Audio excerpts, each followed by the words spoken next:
What's going on, everybody? How you feeling? How you living? You already know who it is. It's your boy Jay, aka Big Daddy Beard, aka your favorite gamer's favorite gamer. And welcome back to another segment of Take a Walk with Me. For those that are new to this is a playlist on my channel that focuses on single-player campaign-related titles, one-player style gaming only. Now, keep in mind, as I'm streaming these titles, these are not full-length walkthroughs nor demos.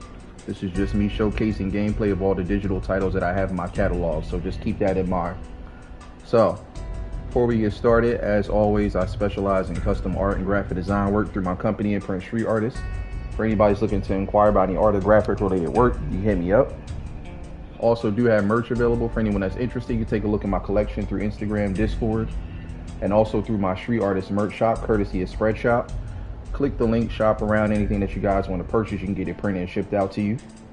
Also, my community tab is open to anybody who wants to promote or advertise their channel or business related endeavor.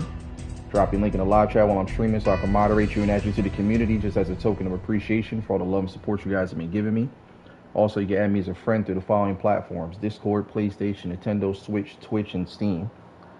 Also, make sure you guys check out episodes of both my podcasts, The Debate Table and Art is Life. Get ready for episode 35 of the Battle of the Beat series, Lost Battles. It's going to be on the Debate Table. That will be on Sunday, August 4th, 8 p.m. Eastern Standard Time. So be on the lookout for that. Future episodes to come with that. Check out the first couple of episodes of Art is Life. Still more to come with that. And last but not least, if you guys want to donate to the channel or become a member, you can do so. Just know it's optional. Still appreciate the love and support regardless whether you do or you don't. So with all that being said, let's get it popping like we always do at this time. Team Deepwater, how you feeling? How you living? Welcome in. Appreciate you coming through. All right. Everything is set. All the links are dropped. Let's get it popping.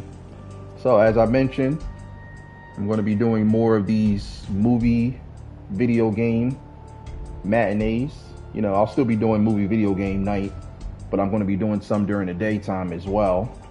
You know, kind of leading into the evening, as well as ones at nighttime. So, got another one for you guys. This one is Case Files Behind Closed Doors. This is actually the sequel to the very first Case Files, The Death of Paulette Williams. So if you guys didn't get a chance to check that one out, definitely do so. It was really dope. It's first time playing this one.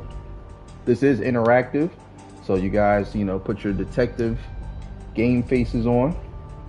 You guys will be able to help out with solving the cases and figuring out what the outcome is going to be. So just kind of keep that in mind with the choices and decisions that we make, which alter what's going to happen with the outcome of the game. So welcome to the B.D.B.G.P theater. Grab some snacks, something to drink from the concession stand, hop in your recliner seat, kick back. Let's get this feature presentation going.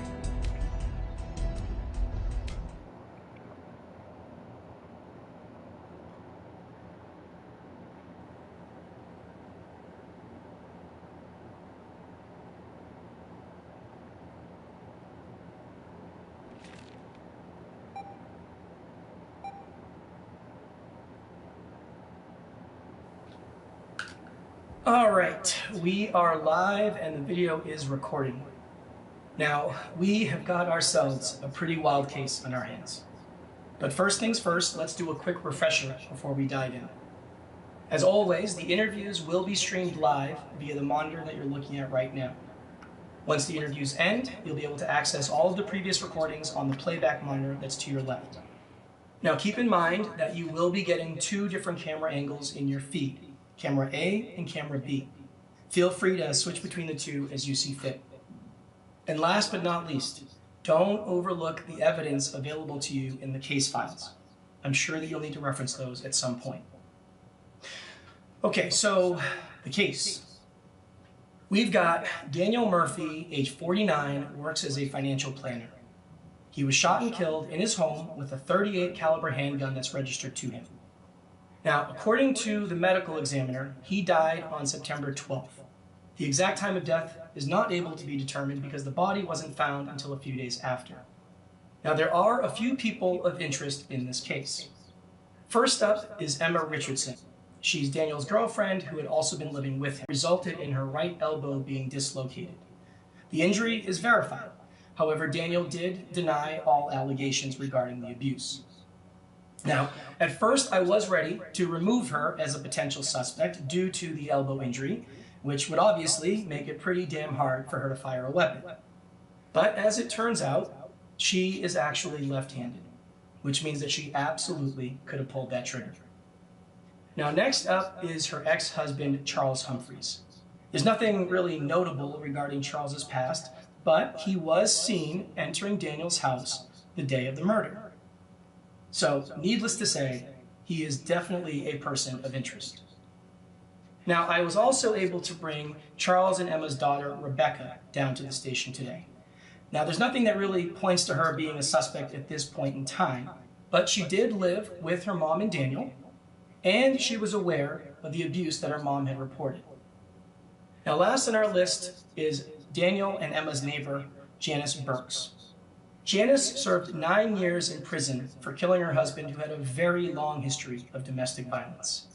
Now, the main reason that I brought her down here today is that she was also seen entering Daniel's house the day of the murder.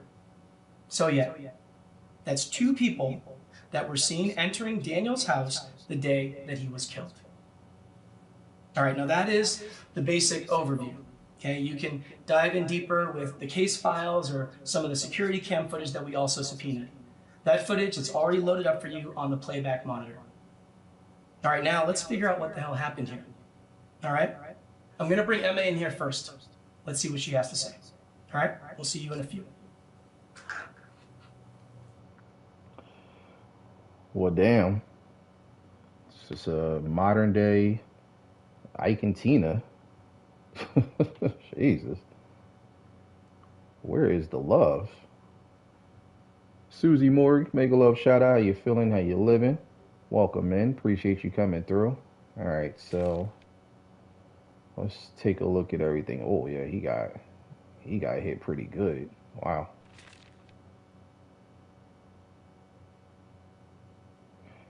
All right, so this is Daniel,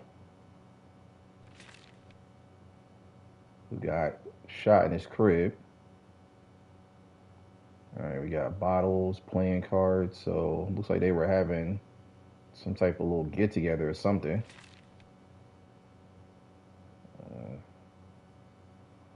The patio door is open.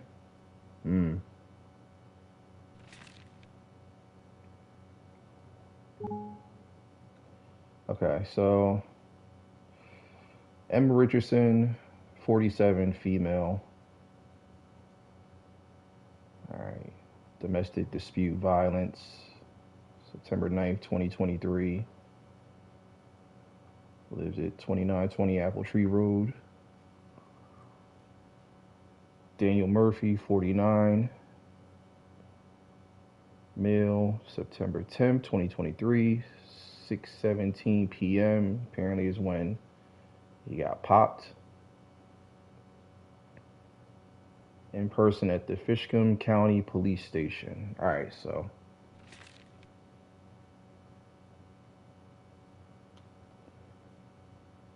Martin Ruiz is the investigating detective. Jay Poe, how you feeling? How you living? Welcome in. Appreciate you coming through. Appreciate y'all coming through. Welcome to a special edition of movie video game night. Early morning matinee. All right, so let's see.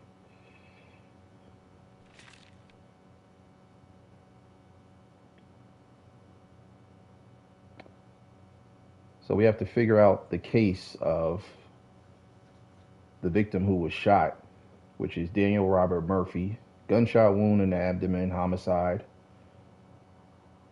Date and hour of death, time is unknown. It happened on September 12, 2023. Autopsy was at 9:25 a.m. on the 16th of September. 49-year-old man with a single gunshot wound to the abdomen was found deceased by law enforcement approximately 3 days after his death. There was clear evidence of excessive alcohol consumption. Oh yeah, there's a lot of that. The crime scene showed possible signs of suicide, but there are no medical or ballistic evidence that supports this. making suicide highly unlikely. The victim was shot with a 38 caliber handgun, which was found as a crime scene in the victim's right hand. Cause of death appears to be the shooting by a third party, resulting in organ damage and excessive blood loss. Okay, so that's kind of like the backstory of what happened. So clearly somebody popped him and then placed the gun in his hand to make it look like it was him. All right, so this is text message records from Emma. Okay.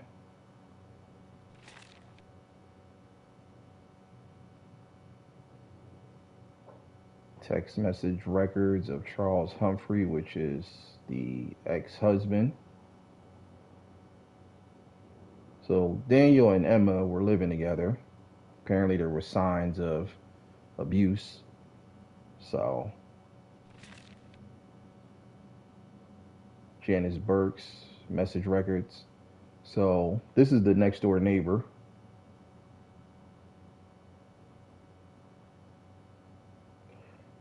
So it seems like there was some type of get together.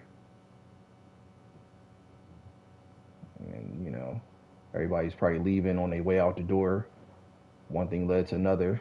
Somebody got popped. Well, Daniel got popped.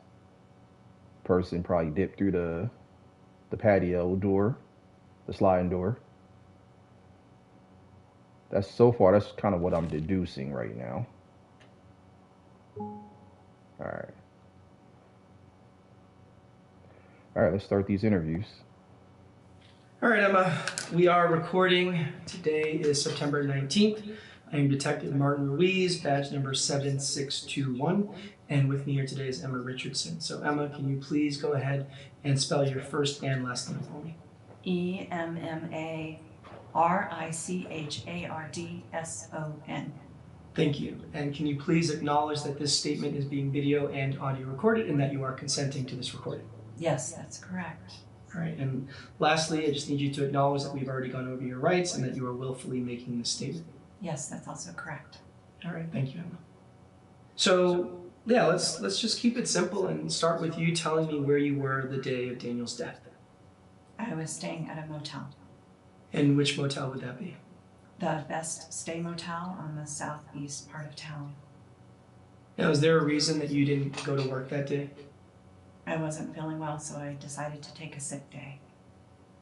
And you work at Rose and Davis Financial Services, right? Yes, I'm a junior account executive. And Daniel, he works there as well, is that also correct? Yes, actually, he's the one who got me the job there. And the two of you were romantic partners, is that right? Yes.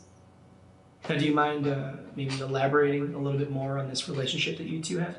Sure, what exactly would you like to know? Well, I guess we can start with the police report that you had filed on September 10th. Now, based on what I read, it seemed that this relationship that you two had was not that pleasant, was it? No, but at least not lately anyway. Now, you claimed that he had grabbed you pretty forcefully, too. I mean, so much so that he dislocated your right elbow, is that right? Yeah, but I don't want you to think that was a norm or anything. So that's not his normal behavior? No, it wasn't. We had been together for 6 months, at least, and I moved in with him about a month ago. He had never once laid a finger on me the entire time or shown any warning signs. So then what exactly happened on that day? I mean, why did he have this sudden change in behavior? He was jealous of a client of ours that we met for dinner. And who was the client? Just a prospective client. His name was Jason Anderson. Jason Anderson. All right, and what exactly happened with Jason? Well, Daniel had to take a call, so he stepped outside. He was out there a good amount of time, maybe 15, 20 minutes. And during that time, Jason and I started talking. I mean, he talked a lot and it was pretty funny, so we talked and had a laugh, that was all. Then when Daniel returned, I think he had the wrong impression. On the ride home, he kept questioning me about what we were talking about. He wanted to know why we were so happy, and he wanted to know if I found Jason attractive. He even accused me of flirting with some guys in the office from before. Honestly, I have no idea what he was talking about. So has Daniel showed signs of jealousy like this in the past? No, but there was never a situation like this before. Anyway. You can continue. Well, when we got home, he didn't seem to calm down at all. We were in the kitchen at the time, and he accused me of lying, and he said he didn't believe anything I had told him. I tried to de-escalate the situation by leaving, but then he blocked me with his body and backed me into a corner. And he grabbed me by the shoulders and forced me to tell him the truth. But what was I supposed to say? I already told him the truth. So then I pushed him off of me. And that's when he yanked me really hard by the arm and threw me to the floor. Oh my God, it hurt like hell. And then when I was on the ground, he kept yelling and screaming at me over and over.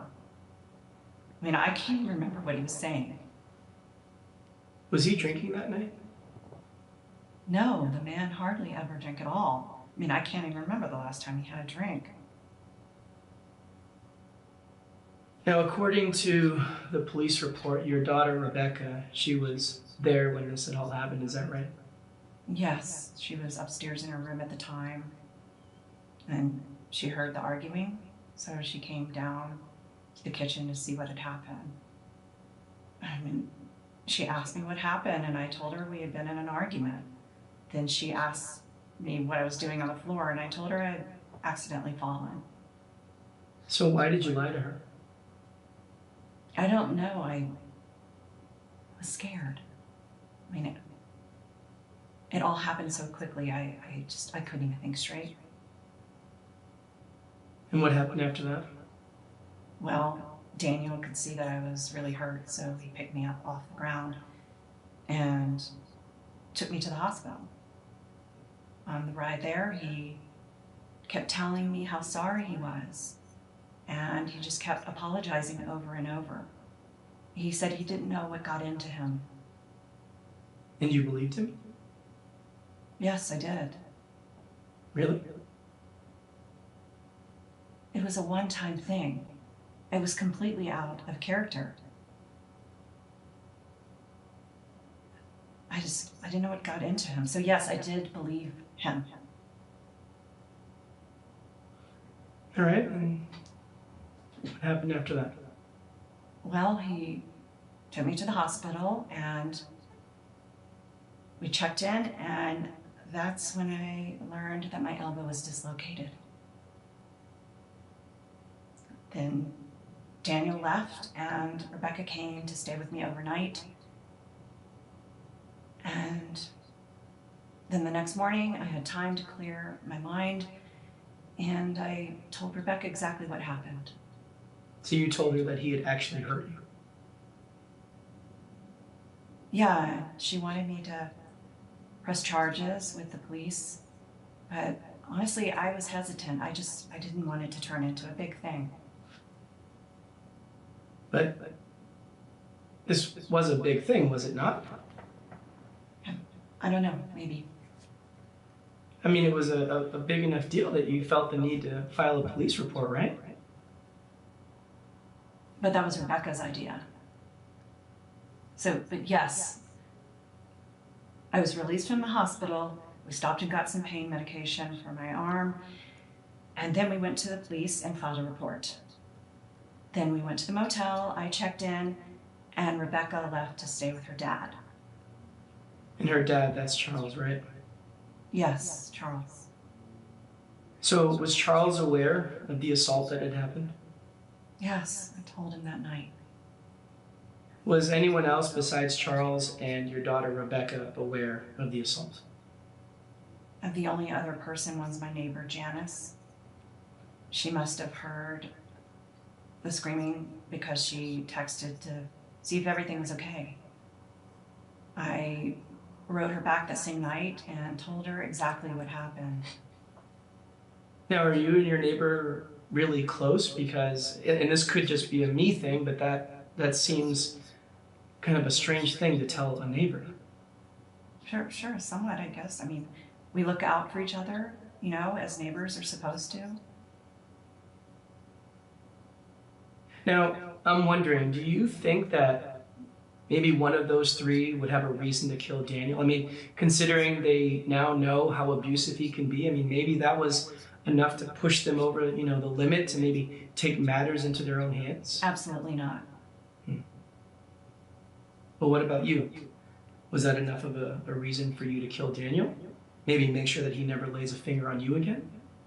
Absolutely not, no. Like I said, it was a one-time thing. It wasn't that severe. Wasn't that severe?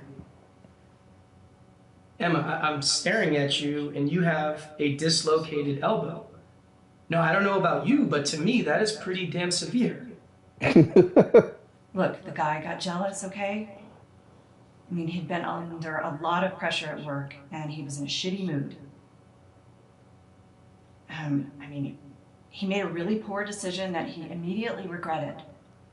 Is it okay that he hurt my arm? Of course not. But we can't change the past. And I do believe he was truly sorry. Okay. Fair enough. So Emma, is there anything else that you feel that I should know about this whole situation? None that I can think of. All right. We're going to take a little break. I just ask that you just hang here for a bit, okay? Okay. All right.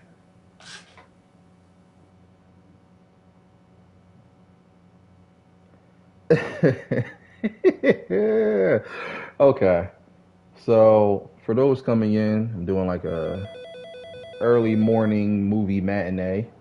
This is Case Files Behind Closed Doors. It's the sequel to the very first Case Files game, which was the death of Paulette Williams.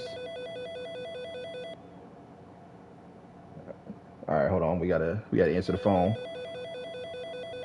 Like Martin said on the show, somebody get the phone. All right, you saw the interview. You think she's being completely honest? I really can't say for sure. What I want to know from you is if you think she's telling the truth about how severe the abuse was. And I'm talking both physical and verbal. That's a major piece of this whole thing.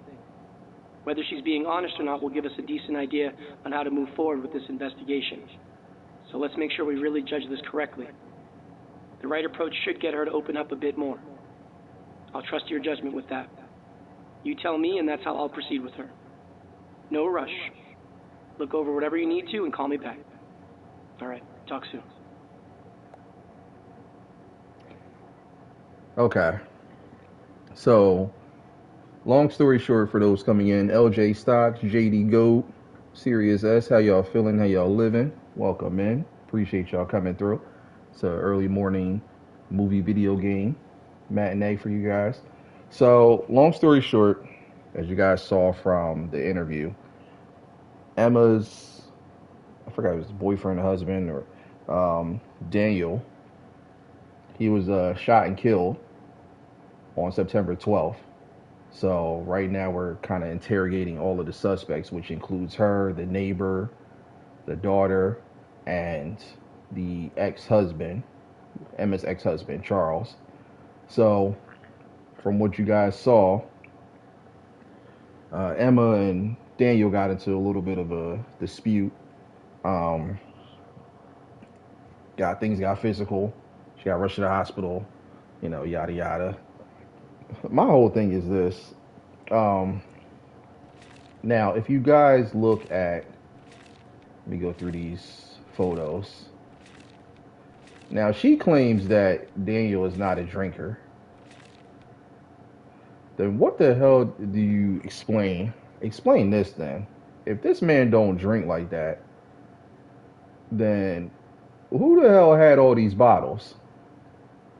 Oh, we got invisible ghosts just walking around with bottles of Chardonnay and all that stuff like that, and Moscato and Syrah. I mean, that's mad bottles. So yeah, this is Daniel. He got shot, as you can see, in the abdomen. So apparently, from what it looks like, somebody popped him and then put the gun in his hand to make it look like it was a suicide. So 38 caliber handgun is what he got shot with. But Emma claims that Daniel's not a drinker. But look at all of that. That's 1, 2, 3, 4. That's about 6 bottles right there. You want to tell me this man don't drink? Okay, so unless he had the people in the house that we don't know about, or unless they had some type of party where everybody else was drinking and he wasn't, I find that very hard to believe. And then there's another bottle right there. So it's what, 7? So clearly that's not adding up. Now, what else did she say that kind of had me? Yeah, she's trying to say that her injury is not that severe and it wasn't that serious, but like the cop said, you got a dislocated elbow. That's something serious. So that's nothing to take lightly. And she's having to wear the arm brace. So I don't know. It's like 50-50. You know, some parts of that I'm just kind of like eyebrows are raised. Then there's other parts I'm like, okay, you know, I'm kind of ignoring. But it's interesting so far. But this is what I don't understand. Why do when people are in these type of situations, these abusive domestic violence type situations, why do they just always like shrug it off and ignore it like it's no big deal? And then she gonna tell her daughter, "Oh, I fell." You no, come on. And you ain't fall down them steps. You ain't fall off the roof of your crib or nothing like that. So come on, like they be thinking like the kids are stupid and stuff. You fell, and your whole elbow just dislocated. Unless you're an old senior citizen, you know, and your disc slipped or something like that. That's different. But she's like a middle-aged woman. I'm pretty sure she takes care of herself health-wise. Ain't no way you just fell and stumbled and, or unless you slipped on like a wet floor area and your whole entire elbow dislocates. You know how hard you gotta like hit something for your whole entire elbow to dislocate. So that just kills me how they do that. They be trying to act like the kids don't know. Like you fell, sure. Like you got black eyes and all that stuff like that. You mean to tell me you fell? Yeah, sure. So every other part of your body is perfectly fine, but you got this major injury. You talking about you fell? All right, I hate when they do that. That drives me nuts. All right, so what do y'all think? Is Emma telling the truth about how severe the abuse was? Yes or no? What do y'all think? 1 for yes, 2 for no. Hmm.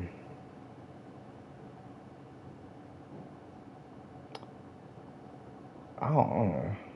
I say no. I don't feel like she was truthful. Because a couple times you noticed she was kind of hesitant, like kind of shaky and stuff. So I don't know. I feel like we should press on. For those that are here, what do y'all think? Y'all let me know.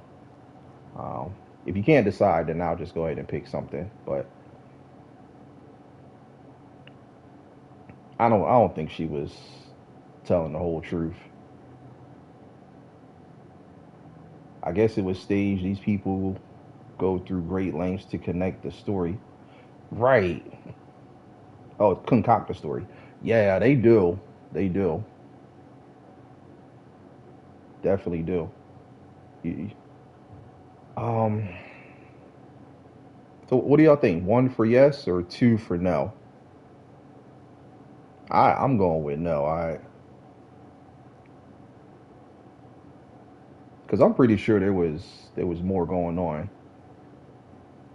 Because remember how she said that he's been accusing her of, you know, flirting and doing all this other type of stuff. So he clearly has had like some jealousy issues or stuff like that. which is, not common. So the question is Emma telling the truth about how severe the abuse was? Yes or no?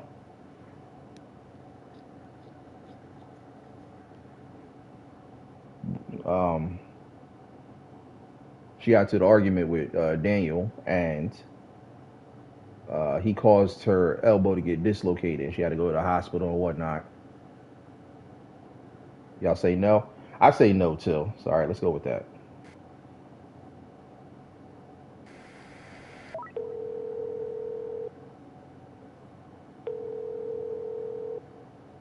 Hey. Okay, yeah, I'm with you. It definitely feels like she's downplaying the abuse. The question is why. I'll push her on that. Let's see if we can squeeze more out of her. All right, give me a second. We'll get things back up and running.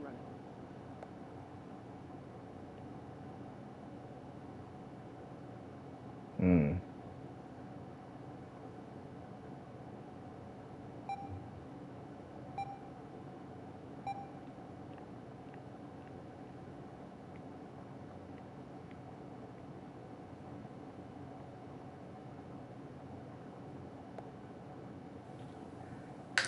This is a continuation with Emma Richardson. Now, Emma, I gotta say, I don't think that you were telling me the whole truth. I don't.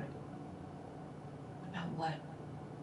Well, about your relationship with Daniel, but more importantly, about the abuse you experienced, Emma. I mean, look, you have a dislocated elbow.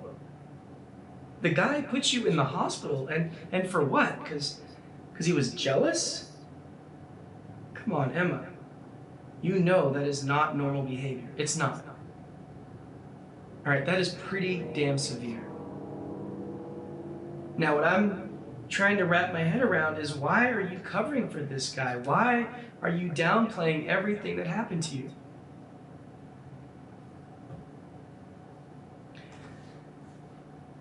Look, Spit it out, Emma.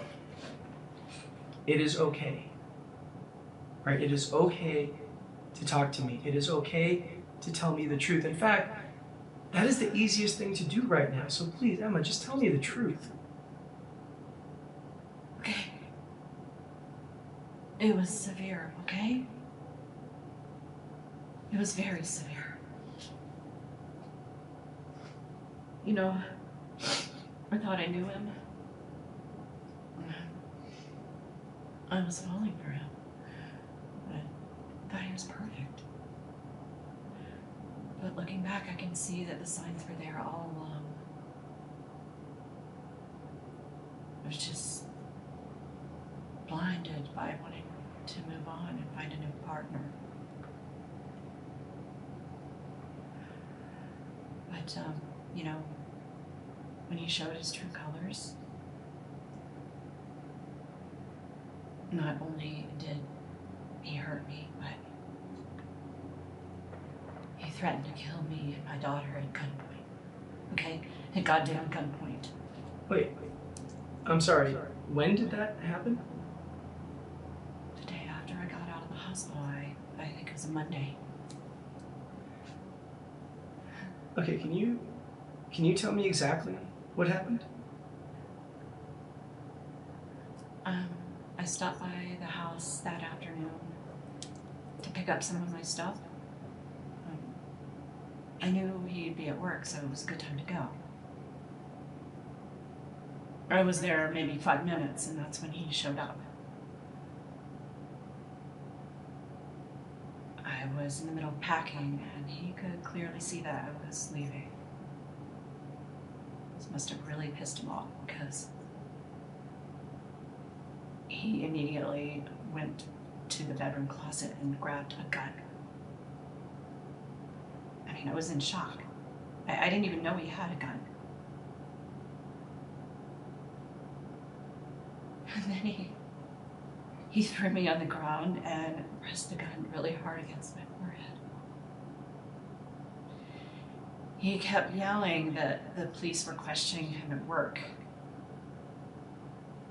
Apparently, after I filed the reports, some cops were questioning me. They even questioned some of my neighbors, including Janice. Apparently the higher-ups at work were really alarmed by all this because they put him on immediate leave until this all got sorted out. But that's why he got home early that day. This must have been really embarrassing for him because he was really angry. He kept yelling that Rebecca and I needed to recant our story and to tell the cops that he never hurt me. I mean, he kept saying that he was acting in self-defense and that I pushed him. He was literally trying to make it seem like it was my fault. And then he made it a point to tell me that he was in control of my life. My job, my home, everything. And that he could take that away anytime he wanted. So then he told me that if we didn't tell the police his version of what happened, that he wouldn't think twice about putting a bullet in each of our heads. Wow.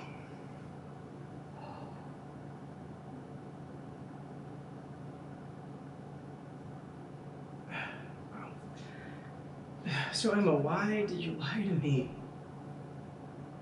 Because I thought you would see this as a clear motive for killing him, that's why.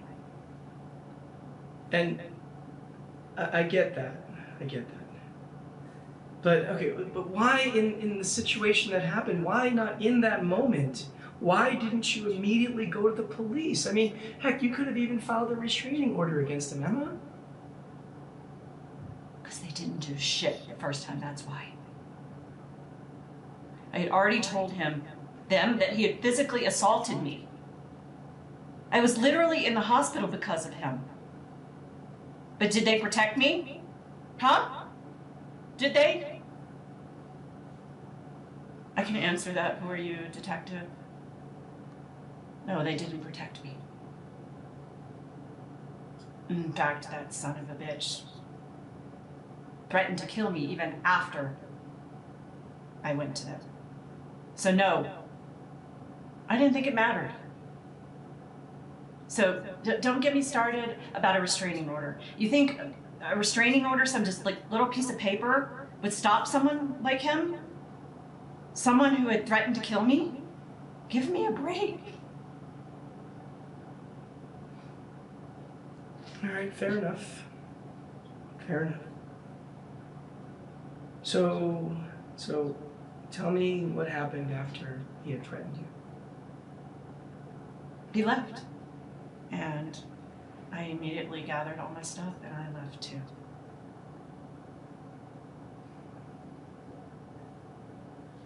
Now there's a flaw here though, right? I mean, there should be security cam footage of Daniel coming in the house and leaving the house, right? During that time. I mean, we have footage of you, and we got footage of you and Janice, but we literally have absolutely no footage of Daniel during that time at all.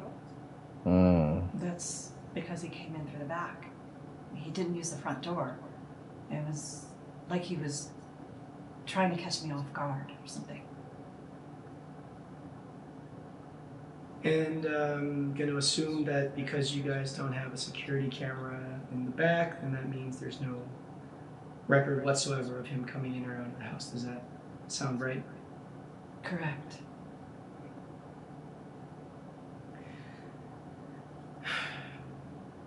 Now, I'm also wondering, do you know why there would be no security cam footage from September 9th? I mean, the entire day, there's no footage. Now, that's the day that he assaulted you for the first time. Do you know why there would be no footage on that day? I don't know. Maybe he deleted it. That is certainly a possibility. All right. Look, Emma, assuming that everything you told me is the truth, right? I want you to know that everything, and I mean everything that has happened to you, none of that is your fault. I know. Good.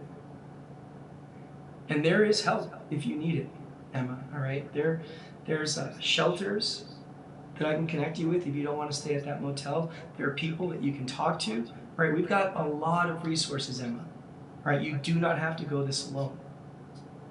Thank you. I appreciate that.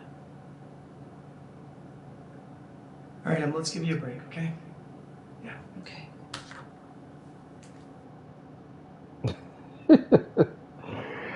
I'm only laughing because of the fact that she said that he said um, it was an act of self-defense. Like a simple push causes you to pull out a gun. Like really?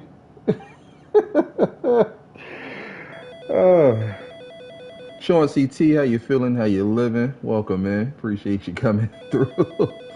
She better not mess up. I need her to be home by 9:30. I need my back rubbed. Well, that was a lot. If she's telling the truth, Daniel's got some pretty serious issues. It is weird that he would go through the back, though. I mean, it's possible, but considering how in the moment he probably was, it does strike me as odd. I don't know. There's a lot to process here. All right, we got to keep these interviews going. Let's see what more we can uncover here. I got her ex-husband, Charles, up next. Let's see what this guy's got to say. Hang tight. Bye. Yeah, that's odd to me too, because most people are going to go right through the front door. You only going through the back door as if you locked your way out the front or whatnot.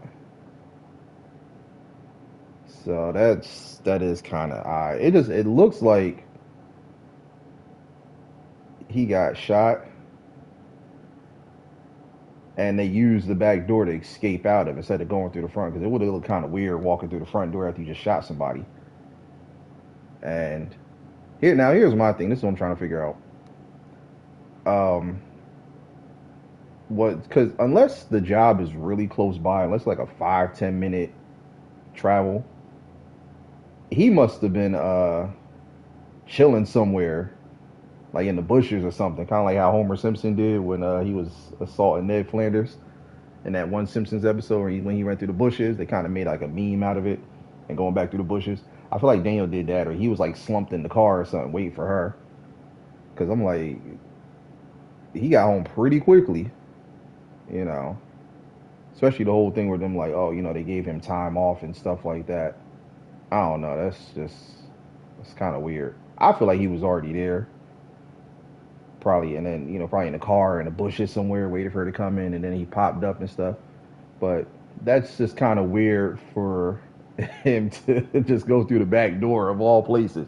Why not your front door? He got shot. He got shot for real. Yeah. So, gangstalicious.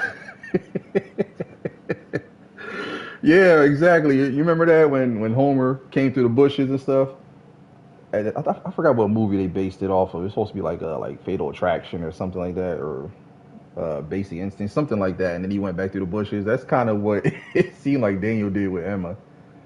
Yeah, but that's kind of crazy. All right, let's keep this going. This is interesting. This is interesting. I don't know. I don't know. I mean, what do y'all think? What's y'all thoughts? Y'all think are we still kind of putting Emma in the hot seat as far as like suspicion, or you think we kind of giving her a pass a little bit? Yeah, when he asked to be a Ned Flanders fan reunion, exactly. Yeah, I don't know. It's for me, it's like 50-50 with Emma. Like I feel like she's hiding something, but at the same time, she could be innocent. And like she said, those those restraining orders, honestly, they really don't be doing nothing, honestly. That, like she said, them piece of paper don't stop people from just doing the most. You know, you got to really have like security and people on standby, ready to subdue the person. You know, I mean, restraining orders only go but so far. He said, "Emma ain't do it. I need my back rub. This is my day off." Crazy chance. All right, let's interview the ex-husband. All right, Charles, we are recording. Today is September 19th. I am Detective Martin Ruiz, badge number 7621. And with me here is Charles Humphreys. So, Charles, we'll just start with you spelling your first and last name for me. Okay. CHARLES HUMPHRIES. And can you please acknowledge that this statement is being video and audio recorded and that you are consenting to this recording? Yes, I do. And lastly, if you can please acknowledge that we have already gone over your rights and that you are willfully making this statement. Yes, I do. All right, thank you, Charles. So, Charles, let's just start with you telling me, why were you seen entering Daniel's house the day of his death? Well, I was doing a favor for Emma. I went there to pick up some items that she had forgotten. She didn't want to enter that house again, so I went there for her. And what sort of items were you picking up? It was like some clothing and other personal items. I didn't sort through the bag, so I'm not 100% sure what may have been in it. So you said bag, so you were there to pick up a bag of hers, is that right? Correct, right. She put it by the front door in the entryway. I walked in, I grabbed the bag, and I left. And Charles, you're a realtor, is that correct? Yes, that's correct. So that means you get to pretty much set your own hours, right? To an extent, sure. Now, you didn't have any appointments or any meetings that morning? That is correct. So, did you see Daniel when you went inside the house? No, I didn't. I didn't see his car in the driveway either, so I just assumed he wasn't home. Look, I didn't even go in the house. I just went in the entryway, I grabbed Emma's bag, and I left. That's it. Now, are you aware that Daniel had been killed on that day and that his body was found inside that house? I'm aware of it now, but at the time, no. I wasn't aware of it at the time. So what do you know about Daniel's death? I know that he was apparently shot and killed. I'm also aware it possibly could have been a suicide, that he took his own life. Do you believe that? Do you believe that he took his own life? Certainly seems like a possibility, yeah. So how well did you actually know Daniel? Not well at all. I mean, I mostly knew about him through Rebecca. I only personally met him a few times. A few times that I did meet him in person, he seemed like a pretty cool guy. Right? He was friendly and upbeat, you know, just a good all-around guy. It wasn't until much later that I learned about him abusing Emma. I need to say that changed my opinion of him real quick. Yeah, I could imagine. So tell me about Emma. What is your relationship like with Emma? Emma and I are on pretty good terms, all things considered. We were married for almost 20 years. You know, we had Rebecca. Everything was going really well. But, I mean, slowly things just didn't work out like we had hoped. So we got divorced about 2 years ago. I mean, it wasn't an ugly divorce or anything like that. But we both agreed that it wasn't working out, so we decided to call it quits. And here we are. So do you still stay in touch with her? It's not like we're best friends or anything like that, but we have a daughter together, so yeah, we are in touch from time to time. And do you still care for her? Not in a romantic way, no, but as a person and the mother of my child, yes, I absolutely do care about her. So would you be willing to do anything for her? What, like murder? Yes, Charles, like murder. No, of course not. Look, I would be willing to do almost anything for her because I still care about her. But murder, no, absolutely not. So you're telling me that you did not kill Daniel when you went inside that house? No, of course not. Look, I told you I didn't even see the guy, but if I did, I'm not going to kill him. So what about Emma? You think that maybe Emma killed Daniel? I mean, she's got more reasons to kill him than anyone else. No, Emma didn't kill Daniel. That's ridiculous. And how can you be so sure about that? Because she's not a killer. She's like the sweetest person I know. Well, what if she maybe hired someone or got some help? You don't think that that's possible? No, I don't think that's possible. Well, look, Charles, the reality is that somebody killed Daniel, okay? That is a fact. Now, we know that Emma has been on the receiving end of his abuse, all right? Now, that has got to be scary as hell for her. Okay, now, Charles, I'm not saying that Emma killed Daniel, okay? But, Charles, we at least have to entertain the idea that maybe she wanted him dead. Now, I don't think that that's far-fetched at all. Hell, Charles, I have seen people killed for far less, all right? So you don't think that Emma maybe just wanted him dead? You don't think that that's possible? Look, I have no doubts that she wanted this man out of her life. That's obvious. But to think Emma would wish death upon him or anybody else for that matter? No, I don't believe that. I do not believe that she wanted him dead. No. You really don't? No, I really don't. All right, Charles, we're going to take a short break, all right? Just ask that you sit here for a bit and I'll be right back, all right? Yep, no worries.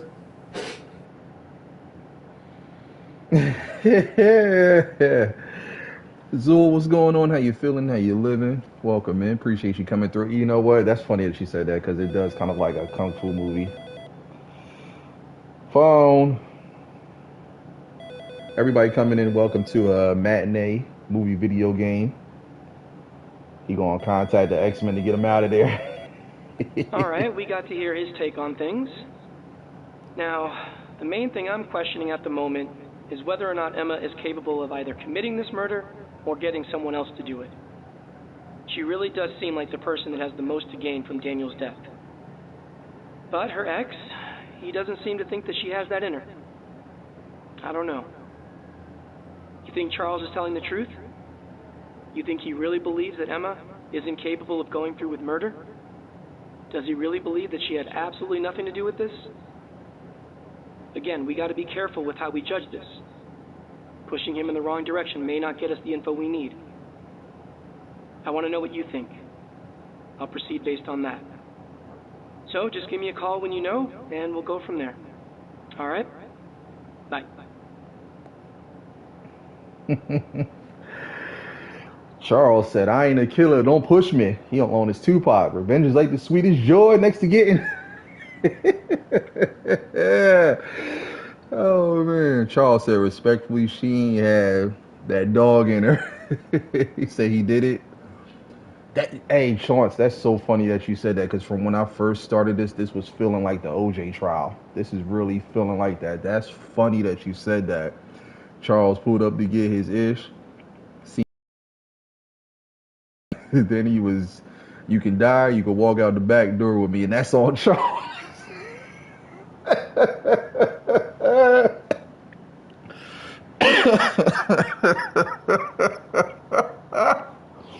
That's gonna be the new hashtag. That's on Charles. I don't know. You know, I've seen this situation before. You know how the person kind of plays it so cool and chill, and then they really end up being the one.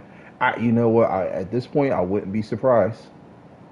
I wouldn't be surprised if Charles popped him, and that's kind of weird. Like, so he just pulled up, just grabbed her bag from outside and kept it moving.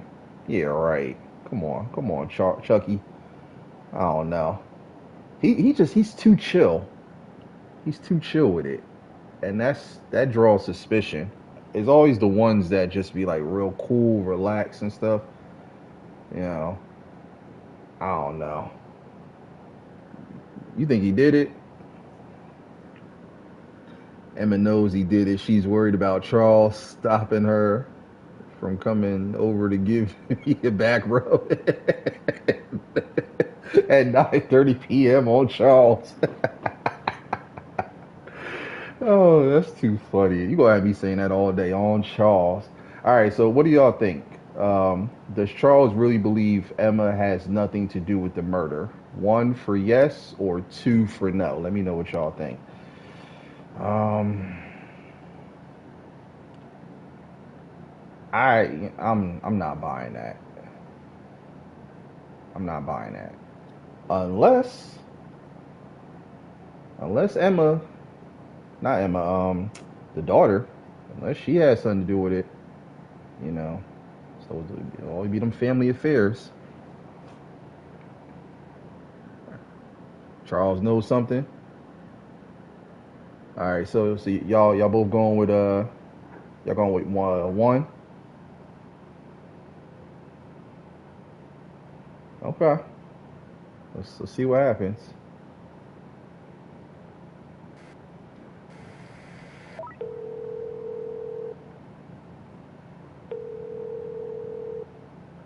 Hey. Yeah, I gotta say, I agree with you on this one. He does seem pretty sincere. Alright, I'll continue the interview. We'll be back up in just a sec. See, we got to break Charles down. How many more witnesses are there? This is my first time doing this one, so I believe there's two more because I think there's the daughter Rebecca and then the neighbor Janice. So I believe it's two more after this. Yoshi, what's going on? Welcome in. How you feeling? How you living? Welcome in. Appreciate you coming through. All right. This is a continuation with Charles Humphreys. So Charles, I do think that you're being honest about him, all right? You really don't think she had anything to do with this, and I do believe you. Well, that's good because that's honestly how I feel. And like I said before, she is not the kind of person to wish death upon anybody. She is by far the most caring person I've ever met. So Charles, I hear you, okay? But since you didn't kill Daniel, and if Emma had nothing to do with this, well then, that means there must be somebody else, right? So, do you think that maybe Rebecca may have had some... No, of course not. This has absolutely nothing to do with Rebecca. Okay. Well then I guess that puts us back to square one then, doesn't it? I guess so. Alright, well Charles, that'll do for now, alright? Let's get you out of here for a bit. Okay.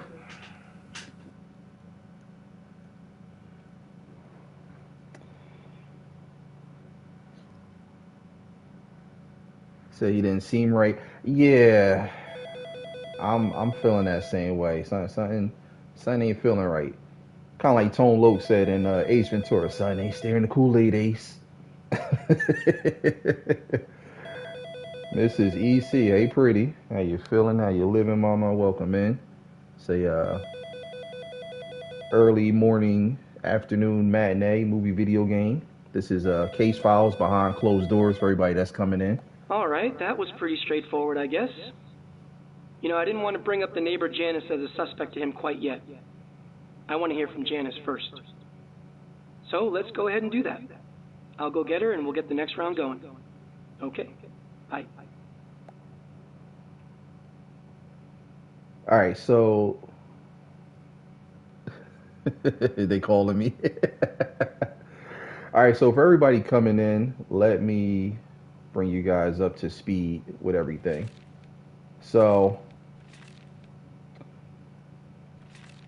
this here is Daniel, financial planner, 49 years old. He was shot and killed in his home, you know, with a 38 caliber handgun, as you can see from this photo. Somebody popped his abdomen and got him good because he bled to death. I would have survived that, not gonna lie. Well, he was losing a lot of blood, so that's the gun right there. You know, a little simple pea shooter. So Emma, which is his girlfriend, I guess, wife, one of the two. You know, they work together. He got her the job at the place that he works at. So they live together, whole 9 yards. So, you know, she claims that Daniel, you know, wasn't like a drunk or wasn't abusive, things like that of that nature. But according to that photo right there, and all them bottles and them glasses, we know that that's a lie. You know, straight Maury Povich with it, because that's about 6 bottles right there. Not to mention number 7 right there. So, apparently, long story short, somebody came in, popped Daniel, made it look like he did it, like it was a suicide attempt, went out the back door and kept it moving. But apparently, they're saying that Daniel was the one that came through the sliding door when Emma was trying to leave because they ended up getting into an altercation. Long story short, Daniel was accusing her of messing around with colleagues at the job. You know, said she was lying, this and that. They got into an argument. He ends up abusing her, causing her to dislocate her elbow. Takes her to the hospital. The daughter, Rebecca, finds out about it. So now it's more so like, you know, what's going on? What's the real motive? Let me see. He said, I would have survived that, not gonna lie. No, he ain't surviving that. He shot himself in the colon. All he had to do was pull in Escanor and flex to grow new ab muscle to cover that space. Y'all crazy. Went on a drunken rage. Lord, Charles did it. Emma was chilling. Charles pulled up, told him to shoot himself or I'll blow your brains out. Charles shot himself. Charles to Emma to walk out the back door or can catch it. So apparently there's been strings of abuse in the relationship with Emma and Charles. I'm sorry, Emma and Daniel. So apparently he's been, you know, pulling a bunch of Ike Turner type mess. So here is the incident report. Give you guys a better idea of what's going on. Janice nosy ass called the cops because he didn't want the cops and the daughter was seen. I mean, I don't know. They just freaky. Emma and Danny were into those things. Right?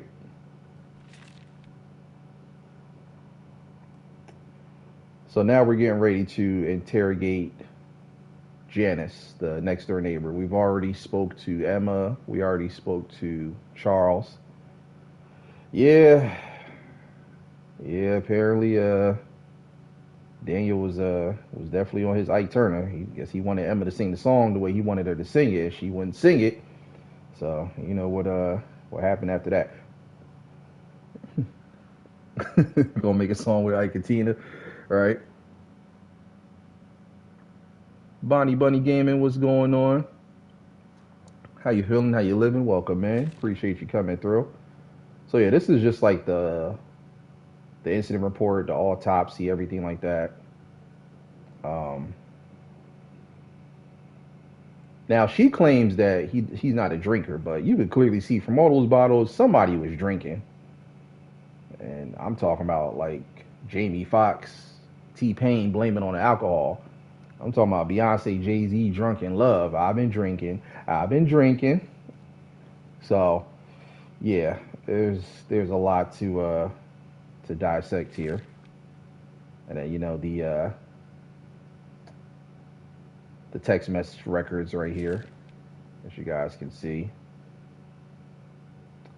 So basically, right now we're just interrogating, just trying to piece together who did it.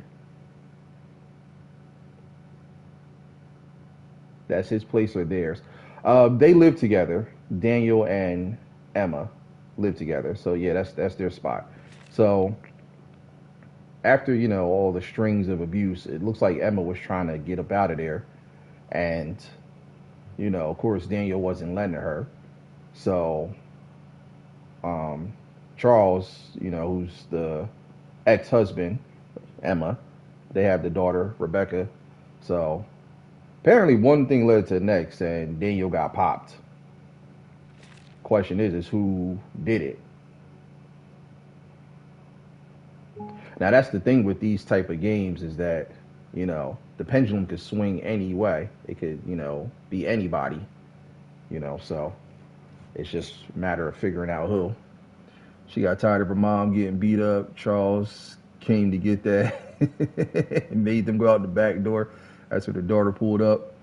That's what you're thinking? On the real, no more joking. It was the daughter. I mean, we gonna see. We gonna see. I mean, I don't know. Maybe they're her bottles. Oh, Emma. Oh, you think Emma was the one, going on the binge drinking? It could be. Could be. I don't know. We gonna find out. We gonna get down to the bottom of this. Emma said she was lit. I mean, that's a lot of bottles, though. You saw that? That was like what? Hold on. Let me just look at that again. That's a lot of bottles. Look at that. You talking about what's that? Smirnoff right there. That's uh that's a whole bottle of Chateau L'Amour. That's the stuff that you get from those fancy 5-star restaurants. And then you got what? 4 wine coolers. Well, 5 actually, because the one over there. I mean, that's a lot of drinking. Damn. I don't know. That's crazy. So, Maker's Mark. He was like, "Nah, you got it all wrong. Emma's the one who throws down." I would not be surprised. I would not be surprised. All right, let's interrogate the neighbor now. All right, Janice, we are recording. Today is September 19th. I am Detective Martin Ruiz, badge number 7621, and with me here today is Janice Burks. So, Janice, let's please start with you spelling your first and last name for me. JANICEBURKES. And can you please acknowledge that this statement is being video and audio recorded and that you are consenting to that recording? Yes, sir, I do consent. And lastly, please acknowledge that we have already gone over your rights and that you are willfully making this statement. Yes, sir, we've already gone over my rights. Well, thank you, Janice. So let's just start with a little bit of context here now. You live next door to Daniel Murphy and his girlfriend, Emma Richardson, is that correct? Yes, sir, that's correct. And about how long have you lived at that residence? Oh, I've lived there about 1.5 years, sir. And prior to that, you had spent some time in prison, is that right? Yes, sir, 9 years. And that was for murder, correct? Yes, sir. You mind telling me what happened? Well, it's not a very complicated story. My husband at the time was very violent, very physical with me, and it had been going on a lot longer than I care to admit. One night, he beat me up pretty bad. Seemed like he was never going to stop. So, I stopped him. That's it. And how is life treating you these days? I can't complain, sir. I'm alive. I'm healthy. I got a steady job. Just trying to live life right. God's been good to me. That's good. That's real good. So what is it that you do for work? I work collections. I call people who owe money on behalf of various different companies. And you do this from home? Yes, sir. That's right. Now, I don't mean to be rude or judgmental or anything like that, but I'm curious, how is it that you landed in that particular neighborhood? Because it seems like it would be a bit too pricey for someone with a job such as yours. Now, that is assuming that you do live alone. Oh, yes, sir, I do live alone. That house belonged to my mother. She bought it about 20 years ago. She paid it off early. And when she died about 10 months ago, she left it to me. Well, thank you for that explanation. That certainly makes sense. Now, I am curious, how well did you know Daniel and Emma? Oh, I know Emma pretty well. Daniel, not so much. When I moved in about 1.5 years ago, Daniel had already been living there. They're pretty good neighbors. They're quiet. They stick to themselves. No parties or anything like that. I can't remember them ever having anyone over, in fact. Rebecca, their daughter, lives with them. She's pretty quiet too. She sticks to herself. But honestly, in general, the whole neighborhood's pretty quiet, so they're no exception. So why is it that you got to know Emma more than Daniel? Well, it seems like Daniel works very long hours, but Emma works 9 to 5, so I see her from time to time when I went on my usual walks, and we'd stop and chat for a bit. She was one of the few people in the neighborhood who didn't look at me funny, you know? I mean, it's a small town where it gets around fast, and I'm pretty sure most of my neighbors knew about my past. They were scared, they kept their distance, but Emma,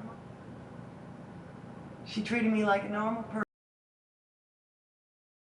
And I always felt like I should kind of look out for her too, I guess.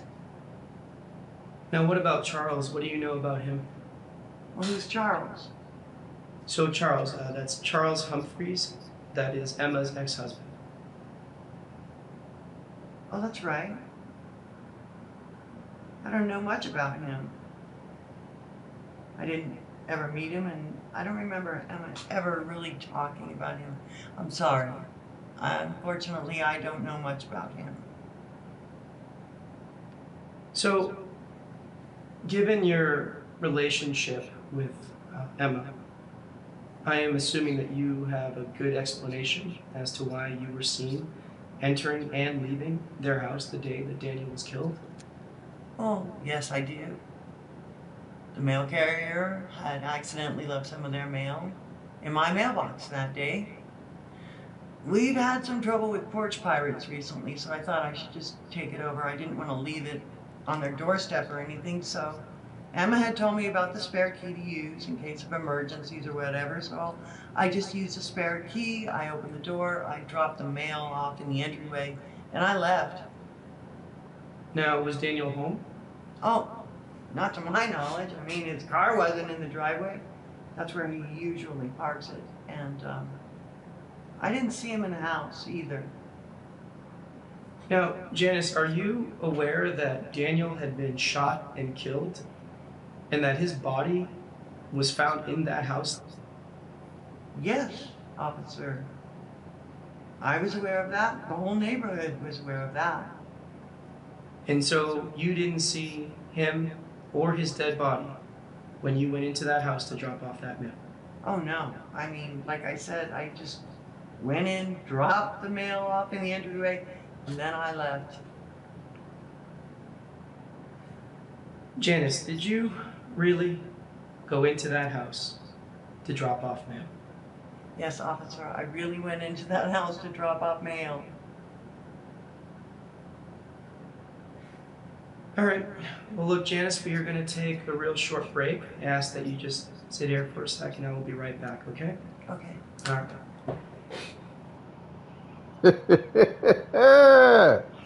Y'all are funny. Y'all got me cracking up. I'm just looking at the comments in the chat as I'm watching. Janice really out here in these streets. She said, ask about me if you don't know. She got the pose and the stature like, I ain't no snitch. It's funny how they keep saying, oh, I didn't see the body. I didn't see the body. Now, hold on. Let's take this call real quick and then I'm going to come back to it. Okay, we've met the neighbor. I'm curious to know what you think about this Janice lady. You buy that story that she entered the house to drop off some mail? Let me know if you think she's lying, and I'll continue based on that. All right, talk soon. Here's my question to everybody that's here. They're saying they didn't see the body or nothing like that. They didn't see him. Hey, okay. They would have heard the gun go off. Because, I mean, even though that's a small gun, there's no silencer on there. So I'm pretty sure they would have heard that pop. So that's really where I'm kind of stuck at. I'm like head scratching. You know, to be that close, you're going to hear something like that go off. You're going to hear, unless you got one of them assassin-based silencers, where you don't hear it. Something like that, you're going to hear that let go. I just find it very funny that they're all saying, "Oh, I didn't see the body," or ain't none of them say like, "I didn't hear anything." I'm pretty sure something. I'm pretty sure they had to hear something. Because my first intention is if I hear like a gun go off, I'm like, "What the hell was that?" That's just my first intention. Find Janice sus. Janice is definitely an influence on whoever did it, if she wasn't the one. She really bold with the barcode tatted on her back of her head. Man, yeah, I don't know. Janice is she's raising eyebrows. Where exactly was the body found? Oh, bedroom, right here. So yeah, I don't know. Janice, it seems like she was probably an accomplice. Probably got one of them to do the shooting, or probably convinced them. Or like you said, I mean, maybe there was something going on between Janice and Daniel. He was trying to get to his phone. He was told to call 911, but it's not like that. But okay, now here's my thing. Whose phone is that right there on the couch? Because those are clearly his shoes. So that must be his phone. So, And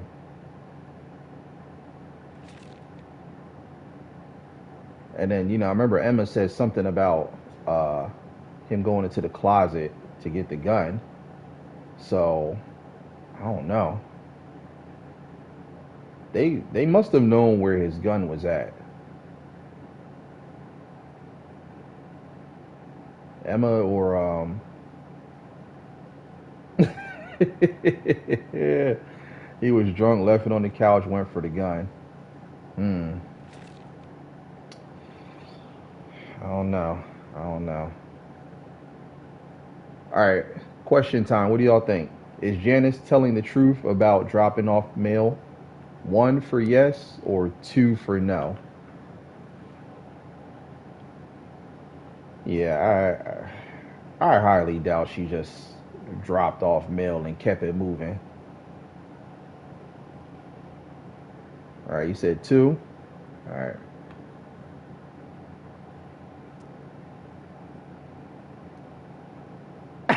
Hey, Chance, I said the same thing. I'm like, why is he dressed like that? Yeah, he definitely dressed like he about to go hit the courts and stuff. He got on the Hooper shorts and the and the church.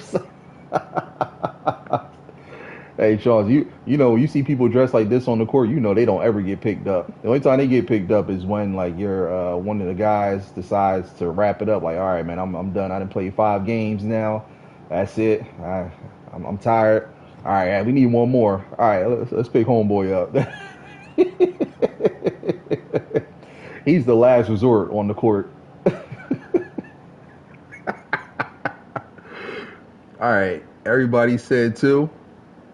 Or he run into the gym in church socks though, and those ain't like those are church socks. I don't know. I don't think I ever seen nobody hitting the gym or doing afternoon jogging in high black church socks. Yeah.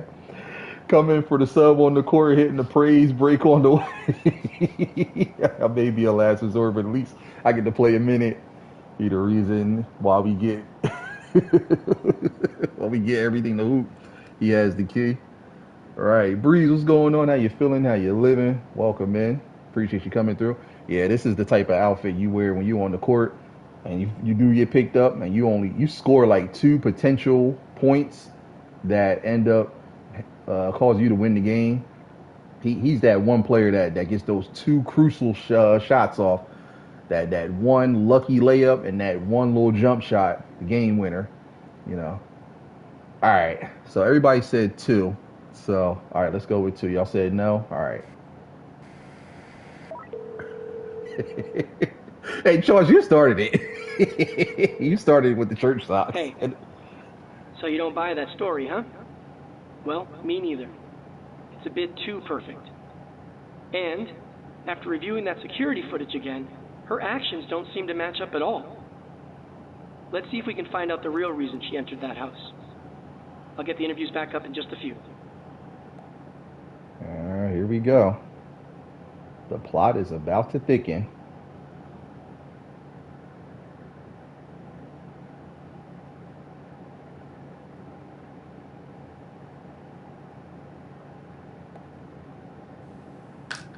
This is a continuation with Janice Burks. Now, Janice, according to you, the mail carrier had dropped off their mail at your mailbox by accident, right? And then you, I guess being the good Samaritan that you are, decided to bypass these potential porch pirates. So you then took that mail and you brought it directly into their home. Is that correct? Yes, that's correct. So Janice, what kind of mail was this? If I remember correctly, it was just a few envelopes, I believe. So just a few envelopes. So why the urgency to drop off just a few envelopes? You couldn't wait until they got home? I guess I could have. I didn't really give it that much thought. I just saw that I had their mail and I thought I'd bring it over to them, that's all. Janice, you are lying to me.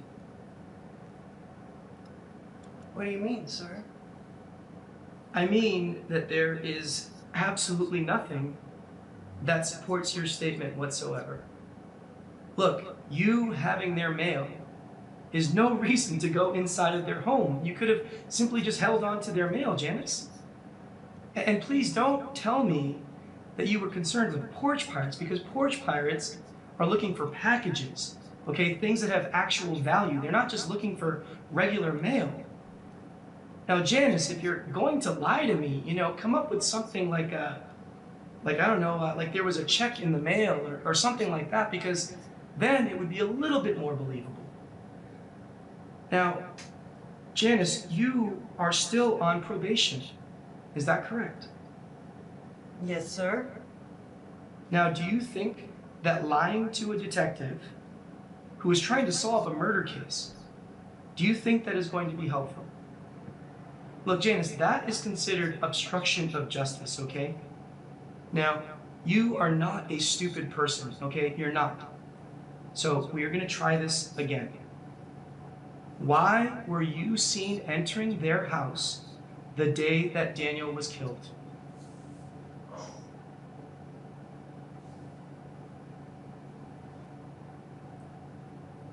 All right. I heard a gunshot. I rushed over there to see if everything was okay. And when I entered the home, I looked around. That's when I saw Daniel lying there dead in the bedroom. I didn't know what to think, so I panicked and I just left. So Janice, why did you lie about that? Come on, sir. I went to prison for 9 years for killing my abusive husband. Then I'm seen leaving and entering a home where a man is killed, a man who is known to have physically abused his girlfriend. How do you think that looks? Well, not very good, to be honest. Not very good at all. All right, so just to make sure that I get this right, so you heard a gunshot, you go enter the house, you see Daniel and he's dead, and you lie to protect yourself. Is that basically it? Yeah, that's That's it. So you're telling me that you did not kill Daniel? I did not kill Daniel. So Daniel was already killed when you had entered that house? Yes. And Janice, why should I believe you? Because it's the truth. The truth? Yes, sir. All right, we are going to put a pause on this for now, okay, Janice? Her whole posture and everything just changed up. You saw that? Say you can't handle the truth. Well, that interview certainly adds a new dimension to this whole thing. That is, of course, if Janice is being honest about finding Daniel dead. I honestly don't know. At this point, who knows? All right, I'm going to bring in Rebecca Humphreys, Emma and Charles's kid. Let's see if she can shed any more light on this case. All right, let me go get her. We'll be back up in just a sec. All right, bye. So Janice was on her Fred from Scooby-Doo. She said, "Gee, gang, did you hear that gunshot next door? Let's go investigate." And they all walk in that sequence. All go over there, head inside the house. You don't think Janice did it? I don't know. Sometimes it's always the person you least expect. That was Janice and her 3 cats. Hey, Zul, she do look like one of those people that has like a whole house full of cats and whatnot. This is Mittens. Here's Snowflake. This is Paws with a Z. like, why you got so many cats? No electricity, just got all the windows, the blinds open and stuff. Just, I don't know. She seems odd. Janice reminds me of. Y'all ever see those horror movies when it's always like the teenagers that bump into that one person, and they always it's always like an old person that's just kind of like real mean and nasty and stuff, and then they basically end up interrogating them, and then they kind of tell them like the legend of, or like the story behind what happened behind all the deaths and murders and stuff. Like she looks like that type. They got all the pets and stuff, the cats, the dogs. I don't know, probably like 2 or 3 parrots, and just tells that story of like what happened with Jason Voorhees or with Freddy Krueger. Like Janice gives me that type of vibe. She's that horror movie storyteller, lives alone, Let me see. If Emma's 18, Daniel was smashing. Wow. That was Janice and her 3 cats. And Janice was smashing Daniel. Folded up like a lawn chair. Yeah. Pause with a Z. I bet it was more than one of the people working together. They all seem to have motives. Probably. I was thinking that too, John. I was thinking that as well. The strong set of cat pee. No, she's the first person I'd expect so far. I don't think it's her. Okay. If they did a Home Alone 2 remake, she would be the hero, right? Not the neighborhood lore source. Home Alone, she'd be the old man with the shovel, right? All right, it's time to interrogate the daughter. Let's see where this goes. All right, Rebecca, we are in 621, and with me here today is Rebecca Humphreys. So, Rebecca, can you please spell your first and last name for me? Yeah, first name is Rebecca. Last name Humphreys, Humphreyes. Thank you, and can you please acknowledge that this statement is being video and audio recorded and that you consent to this recording? Yes, I do.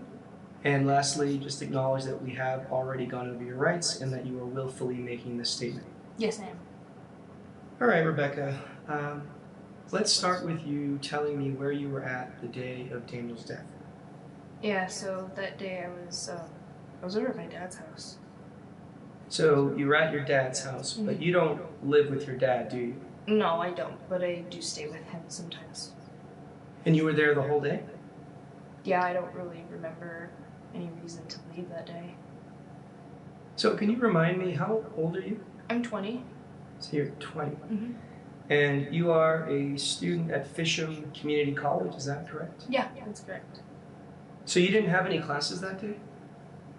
Well, I mean, yeah, I did, but I had a very important paper that was due for my intro to psych class the next day, so I decided to stay home and focus on that instead, since my other classes weren't important.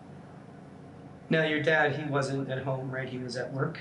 Yeah, that's right. He usually doesn't get home until late in the evening. So is there anyone that can corroborate that you were at your dad's house the whole day? I mean, like, sort of.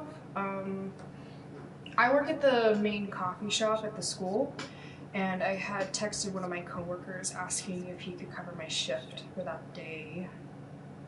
So you didn't go to work that day either? No, I didn't.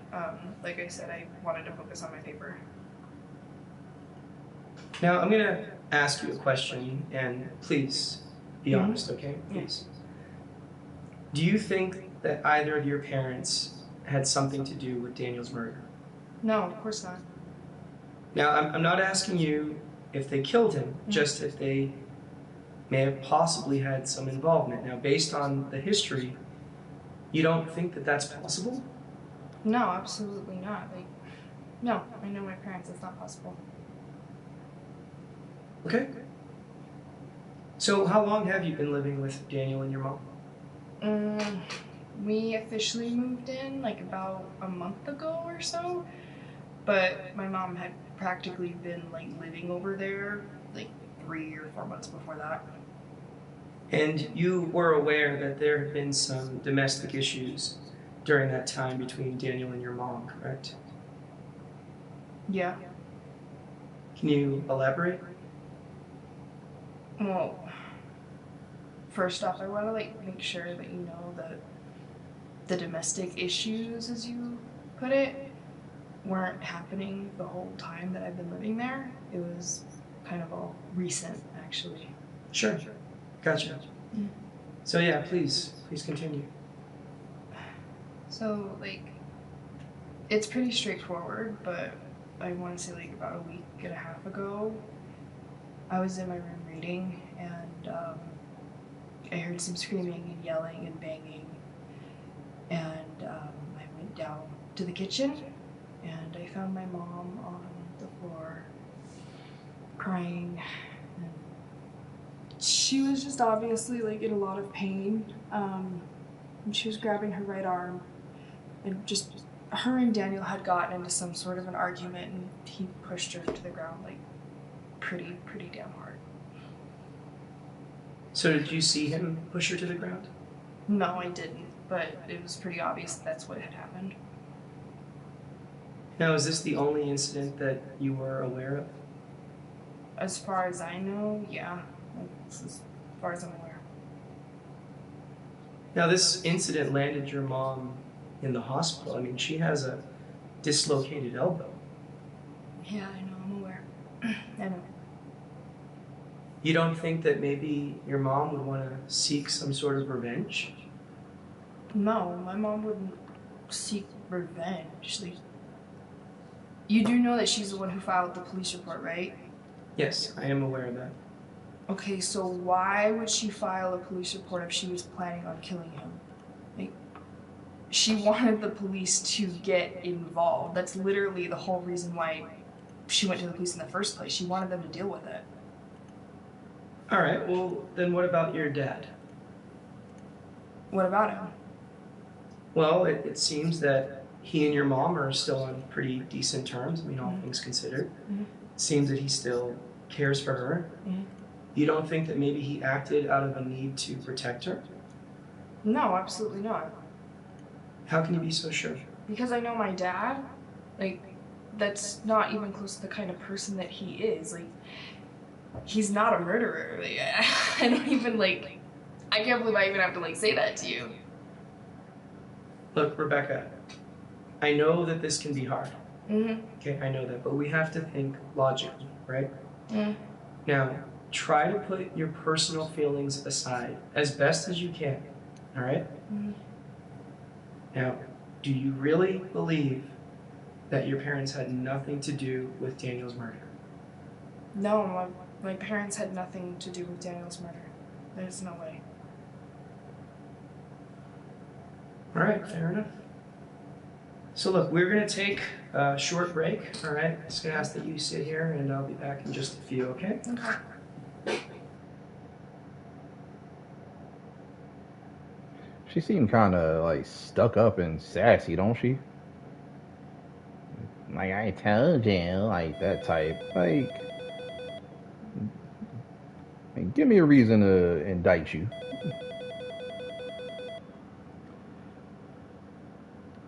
Did her parents and Daniel? That's what we're trying to figure out, Loki. All right, let's take this call real quick. Yeah, right. She that type. Like, are you dumb? Like you talking to the cops right now? Like, you gotta chill out. You in our world. All right, so there's still a lot to unpack here. But the main thing I really want to know right now is if you think she really believes her parents had nothing to do with Daniel's death. I mean, I know they're her parents and all, but the motivation is pretty easy to spot, especially when it comes to her mom. I just can't tell if she's being honest or if she's blowing smoke up our ass. Look it over and tell me what your read is on her. Let me know if you think she really believes they had nothing to do with it. We'll go from there. All right.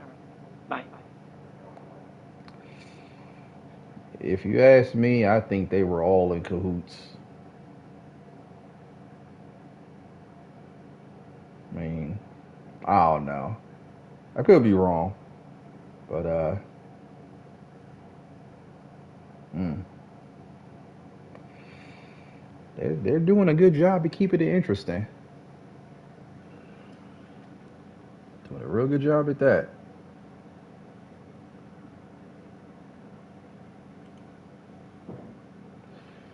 I kind of think she has a typical young adult response. I think she believes them.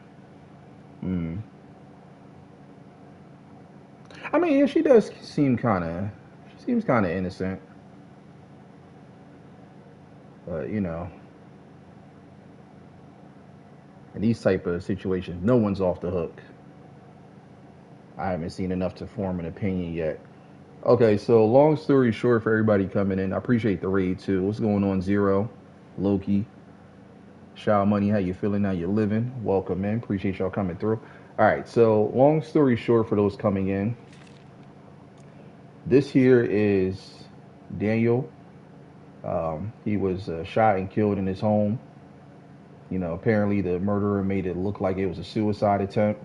He was actually, let me just go to the report so you guys can actually see it for yourselves. So, Daniel Robert Murphy, gunshot wound to the abdomen, homicide. It's the manner of death. 49-year-old man with a single gunshot wound to the abdomen was found deceased by law enforcement approximately 3 days after his death. There was clear evidence of excessive alcohol consumption. The crime scene showed possible signs of suicide, but there are no medical or ballistic evidence that supports this, making suicide highly unlikely. The victim was shot with a .38 caliber handgun, which was found at the crime scene in the victim's right hand. Cause of death appears to be shooting by a third party, resulting in organ damage and excessive blood loss. Who the hell unalives with a kidney shot? But it's that, like they said, excessive blood loss, and nobody rushing them to the hospital. So yeah, you lose too much blood. Yeah, that's it. Lights out. So yeah, so that's the report there. So Daniel Murphy and his girlfriend, living girlfriend, Emma, got into a little bit of an argument. She ended up dislocating her elbow due to signs of abuse. But apparently there was, like, according to what Rebecca's saying, which is Emma's daughter, apparently this abuse was recent. Now, Emma claims that Daniel is not a drinker. but where the hell all these bottles come from and these wine coolers? So that's just not adding up. That's a lot of drinking right there. That ain't your just throughout the week drinking. That's all in one day, or maybe even two, depending on what time you started. So that's pretty much everything in a nutshell. So right now we're interrogating all of the possible suspects. So you have the next door neighbor, Janice, Emma, which is Daniel's living girlfriend, Rebecca, which is um, Emma's daughter, and Charles, which is Emma's ex-husband, and again the parents of Rebecca. So that's just to kind of bring you guys up to speed for those coming in. So what do y'all think? Does Rebecca really believe her parents had nothing to do with the murder? 1 for yes or 2 for no? Let me know what y'all think. Um,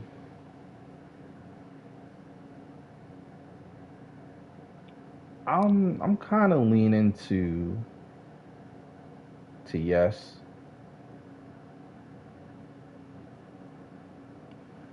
My lady, she said 1. Okay. It would be fast, but gut shots are painful as hell, and there's high survival rate. All right. Seems like 1. JD says 1 as well. All right. Seems like everybody's leaning to 1. All right. Let's see. Let's go from here.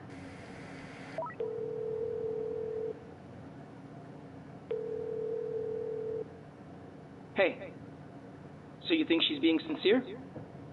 I can see that. She does seem to believe her parents weren't involved. Now, whether they were or not, that's a whole other story. All right, let me get back in there. Bye.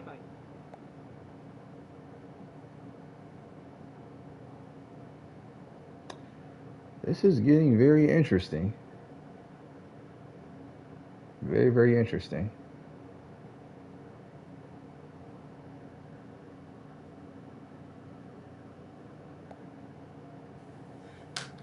Okay, this is a continuation with Rebecca Humphreys. So look, Rebecca, I do believe that you think your parents had nothing to do with Daniel's murder, okay? I do believe that. But look, we still cannot ignore the facts, okay? We can't.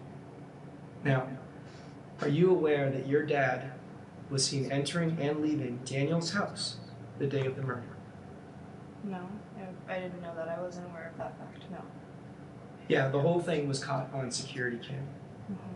So now with this new information, does that change your perspective at all? No, not at all. I mean, if my dad was seen entering the house that day, then I'm sure he has a perfectly good reason for it, but murder's definitely not the reason. It doesn't make any sense. It can't be. All right, so Rebecca, look, so if your parents were not involved and you were at your dad's house the whole day, then you tell me, what is your theory on what happened to Daniel? Look, I don't know. I don't know, okay? I really don't. What I do know is that Daniel wasn't this perfect guy that everybody seems to think that he was. I mean, he had 2 personalities. Sure, everybody saw the clean-cut business guy, but behind closed doors, it was a completely different story. What do you mean? I mean, he was mentally unstable, okay? He could be a real piece of shit, especially when he was drinking. Probably got really drunk, got all depressed, and then just shot himself. I mean, I could see that happening. Have you guys ever considered that maybe nobody actually killed Daniel? Yes, Rebecca, of course we've considered that. We've considered all possibilities. Okay, then I really don't know what to tell you, because that's all I can think of. I don't know. So there's nothing else that you feel that I should know? No, not that I can think of, no. All right, well then let's take a break. All right, you can step out of here for now, okay? Yeah, Janice is the next door neighbor. both Janice were there. Janice and Charles, they were there, and clearly Emma. So I'm thinking like maybe Rebecca wasn't there. One of them three. Oh, we're interrogating Rebecca now, the daughter. Just finishing up. All right, we've heard from everyone that we brought here today. There's still lots of things that aren't adding up or that simply don't make any sense at all. And, most importantly, we still don't know exactly what happened to Daniel. I think it's time we turned up the heat. Start poking some holes. I'm going to get Emma back in here first for another round. Let's see what we can squeeze out of her. I'll be back in the interview room with her in just a sec. All right. Bye. Seems like her attitude changed dramatically when he accused her dad. Like she knows something and wants to protect. That's what I was thinking. I was saying that. I'm like, yeah, because if you notice, like the second go around, how a lot of their attitudes are changing up. Janice and Rebecca, especially, even like Emma, when Martin started to dig a little bit deeper. The only one that was still kind of like chill as a fan was Charles. Yeah, she did get very defensive. Chauncey is he just stuck on just Daniel just smashing everybody. Daniel the dog. All right, let's get back to it. All right, this is a continuation with Emma Richardson. Now, Emma, I've been giving some thought regarding your whereabouts on the day of Daniel's murder, and just to be clear, you were at the Best Stay Motel the entire day, is that correct? Yes, that's correct. So you didn't leave at all, not even to get food or anything like that? Actually, I did leave the motel that morning. It was quick, though. I went to get breakfast at the diner across the street from the motel. I got the food to go, and then I went back to the motel and stayed there the rest of the day. So around what time did you go to the diner? It was early, probably around 7. Around 7.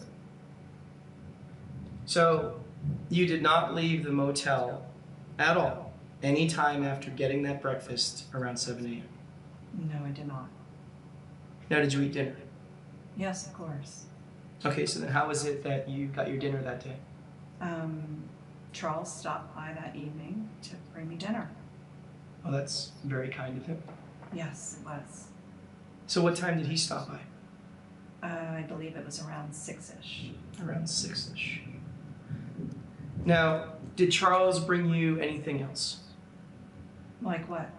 Like anything besides the dinner itself? I don't think so. And you're sure about that? Yes, I'm sure. All right, so I'm going to assume that if I were to stop by that diner and talk to some of the folks there, that someone who was working that morning would be able to verify that you were indeed there getting your breakfast around 7 a.m. Does that sound right? I believe so, yes. All right, well, let's assume that someone from the diner can verify you were there that morning, and let's also assume that Charles can corroborate that he did bring you dinner that evening. Is there anyone else that can account for your time, say, between the hours of 7:30 a.m. and 6 p.m. that day? No, I don't think so. There's no one at all. No one I can think of. All right, so just to make sure that I have this clear, you definitely did not go to Daniel's house at all the day that he was killed. Is that correct? That's right. So see, based on what I have so far, it seems to me that either Janice or Charles committed this murder. In fact, maybe the two of them even worked together. You know, I don't know. Why would you say that? Well, because Emma, the two of them were both seen entering and leaving Daniel's house the same day that he was killed. But that doesn't make any sense. I mean, neither of them would do something like that. Emma, how can you be so sure of that? Well, in Janice's case, she had no reason to do such a thing. She hardly even knew Daniel. Right. but she knows you. And she knows what you've been through. I am sure that Janice can empathize with you. You don't think so? Janice, she served her time and she has a good life now. You think she would screw all that up for some guy she hardly knows? Or me, her neighbor? Honestly, I don't know. Well, she wouldn't.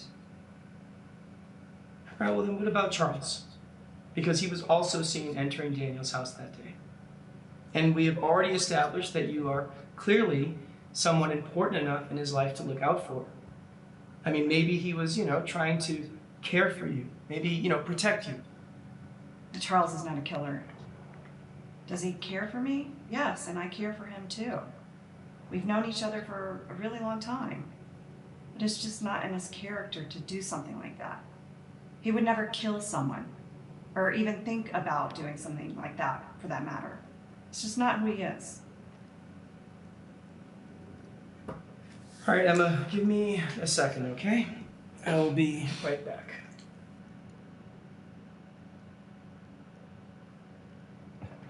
Martin just sounds so frustrated. You could just hear like when he's sighing and stuff. He's just like, ugh, like it's like, will y'all just confess already?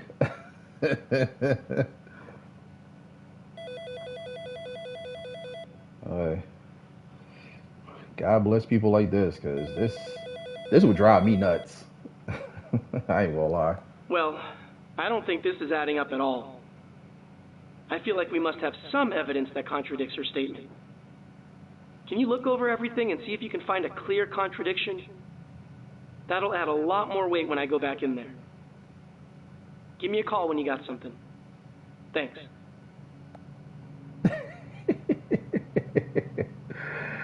All right.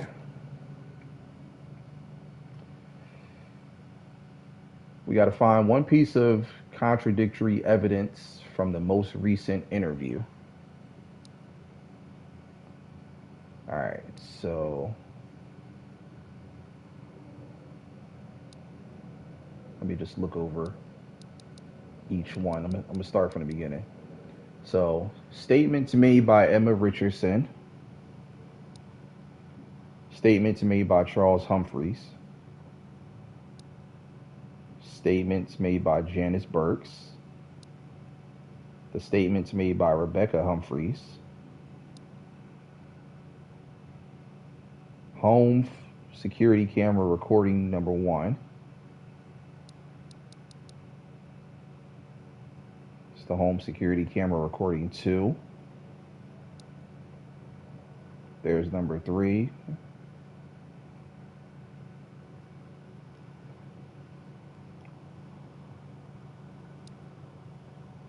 Number 4 right here, this is footage. Crime scene photo number 1. There's number 2. Photo number 3, 4, and then this is all the paperwork here, the text messages, the records, the domestic incident report, police report, and then the autopsy report. Charles went inside like, hey, asked Emma why her daughter would say Daniel was a drinker, and she said he wasn't. Okay. So you going with crime scene photo number 3, Mama? Is that the one you going with? Well, if the contradiction is in Emma's statement, it has to be about Charles or Janice. Okay. So you think Emma's statements, the statements made by Emma. See, this is the one I'm leaning to because, and I've been saying this from the jump. All these bottles, because you remember Emma said in the beginning that he wasn't a drinker like that, and then now and then like Rebecca's kind of saying that he is, but it's just like because the daughter said that he drinks. But Emma said he's not a drinker.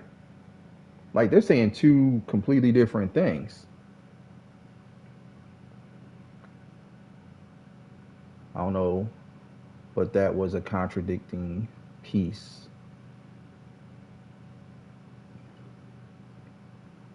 Who is Emma? Emma is the. This is the one that you said like a cyborg. Yeah, this is the one. That's Daniel's girlfriend, his living girlfriend. They got into an argument.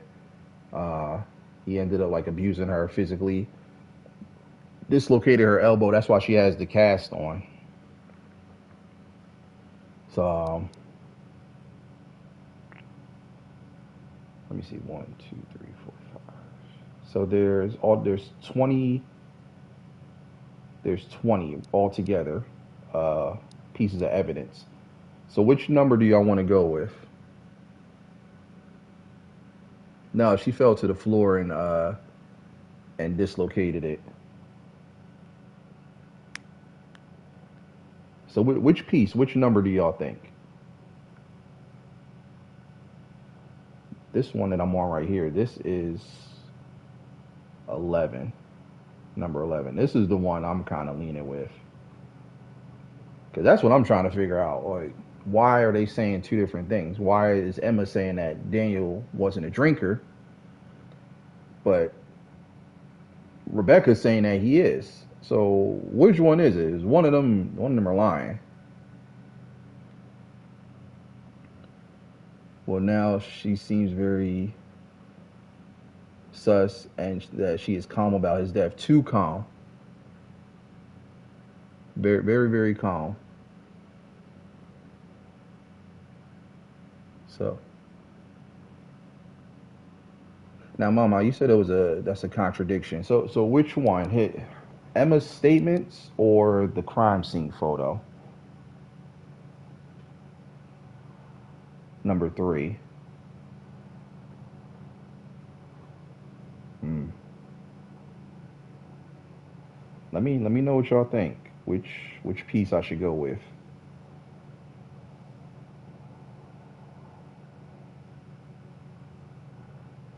Emma's statement about the drinking.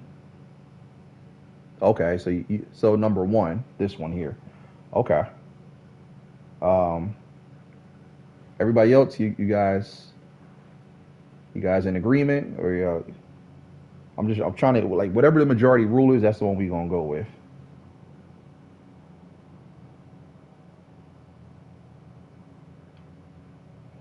Rebecca could be clueless about what her parents' friends get up to. His girlfriend would know him best. That is true. That's very true, especially since she goes back and forth between going to see her pops and staying with them. All right, so let's go with Emma's statements because it seems like you guys are kind of leaning to that. All right, so let's see. Oh, so we can't use that one. All right. Yeah, she's a cyborg. All right, so the statements, apparently that's not the right one.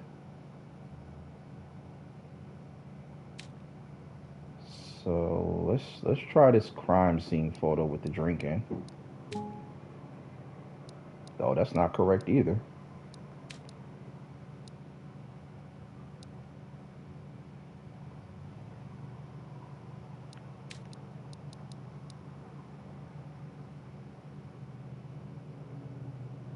All right, so hmm.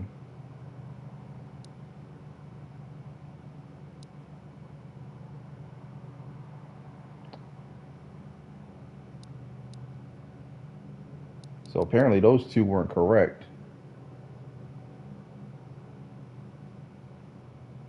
Emma's statement is what we're comparing the rest to. Rebecca is flat out saying the opposite.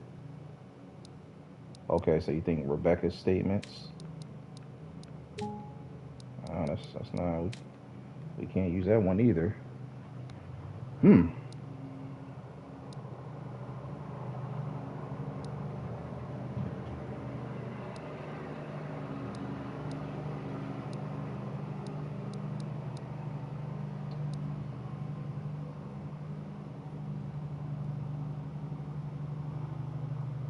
So We have to find one piece of contradictory evidence from the most recent interview, and we have to use that.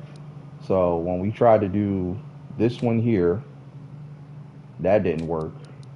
Emma's statements made by Rebecca Humphreys, that didn't work. The crime scene photo number 3, that didn't work either. So we have to figure out which one of these we're going to present as evidence for that recent interview that Emma just had.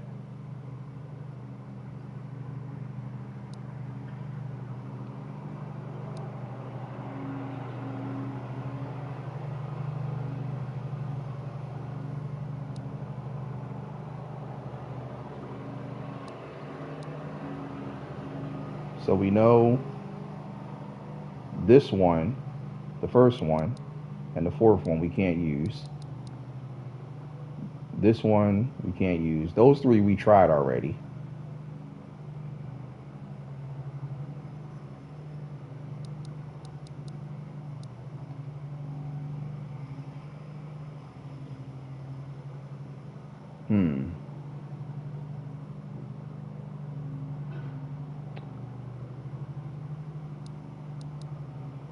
And then these here are the text message records from Daniel. This is from Rebecca, Janice, Charles, and then Emma.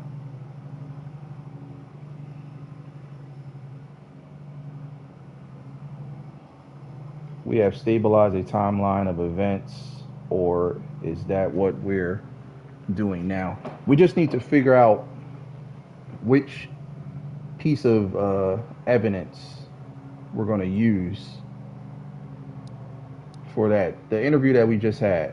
Replay the interview. Yeah, let's see if we could do that. I don't think we can. Oh, actually, wait. Let's yeah, let's go back in. Let's replay this. All right, this is a continuation with Emma Richardson. Now, Emma, I've been giving some thought regarding your whereabouts on the day of Daniel's murder, and just to be clear, you were at the Best Day Motel the entire day, is that correct? Yes, that's correct. So you didn't leave at all, not even to get food or anything like that? Actually, I did leave the motel that morning. It was quick, though. I went to get breakfast at the diner across the street from the motel. I got the food to go, and then I went back to the motel and stayed there the rest of the day. So around what time did you go to the diner? It was early, probably around 7. Around 7.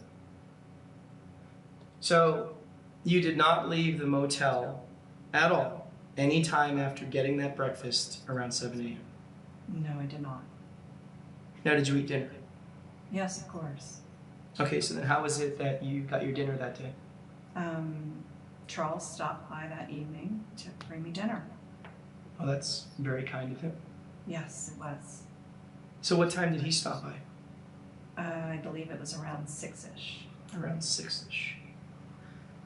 Now, did Charles bring you anything else? Like what? Like anything besides the dinner itself? I don't think so. And you're sure about that? Yes, I'm sure. All right, so I'm going to assume that if I were to stop by that diner and talk to some of the folks there, that someone who was working that morning would be able to verify that you were indeed there getting your breakfast around 7 a.m. Does that sound right? I believe so, yes. All right, well, let's assume that someone from the diner can verify you were there that morning, and let's also assume that Charles can corroborate that he did bring you dinner that evening. Is there anyone else that can account for your time, say, between the hours of 7:30 a.m. and 6 p.m. that day? No, I don't think so. There's no one at all? No one I can think of. All right, so just to make sure that I have this clear, you definitely did not go to Daniel's house at all the day that he was killed. Is that correct? That's right. So see, based on what I have so far, it seems to me that either Janice or Charles committed this murder. In fact, maybe the two of them even worked together. You know, I don't know. Why would you say that? Well, because Emma, the two of them were both seen entering and leaving Daniel's house the same day that he was killed. But that doesn't make any sense. I mean, neither of them would do something like that. Emma, how can you be so sure of that? Well, in Janice's case, she had no reason to do such a thing. She hardly even knew Daniel. Right, but she knows you. And she knows what you've been through. I am sure that Janice can empathize with you. You don't think so? Janice is on probation. She's been through a really difficult and unfortunate situation. She served her time, and she has a good life now. You think she would screw all that up for some guy she hardly knows? Or me, her neighbor? Honestly, I don't know. Well, she wouldn't. All right, well then what about Charles? Because he was also seen entering Daniel's house that day. And we have already established that you are clearly someone important enough in his life to look out for. I mean, maybe he was, trying to care for you. Maybe, protect you. Charles is not a killer. Does he care for me? Yes, and I care for him too. We've known each other for a really long time. But it's just not in his character to do something like that. He would never kill someone, or even think about doing something like that, for that matter. It's just not who he is. All right, Emma, give me a second, okay? I will be right back. Okay, so my lady made a very good observation. What time was Charles seen at Daniel's place? That's a very good question. Let's see if we can find that that security camera.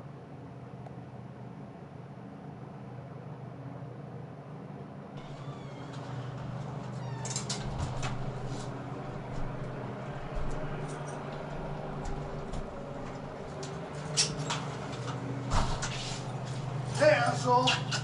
You like to hit women, huh? What are you talking about? Oh, no, Get your hands off me! I know what you did, Emma. Look, I don't know what she told you, but I didn't lay a finger on her. Oh, shut up and cut that shit! I know what you did. If you ever do that again, I will kill you. I will fucking kill you. Do you understand me? No, whatever. I will hit you. You got that? I will fucking hit you. You want to hit somebody? Hit me. Come on, hit me. That's what I thought, tough guy. Piece of shit.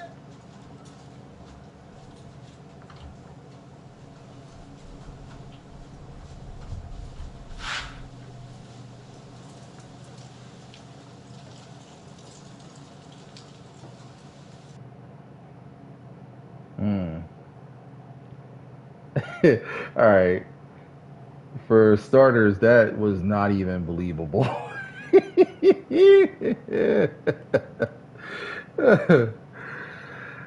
That's contradiction right there, because the daughter said he was at work. Now he's all around the neighborhood delivering food. Yeah, like he's Postmates or DoorDash and stuff. All right.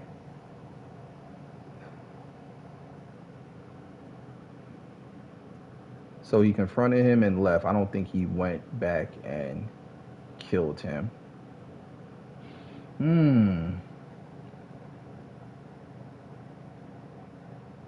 He seemed drunk though, didn't he? A little bit. Yeah. He definitely did. He clearly has motive and opportunity. All right. All right, so what do y'all think? Should we try to use that contradiction right there? Or should we continue to look at some more of the footage? Because we have to base this contradictory evidence off the most recent interview, which is this one, which is Emma's third interview. So what do y'all think? Let me know. I mean, we could keep running through these security cams because we have 3 more, or should we try to form a contradiction? Yeah, that's proof that he has the capacity for violence, which she denies. That is true. And someone said he was seen leaving the house like he was sneaking but saw Daniel and didn't even go inside. That's very true. That's very true. K Rex, what's going on? How you feeling? How you living? Welcome in. Appreciate you coming through. This is a early morning, afternoon matinee movie video game night. Yeah, y'all putting y'all detective hats on. I like it. I like it. So what do y'all think? Y'all let me know. Let me know what we should do.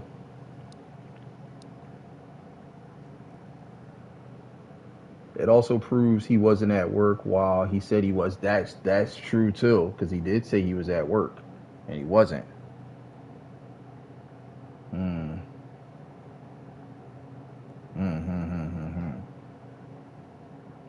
What y'all think? Keep looking through these videos, these security cams, or should we try to form a contradiction? Let's listen to his interview. Okay. I don't think it was the neighbor and the ex-husband. Okay. So, you want to listen to Charles's first interview?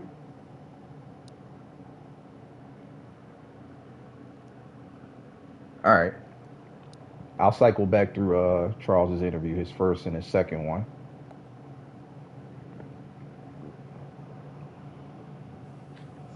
All right, Charles, we are recording. Today is September 19th. I am Detective Martin Ruiz, badge number 7621. And with me here is Charles Humphreys. So Charles, we'll just start with you spelling your first and last name for me. Okay. CHARLES HUMPHRIES. And can you please acknowledge that this statement is being video and audio recorded and that you are consenting to this recording? Yes, I do. And lastly, if you could please acknowledge that we have already gone over your rights and that you are willfully making this statement. Yes, I do. All right, thank you, Charles. So, Charles, let's just start with you telling me, why were you seen entering Daniel's house the day of his death? Well, I was doing a favor for Emma. I went there to pick up some items that she had forgotten. She didn't want to enter that house again, so I went there for her. And what sort of items were you picking up? It was like some clothing and other personal items. I didn't sort through the bag, so I'm not 100% sure what may have been in it. So you said the bag, so you were there to pick up a bag of hers, is that right? Correct, right. She put it by the front door in the entryway. I walked in, I grabbed the bag, and I left. And Charles, you're a realtor, is that correct? Yes, that's correct. So that means you get to pretty much set your own hours, right? To an extent, sure. Now, you didn't have any appointments or any meetings that morning? That was correct. So, did you see Daniel when you went inside the house? No, I didn't. I didn't see his car in the driveway either, so I just assumed he wasn't home. Look, I didn't even go in the house. I just went in the entryway, I grabbed Emma's bag, and I left. That's it. Now, are you aware that Daniel had been killed on that day and that his body was found inside that house? I'm aware of it now, but at the time, no. I wasn't aware of it at the time. So what do you know about Daniel's death? I know that he was apparently shot and killed. I'm also aware it possibly could have been a suicide, that he took his own life.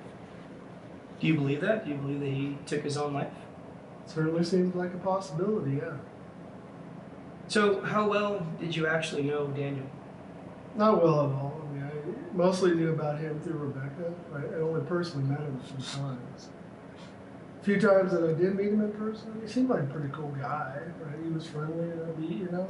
Just a good all-around guy.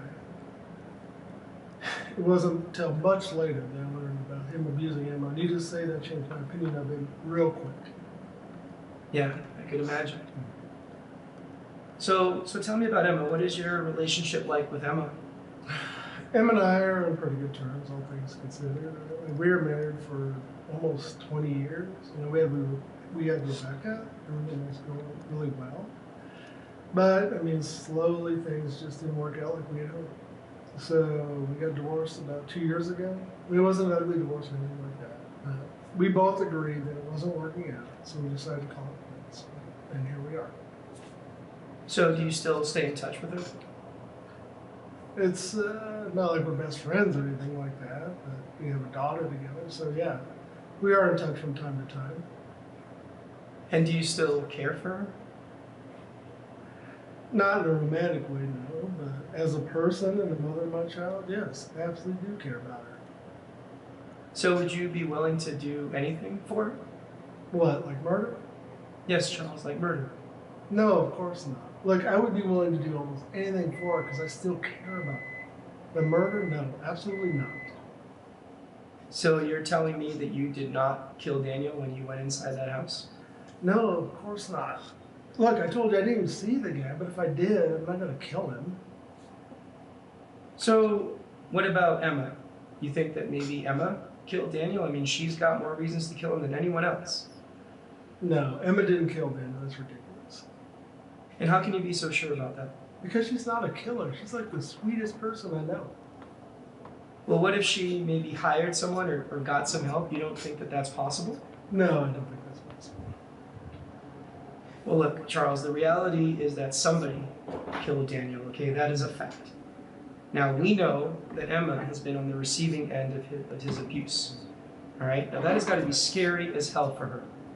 Okay, now, Charles, I'm not saying that Emma killed Daniel, okay? But, Charles, we at least have to entertain the idea that maybe she wanted him dead. Now, I don't think that that's far-fetched at all. Hell, Charles, I have seen people killed for far less, all right? So you don't think that Emma maybe just wanted him dead? You don't think that that's possible? Look, I have no doubts that she wanted this man out of her life. That's obvious. But to think Emma would wish death upon him or anybody else for that matter? No, I don't believe that. I do not believe that she wanted him dead. No. You really don't? No, I really don't. All right, Charles, we're going to take a short break, all right? Just ask that you sit here for a bit and I'll be right back, all right? Yeah, no worries. Very good questions. Very good questions. Let's see, because they don't have. I don't think they have anything that states any type of, except for here in this incident report with the domestic dispute and violence. That's the only thing it really says.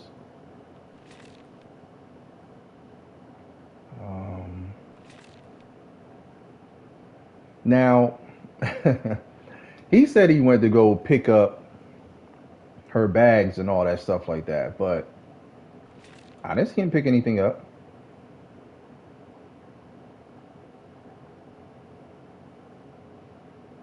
Okay, so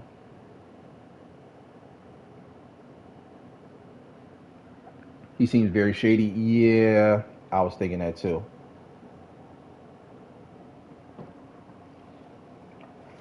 The abuse was about Daniel, not Charles. Yeah, it was. It definitely was.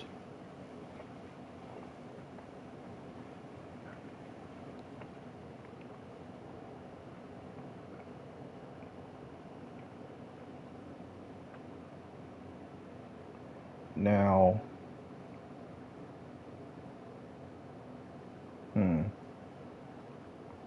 just reading these text messages.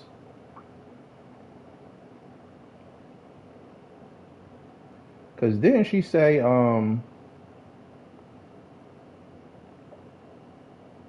she said that he dropped food off for her around like 6.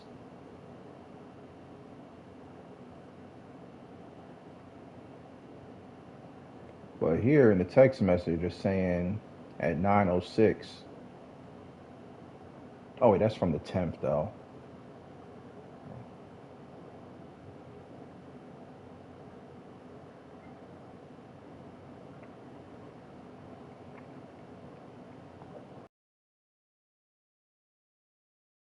wrestle for the gun that goes off between them.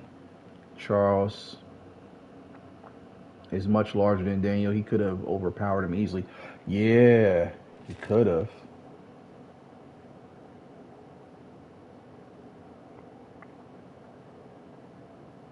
Hmm.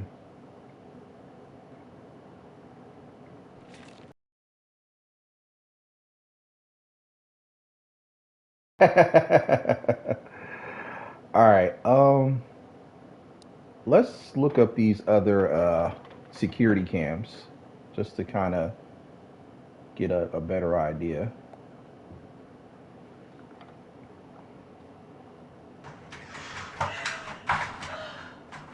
Emma?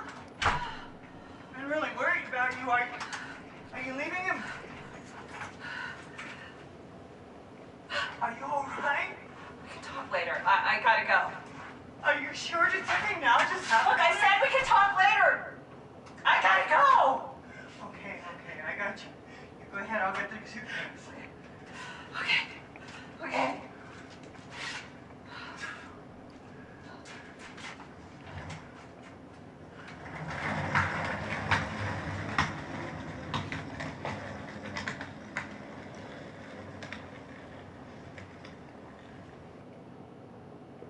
Okay. Now you see her going out with a suitcase. Charles never picked up a suitcase. Remember, he said he was over there to pick up some stuff. He never picked nothing up. So, all right, let's go to the next one. Why was she so quick to leave? Oh, what day and time was that? Oh, because because there's some Ike Turner type mess going on, Merge. That's why. let me look at it again to see what time that was.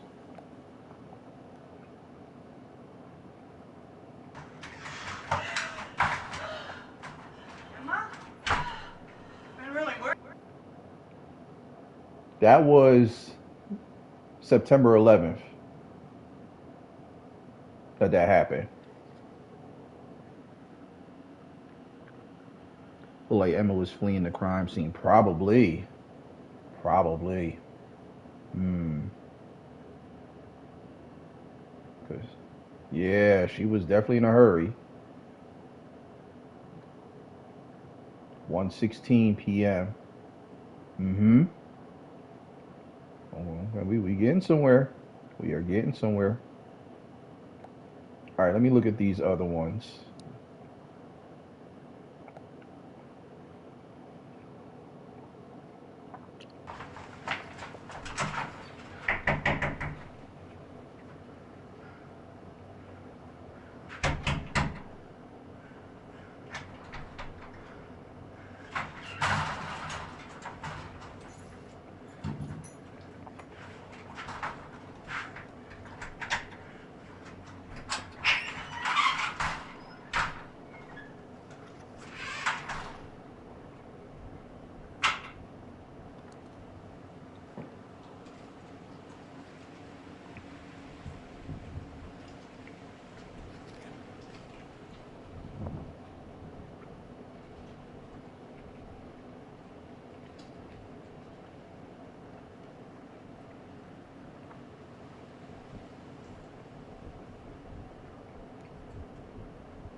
And she rushed over there pretty fast.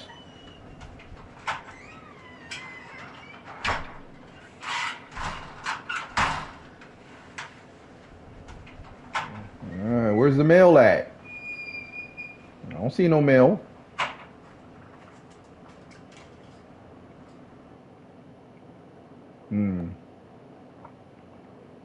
Okay, you said what time and day was the murder? That was Janice.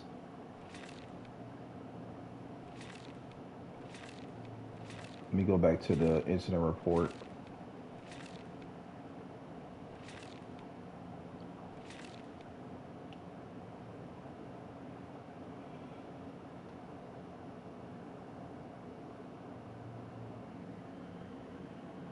She didn't put the key back. Yeah, she definitely didn't.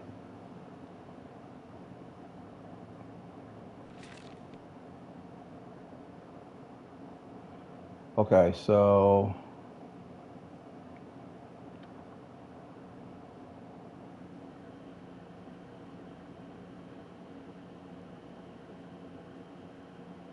he said, "What the hell?"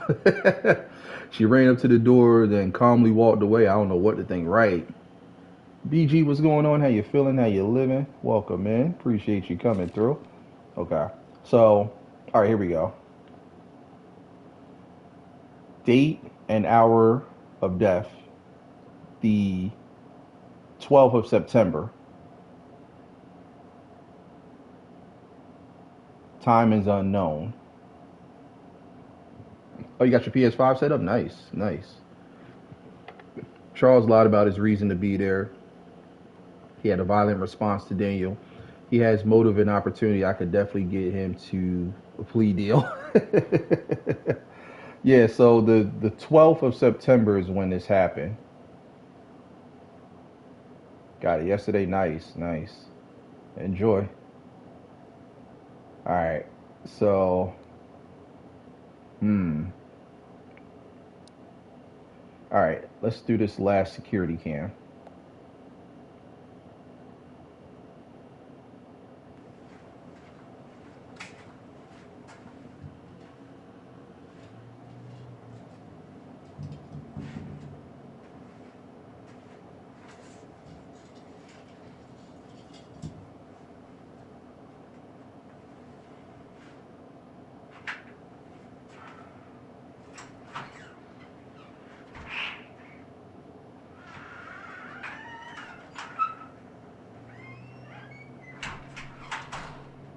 What the hell?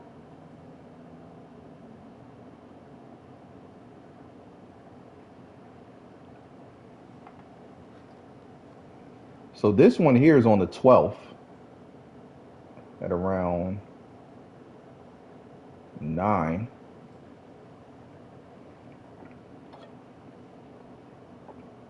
She left the door open. Yeah, she definitely did the Silk Sonic. Left the door open. That was Charles.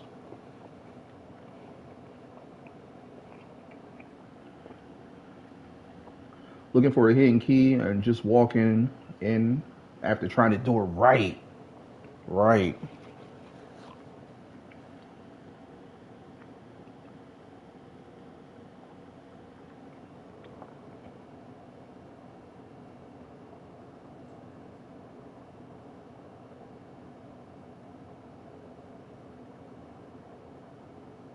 Yeah, he went inside. He was looking for like the spare key, didn't find it. He just happened to open the door and it wasn't unlocked. I mean, it wasn't locked. And he just went on in.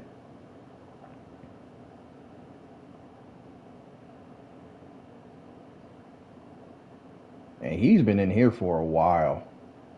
This is on September 12th.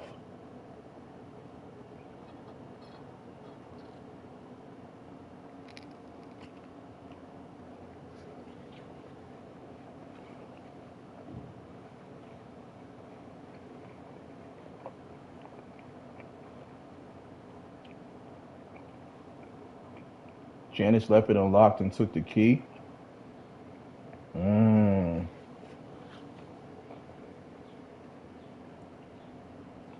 Staging the scene.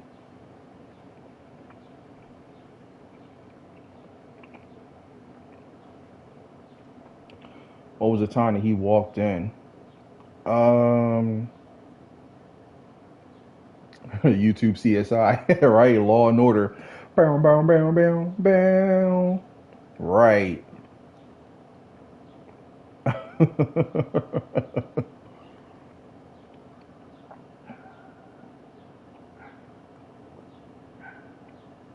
He's in here for a minute.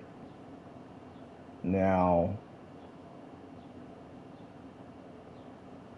I don't know.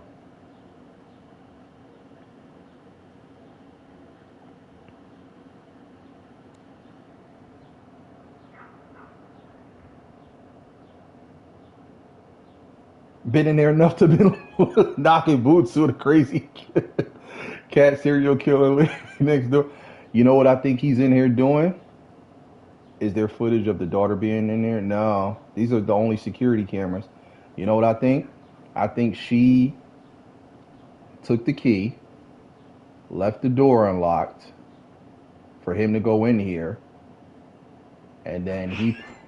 Oh, hold on. He's coming out.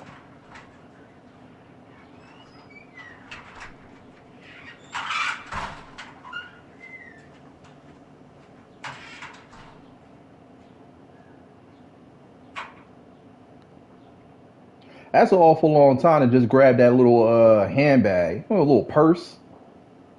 Hold on. So, Merge, you said what time did he go in? Around 9:27.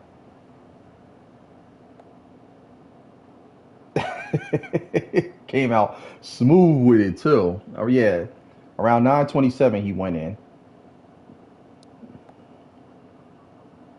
and he didn't leave until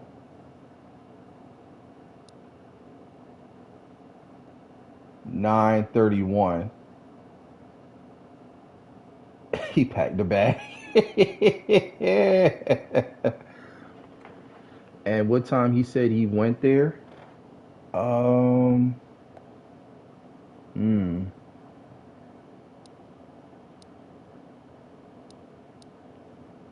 I gotta check again. All right. Well, what y'all? What we thinking? What we thinking? Should we? You want to do the second interview for Charles?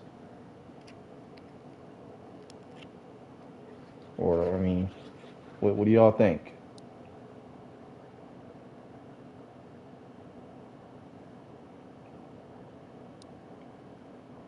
That's what I'm saying. I think they're all in on it.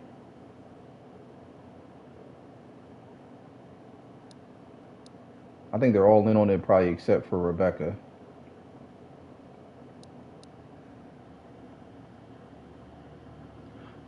He went in. Oh, you were asking. He went in around like 9:27, and he left out around 9:31. Charles has your attention now. All right. So y'all want to do the second interview with Charles, or should we go right to the contradictions?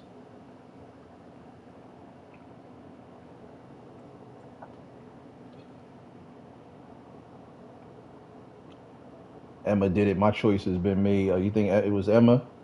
And you think Charles and Janice are like accomplices trying to cover up? I think Rebecca did it. That's why I want to know if there's footage. Yeah, this is it right now.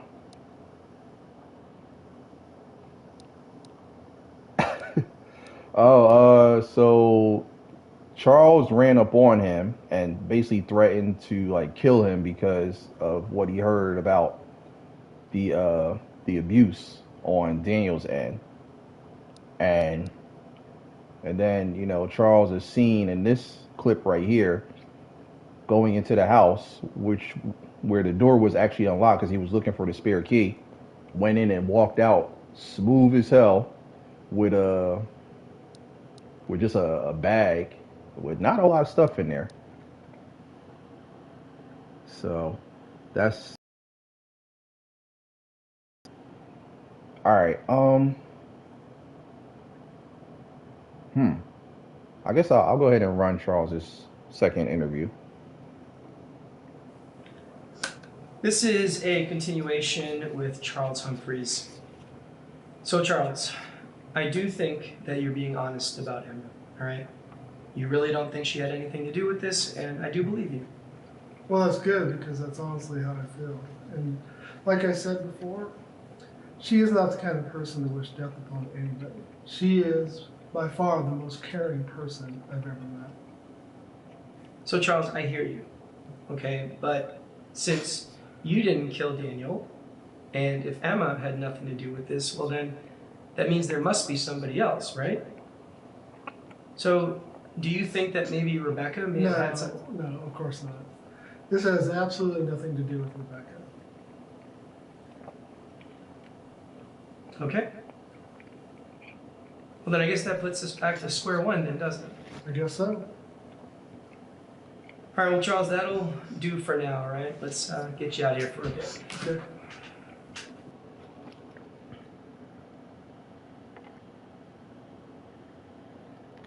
He wants Emma for himself. Yeah. Oh, Charles. All right.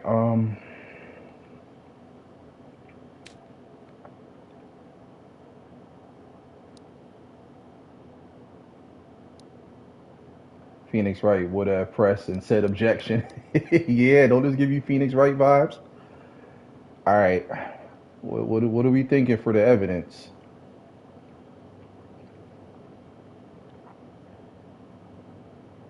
I'm kind of stuck on. And he said he has absolutely nothing to do with Rebecca, like he knew what it had to do with. See how fast he tried to shift away from Rebecca, not even a thought, like he was waiting to do it. Yeah.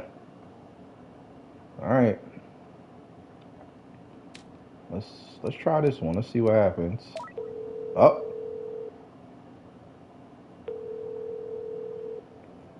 Hello? Yes, that's it. Kinda hard to argue that Charles isn't capable of murder, or at least thinking about it when you have him on video literally threatening to kill someone. That is good stuff. Alright, let me show her this and see what sort of explanation she has. This is good. Thanks. Alright, let me get back in there. Hang tight. Good job, y'all. Good job. Oh, it's about to get interesting. I hope y'all didn't finish all y'all popcorn.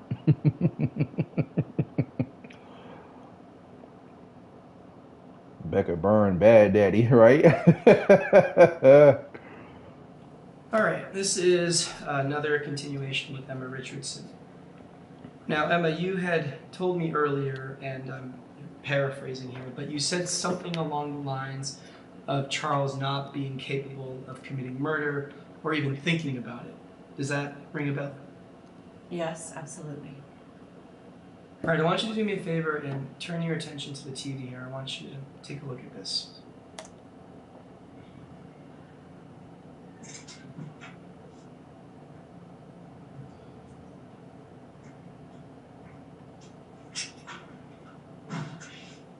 Yeah, that's all.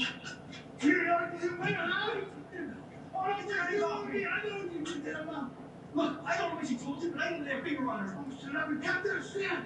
I know you did. If you ever do that again, I will kill you. I will fucking kill you. You understand me? No, whatever. I will hit you. You got that? I will fucking hit you. So what do you think now? I know how it looks, but surely you can see he's not being literal. Yes, he's angry and obviously trying to scare the shit out of Daniel. But to think he literally meant what he said, it's absolutely ludicrous. Is it really? It's a figure of speech. Obviously, Charles is not a murderer. Emma, I am showing you clear proof right here that Charles threatened to kill Daniel. Now that absolutely makes him a suspect, and it shows clear intent. Now, I hear you when you say that you think Charles isn't a murderer. But Emma, what actual proof do you have that Charles did not kill Daniel? And I mean real proof, not just your thoughts and feelings. I don't have any actual proof. There you go. That right there is the problem. All right, that is a big problem that I need to get to the bottom of. So look, we are going to put a pause on this for now, because I absolutely do need to speak to Charles again. All right? Okay. To think he was being literal when you only have a dead body to go on is ludicrous. All right. I think we're making some progress here. Time will tell. You did a good job finding the right evidence. So now, let's see what Charles has to say. I'm gonna get him back in here. I'll talk to you in a few. Ooh, our boy Charles.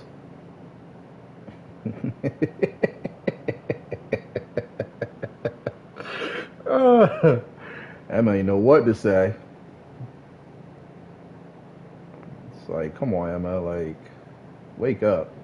Like Lawrence Fishburne said on the at the end of School Days, wake up. All right, let's go. All right, this is another continuation with Charles Humphreys. So, Charles, I want to revisit your relationship with Daniel. I mean, sure, but like I told you before, there wasn't much of a relationship.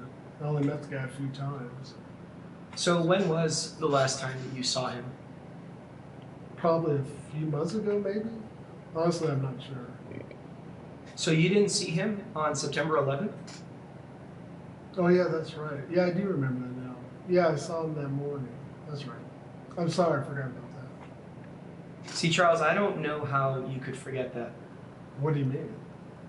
Well, Charles, we have security cam video that shows you violently threatening him. In fact, Charles, we can take a look at that right now. You don't need to show me that. Well, Charles, I just want to refresh your memory, okay? Seeing as though that you forgot.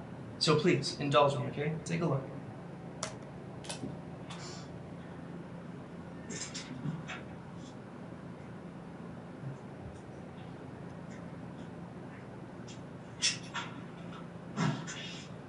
Yeah, asshole. Here, you man. Oh, no, hands off me. I know what you did that about. Look, I don't know what she told you, but I didn't lay a finger on her. Oh, shut up and cut this shit. I know you did. If you ever do that again, I will kill you. I will fucking kill you. You understand? No, whatever. So, Charles, is it coming back to you now? Yeah. Charles, you are seen here threatening Daniel's life, all right? Now, that is pretty damn serious. Especially considering the fact that the man whose life that you threatened, well, he was found killed the very next day. I know how it looks, but I swear that was just an empty threat. I didn't mean it, literally. But I was pissed, man. He laid hands on Emma, and I wanted him to know that I wasn't going to put up with that shit, period. So you had no intentions of actually following through with that threat? No, I wasn't actually going to kill him. But yeah, if he hurt Emma again, I would have probably went there and kicked his ass. But no, I wasn't actually going to kill him. Okay, fair enough. So let's talk about your other visit to Daniel's house, okay? The next day, the day that he was actually killed. Yeah, sure. What more do you want to know? Well, you went there to gather some of Emma's personal belongings based on her request, right? Yes, that's right. And I'm assuming that you were able to get everything that you were sent there to get. Is that also correct? Yes, that's correct. So when did you actually bring these items to Emma? Later that night. At the motel? Yes, at the motel. And you had also brought her dinner as well that evening, is that correct? Yes, that's correct. So Charles, when you were actually inside of Daniel's house gathering these items, how long would you say that you were in there for? It's pretty quick, maybe a minute at the most. A minute at most? Really? Well, I just went into the house and grabbed a bag that was right up the entryway, and then left. So you had no reason to look around the house at all? No, not at all.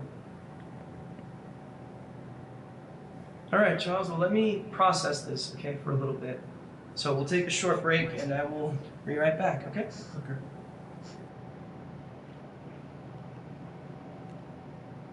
Oh, Charles.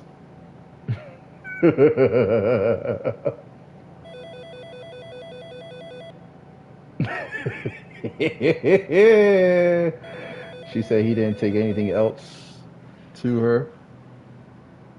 She said he only took food. Right. That's right. And he was in there for a mad long. Right, Chauncey on Charles. All right, there are definitely some holes in this guy's story. I'm gonna need you to find some concrete proof. Let's nail this guy hard, all right? Let me know what you can find. Thanks.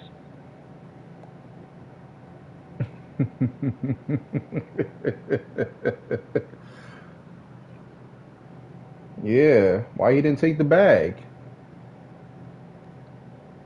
Because wasn't he over there to get her the rest of her belongings and bring her back? He just brought her the food. I knew that was coming.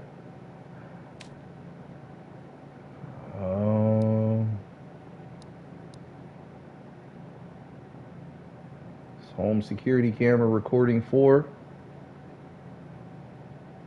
Charles doing the smooth criminal at Daniel's crib. What y'all think? So where's the bag he left with? That's what I was saying. He said the bag was by the door. He was inside the house for 10 minutes easily. Yes, he was. Yes, he was up to no good. All right, let's see. Let's go with it. Oh, we got to select 2 pieces of evidence. Okay. So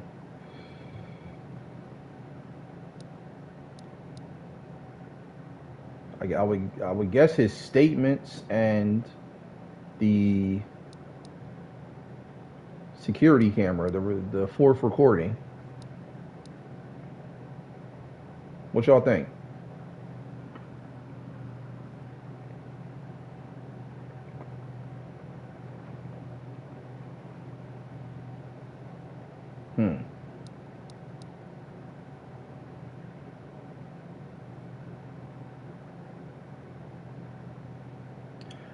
I still want to know what's with all of this right here, with the bottles and the cards and all that. I'm still trying to figure that one out. Oh, so you say his statements and the recording.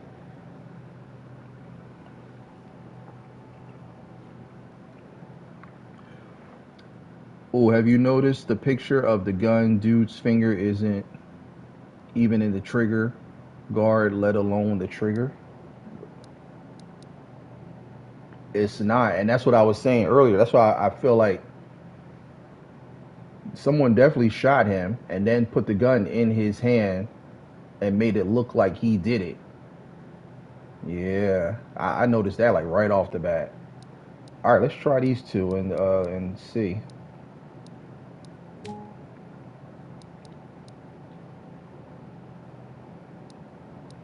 Okay, so it says 1 of 2 selections submitted are correct.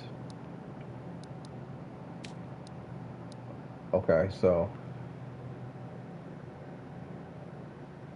we got to figure out what the other one is.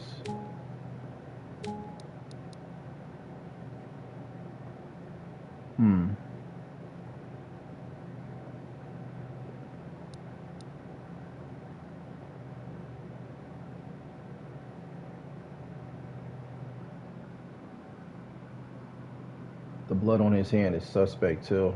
Yeah. All right, let's try that one. Let's try that crime scene photo and see. Okay, so that's not correct. So apparently this one of him leaving with the bag, apparently that's correct. So we just need to figure out what the other one is. The 2 pieces of evidence will be Emma taking her own bag in the house on the 11th and Charles being in the house looking for the bag. Try to document. I think he got shot. He touched himself. Then he put the gun in his hand.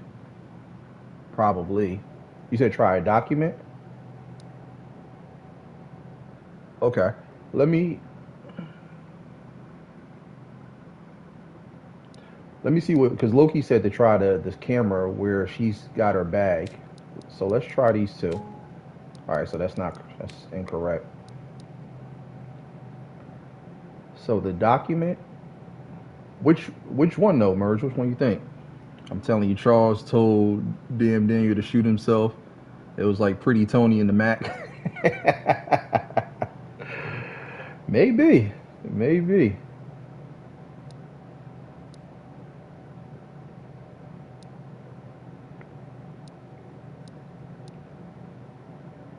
So we got domestic incident report, police report, the autopsy report, and then the text message records.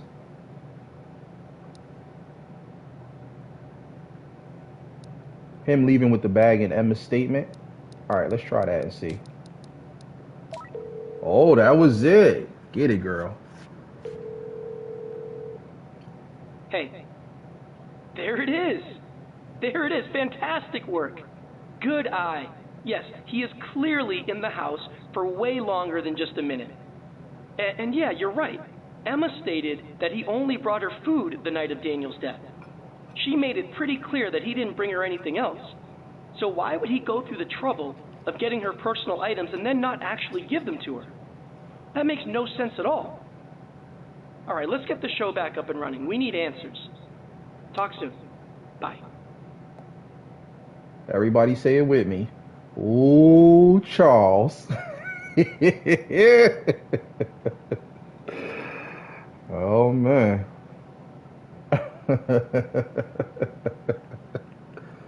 That was a very good deduction, Mama. Good job on that one.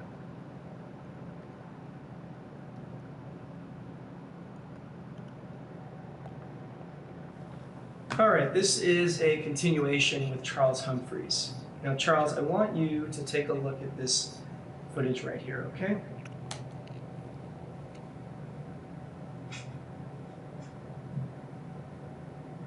What am I looking for exactly?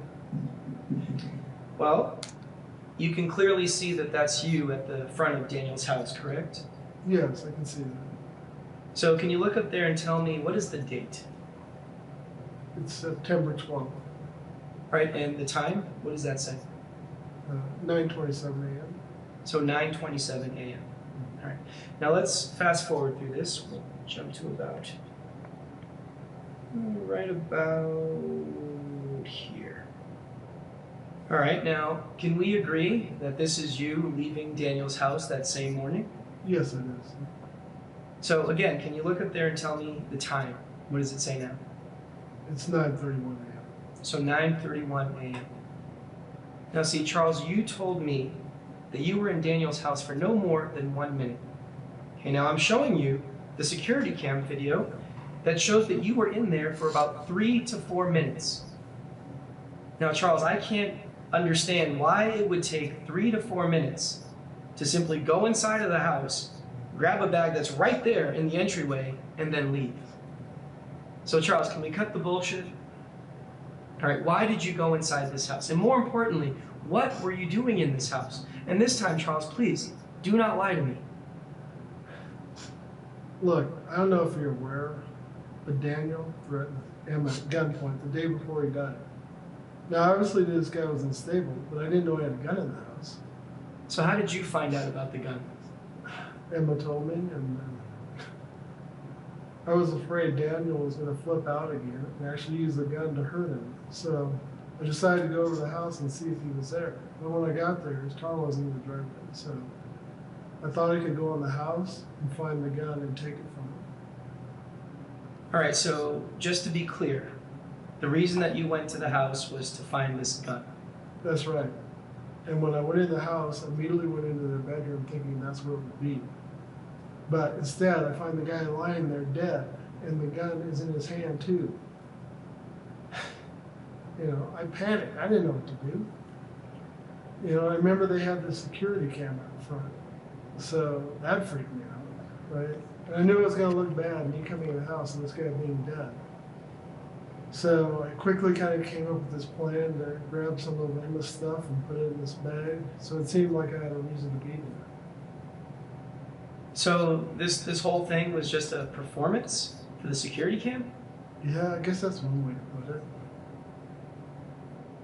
Well, I guess that does make sense. Because see, Emma, she stated that the only thing that you brought her that evening was dinner.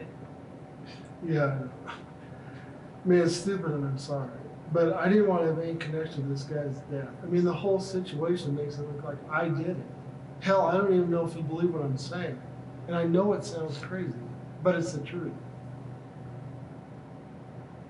All right, so if your intent was to go there and to find this gun, then why do you look so confused when you first arrived? Honestly, that's what I'm still confused about. Because I went to reach for the spare key, it wasn't there. So I thought I'd try the door anyway, and to my surprise, it was already unlocked. So who do you think could have taken that spare key? Honestly, I have no clue.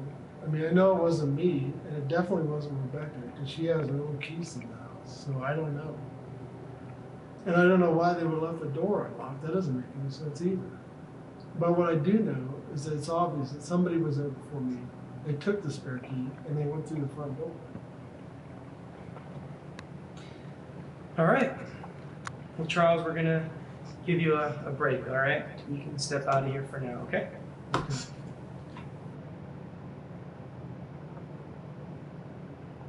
Cleaner, what's going on? How you feeling? How you living? Welcome, man. But why didn't he call the body? And I was thinking that same thing. Hey, I think that went well. It's quite a story, though. You know, I'm still not sure who to believe at this point in time. That being said, he did hit the nail on the head. Someone was absolutely there before him, and we know exactly who that was.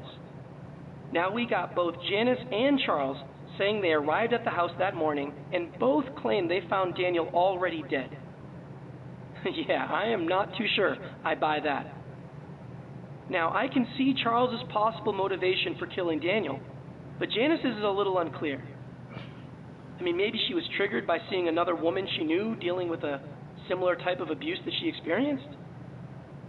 I don't know. Well, regardless, we gotta move forward. I want to hear more from Janice. I'll grab her now. We'll be back up in just a sec. Oh man, it's getting interesting. So I think Janice and Charles must have been like on some accomplice type of I don't know. Hold on, give me 1 second. I just need to swap out controllers.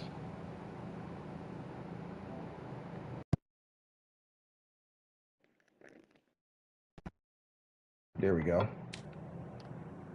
All right, let's see what Janice got to say. Yeah, that's what I'm thinking too. Like, why, if they saw the body, why didn't they call it in or whatever, or say something? He just walked out of there like smooth, like, I got what I came for and kept it moving. And yeah, like you said, wasn't the bag was supposed to be on the porch? It wasn't in the porch. And he was in there for a minute. And even Janice, she was in there for a minute. Both of them were. So I'm hoping there's more CCTV coming so we can place Rebecca at the scene. We'll see. We'll see. Okay, this is a continuation with Janice Burks. So look, Janice, I just want to explore your relationship with Emma a bit more with you, if that's okay. Sure. What more would you like to know? Well, you mentioned having a positive relationship with her, so yeah, I just want to, I guess, get a better understanding of what that relationship looks like. Well, like I told you before, Emma's always treated me nicely. And we talk from time to time so we get to know each other a little bit. She looks out for me, I look out for her. She's never judged me whatsoever, and I think that speaks a lot to her character. She's a very good person, and I'm really glad I got to know her. Now, would you say that she trusts you? To a certain extent, yes, I would say that. Now, were you aware of the physical abuse that she had experienced? Did she trust you enough to share that information? No. I knew they had some arguments. Sounded pretty bad, too. It was loud enough you could hear it next door. But I wasn't aware of any actual physical abuse. So you were aware that they had some pretty bad arguments? Yes, I was aware of that. But you were not aware of any actual physical abuse? No, sir. Now, you met Daniel a few times, so I'm wondering, do you think that he seems like the kind of guy that would be capable of physically striking a woman? Like you just said, I only met him a few times, so I don't think I would be the best judge of his character. Well, you know, just in the limited interactions that you had with him, does he seem like the kind of guy that would be capable of physically striking a woman? I don't know. You don't know? No. All right, well, Janice, we are going to take a real short break. You know, it'd be great if you can use this time to maybe think about your encounters with Daniel and see if you can maybe come up with a more concrete answer, because, I would appreciate that. Sure. I mean, but I don't know what else there is to think about. Well, just try it. That's all I'm asking. Sure. Well, thank you, Janice.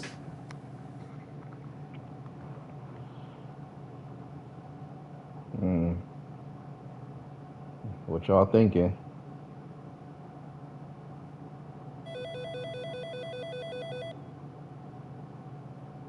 Well, she does seem to have all the right answers, doesn't she? But there's gotta be some flaws. It just all seems a bit too perfect. There's gotta be more to this than what she's telling us. Alright, let's take some time here. Look through everything you got, see if there's any contradictory evidence we can use to prove this statement of hers is full of shit. Hopefully you can find something good. Give me a call when you got something, alright? Bye. Alright, so we just interrogated Janice for the third time. Martin was trying to get more detail on her relationship with both Emma and Daniel. She feels like there's more going on between Daniel and Emma.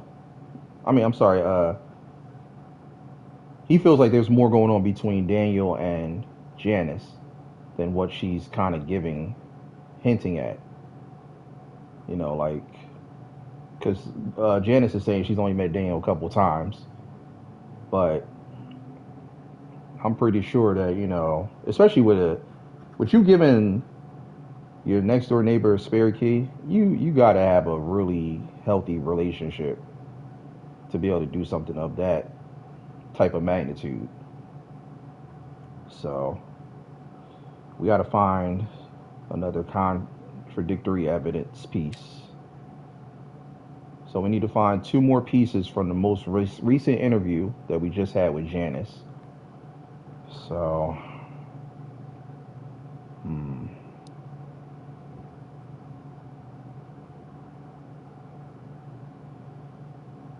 I feel like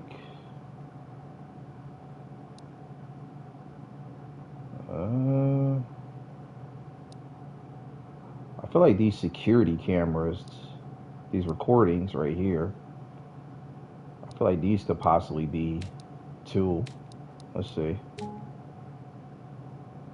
Oh, so these aren't correct. Okay.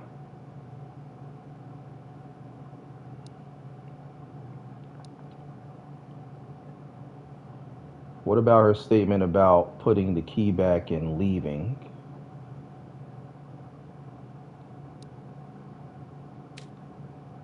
Oh, you talking about Janice's statement?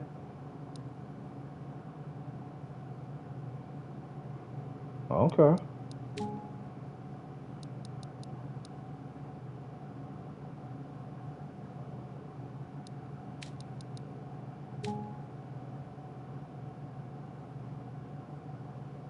Let's see.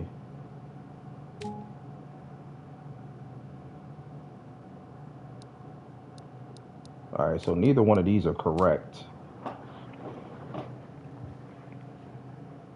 And the video of her, the opposite.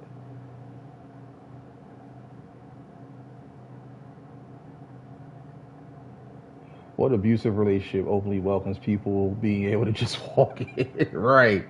Right. Okay, so you said Janice's statement and then her doing the opposite. Yeah, these didn't go through.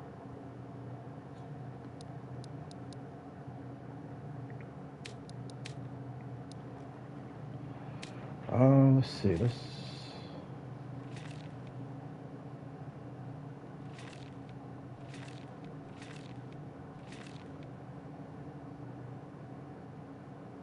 Spare keys and spousal abuse just do not go together. They definitely don't.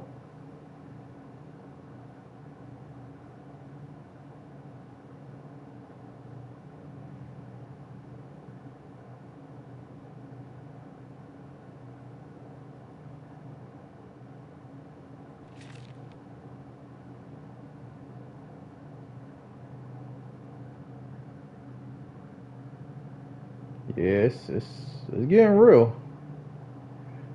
All right, so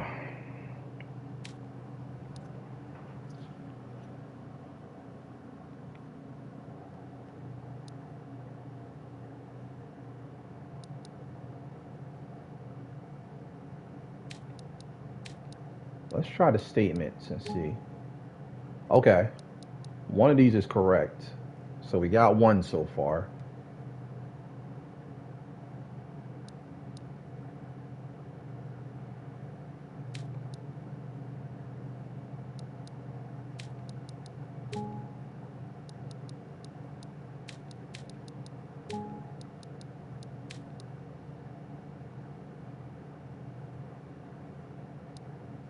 Okay.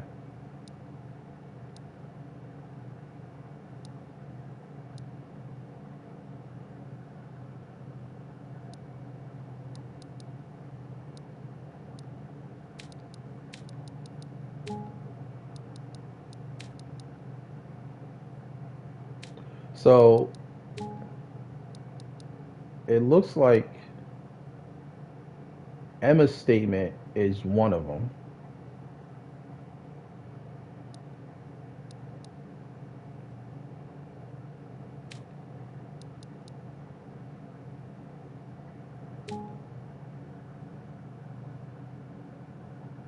Janice in the phone call.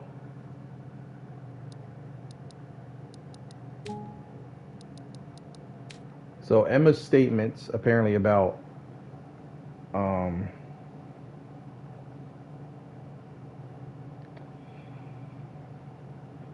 about, you know, just like Janice being like a good friend and everything like that.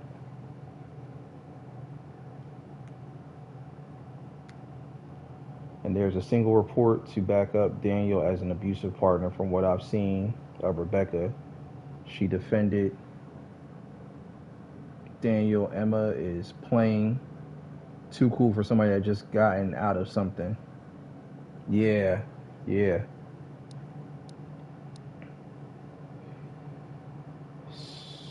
So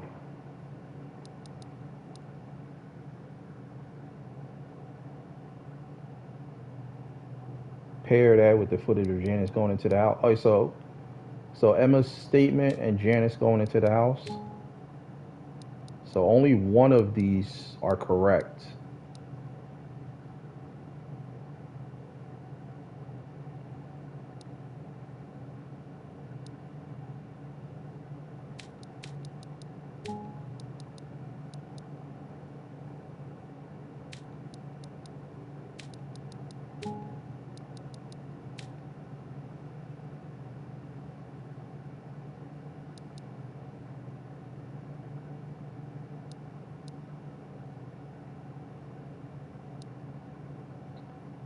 So we've got one. We just need to figure out what the other one is.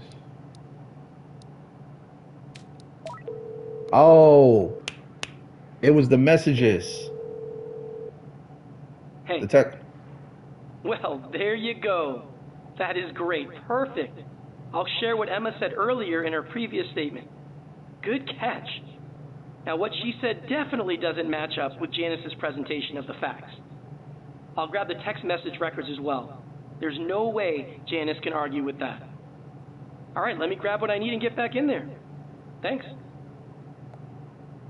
It was the text messages from Janice. Where is it at? Where is it at?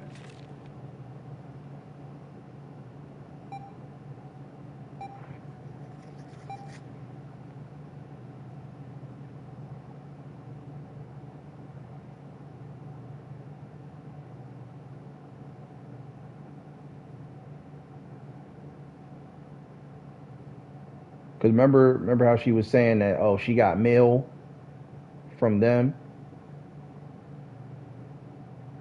She was like, oh, she's been receiving their mail. But if you look at the Amazon thing, the Amazon order went strictly to her. It didn't go to the neighbors. So why would she have to go over there? Because she was saying that they were doing that porch pirate thing or whatever the case is. So there's no reason for them to do that.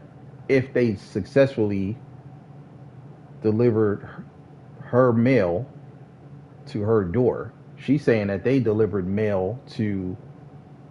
She's saying that they delivered their mail to her house, but it's not the case.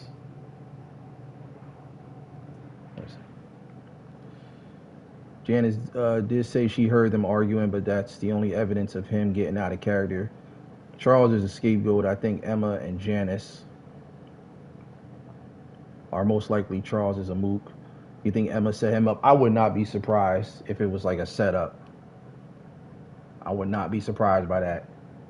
She probably did do that to make it look like it was him. I don't remember the text from Janice. Yeah, this is it right here. So yeah, let's now we piece that together. Let's see what they got to say now. All right, this is another continuation with Janice Burks. So, Janice, I want to make sure that I got this right. Now, you are not aware of any physical abuse that Emma has experienced. Is that correct? That is correct, sir. Now, see, that is a problem. Because, see, Emma has stated the complete opposite. What did Emma say? Well, in her earlier statement, Emma said that you had texted her the night that her and Daniel had that pretty bad argument, the night that he had reportedly assaulted her. She said that you had texted her asking her if everything was okay. Now, does that ring any bells? Well, yeah, that's correct, sir. Now, she said that she had texted you back later that night telling you exactly what had happened. Does that also sound familiar to you? Well, yes, that's also correct, but I don't remember if she told me that he'd actually physically assaulted her. So you don't remember her texting you that detail? No, not that I recall. That's interesting. That is very, very interesting. So, Janice, look, I want you to take a look at these records right here. I want you to look at the message that's highlighted there. Now, that is a text message that Emma had sent to you the evening of September 9th. Now, she clearly texted, and I quote, "He threw me to the ground, hurt me pretty bad, at the hospital now." Now, there is no mixed messaging there. I find it very hard to believe that someone would forget such a major detail. Now, Janice, did you lie to me again? Yep. No, sir. I just didn't recall. You didn't recall? Okay, I may have misstated the facts. Janice, that is a very eloquent way of telling me that you lied.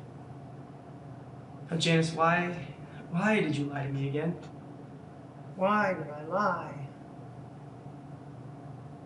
Again, sir, look at the optics. Someone with my background is seen entering the house the same day that Daniel's body is found shot to death. You know why I lied. And don't take this personally, but I don't trust law enforcement. I know I'm an easy target. I'm just doing the best I can to stay out of prison, sir. Look, you want to know what the truth is?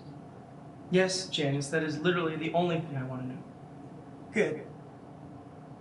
Because the truth is that none of us would be in this mess if law enforcement had actually done their job and protected Emma when she first reported the abuse. She did all she could.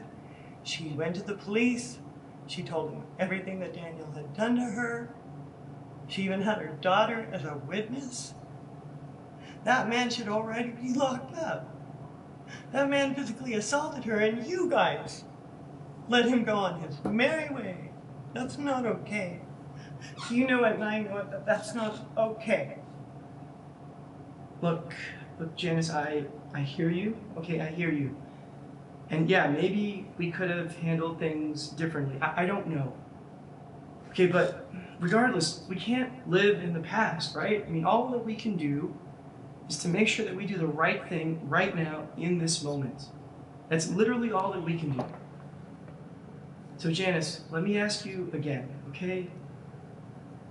Were you aware that Daniel had physically assaulted Emma? Yes, sir, I was aware. And your only confirmation of this were the text messages between you and Emma, is that correct? That and the fact that she went to the hospital with a dislocated elbow. Not sure I'd need any more proof than that. But you didn't actually see Daniel physically assault her, correct? No? What kind of question is that? I mean, what man do you know is going to strike a woman in front of other people? Guys like that do their business behind closed doors. Trust me, I know. Fair enough. Now, I am curious, and Janice, please be honest. Do you think that Daniel deserved to be killed for his actions? No. Punished, yes, but not killed. Are we almost done, officer? For now. Yes, for now. Now, I do need to get some other people in here, and then we'll see how it goes from there. But yeah, Janice, you can step out of here for now, okay? Let's go.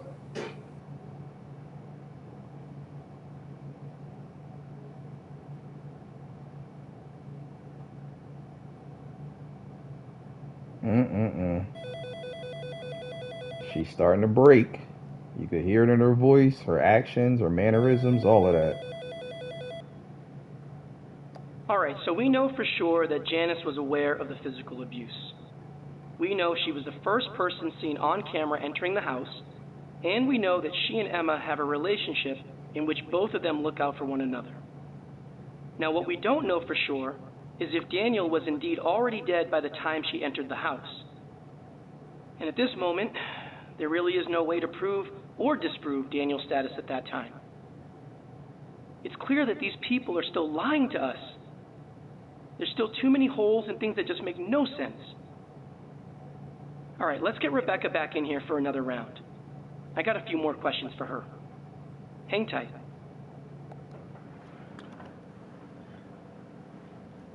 They all keep mentioning Rebecca knew that she had her own keys. She was aware of the abuse and defended Daniel in his drinking. Now, Rebecca was the one who Daniel said was the mean drunk. Emma claimed he didn't drink at all.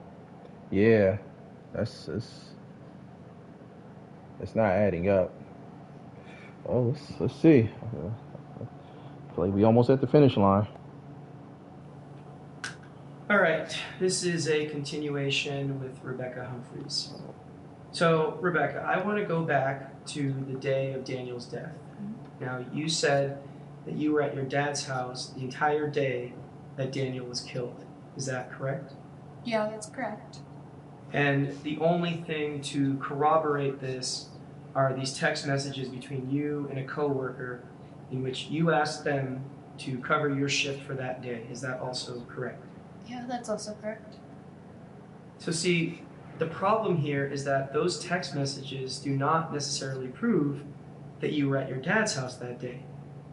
In fact, all they prove is that you didn't go to work that day. Now, as to your exact whereabouts on that day, well, that is yet to be proven, right? All I've got to go on is your words. Now, would you say that that is a fair assessment? Yeah, I guess. I can see where you're coming from, but at the same time, I don't really have any reason to lie either. Now, that very well may be true, but my job is to question everything, okay? I can't base things off of just words alone. I need facts, right? Yeah, I guess, yeah. So, is there anyone that may have seen you either enter or leave your dad's house on that day? I don't know. I mean, there's not really a way for me to tell if somebody had seen me on that day. It's possible, but I don't know. But your dad, he can account for your time later that day, right? In the evening? Yeah, he can. All right, so according to you, the only person who can account for your whereabouts on that day is your dad, but that's only in the evening. Is that correct? Mm-hmm. That is correct. Rebecca, did you go to Daniel's house the day that he was killed? No, I already told you. I was at my dad's house the entire day. I am aware that that's what you told me. But again, without any concrete proof, I can't just go based off of your words. Do you have access to their security cam? Yes, we do. Okay, so is that not proof? The security cam has a sensor. Anytime anybody gets within a few feet of it, it triggers. So it's quite literally impossible to enter the house without being recorded. So are you able to check those recordings? Have you checked them? Yes, we have gone through all of those recordings, yeah. And did you see me enter the house? As a matter of fact, no, we did not. Well then, there you go. I don't know what more you want. But see, Rebecca, you didn't necessarily need to go through the front door. You could have gone through the rear door. Now, to my knowledge, the rear entrance does not have any sort of security cam of any kind. So, in theory, you, or anyone else for that matter, could have gone through there. Isn't that a possibility? No, actually it's not, no. The rear door is always kept locked, and on top of that, I don't have a house key. So whenever I need to enter the house, I use a spare key. And if I have to use the spare key, I have to go get it. In turn, I would trigger the security cam, and I would be recorded. I'd be on those recordings. Now, in regards to these recordings, I did notice that you guys have a keypad on that front door, so you don't have a code for that either? No, that's been broken since I moved in. Alright, so since you don't have a key, and that rear door is always kept locked, and that keypad is broken, then there would have been... You're telling me? Not unless I use the spare key. Alright, fair enough. Okay, Rebecca, we are going to take a short break. You just wait here, alright, and I'll be back in just a few. Alright. Who said she had her own key? Nobody.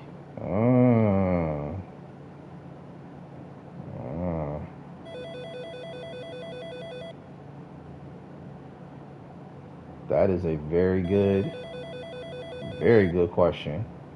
Lies. We all know she has a key, and her awareness of the cameras makes her look susser than me on Among Us.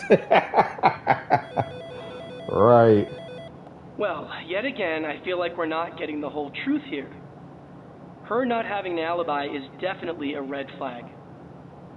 I know we brought her in here as a witness, but I'm thinking we may have to bump her up to a suspect. The abuse she witnessed could be enough to give her a motive. Possibly. Alright, let's see if you can work your magic and find some contradictory evidence here. I want to squeeze every ounce of truth out of her. You give me a call when you got something solid. Talk soon. All right, detectives. What we thinking?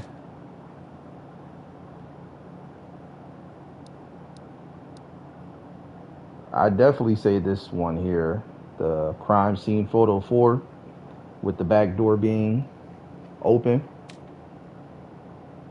Was it Emma or Charles? One of those two states she has a key in the last round of interviews. I believe it was Charles, because I don't think I don't think Janice knows her. They really haven't mentioned each other's names. Right here. Yeah, why wouldn't she have a key to her own house? She visits her dad but lives with her mom, right? Yeah, it would. That would make sense for her to have a key. This photo here.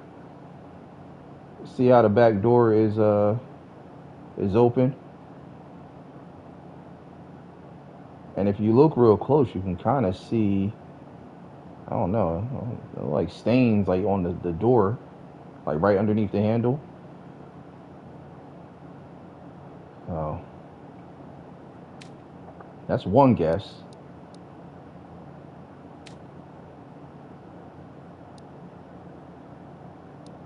I would say the door and her either her statements or Charles' statements. It was Charles when he asked why he tried the door, maybe.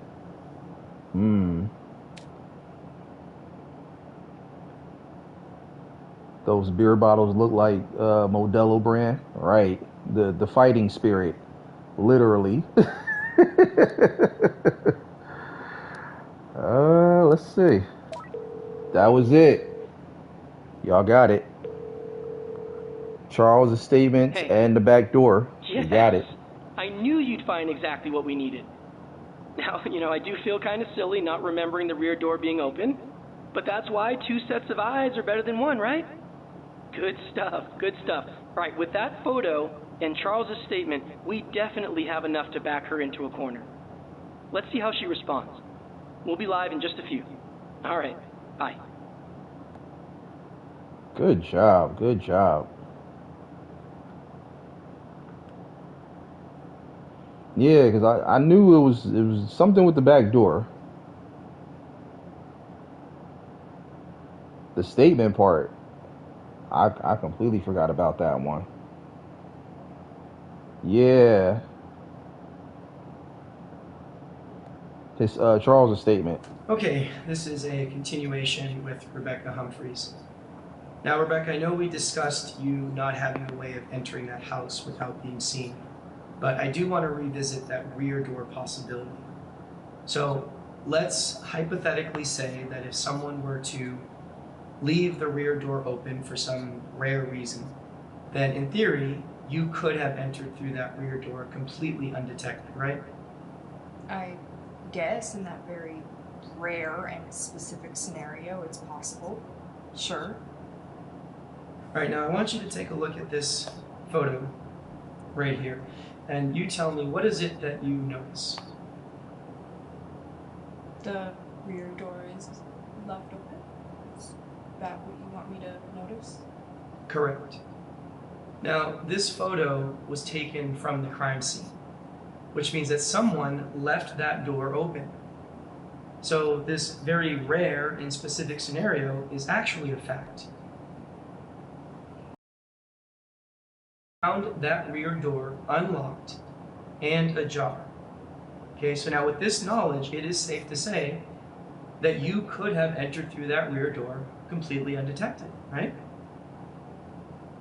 I guess given what you've just shown me, yeah, sure, it's possible, but that's not what happened.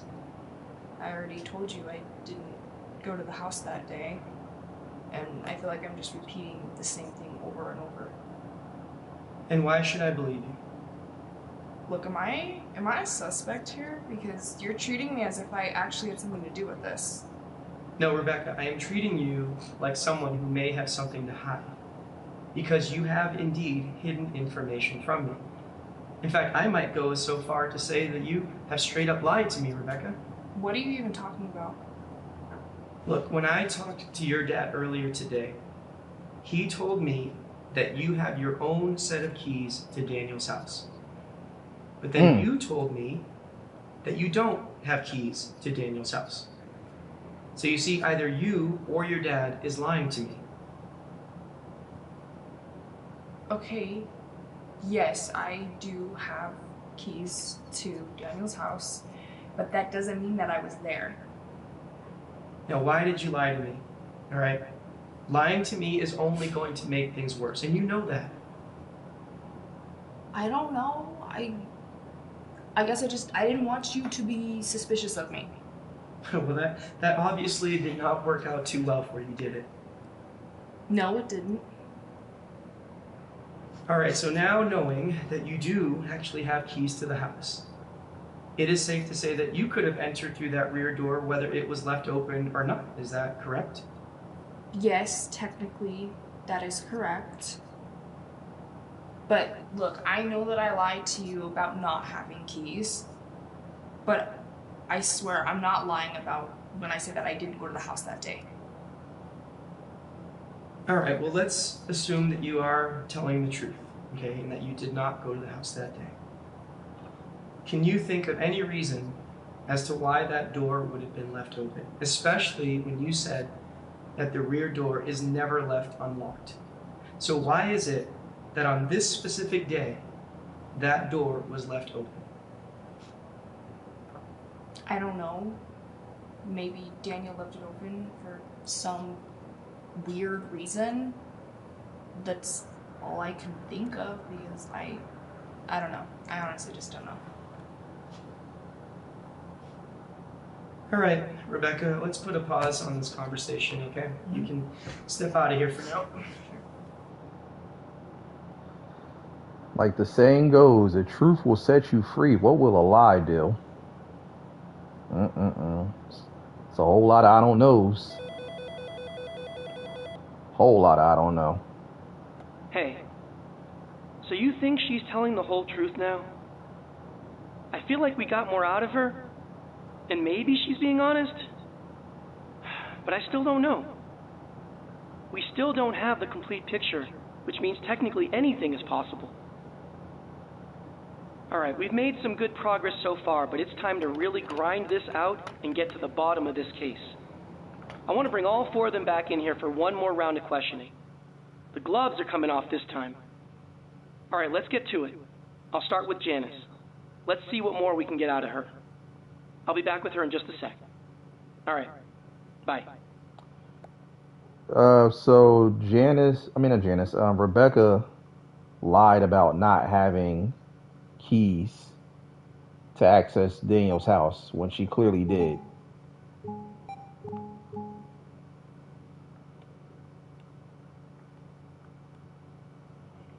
So, yeah, basically, Ruiz just caught her in a lie and stuff, and she claims that she didn't want to seem suspicious. Because she's saying that, yeah, she lied about not having keys, but she's claiming that she wasn't there at all. But he's saying, like, based on the back door being open and Charles's statements, that it's a clear-cut indication that she has access to the house, especially when she spends most of the time there. She just goes back and forth to visit her dad. So I know I lied, but I swear I'm telling the truth now. Right. All right. It's time to interrogate Janice.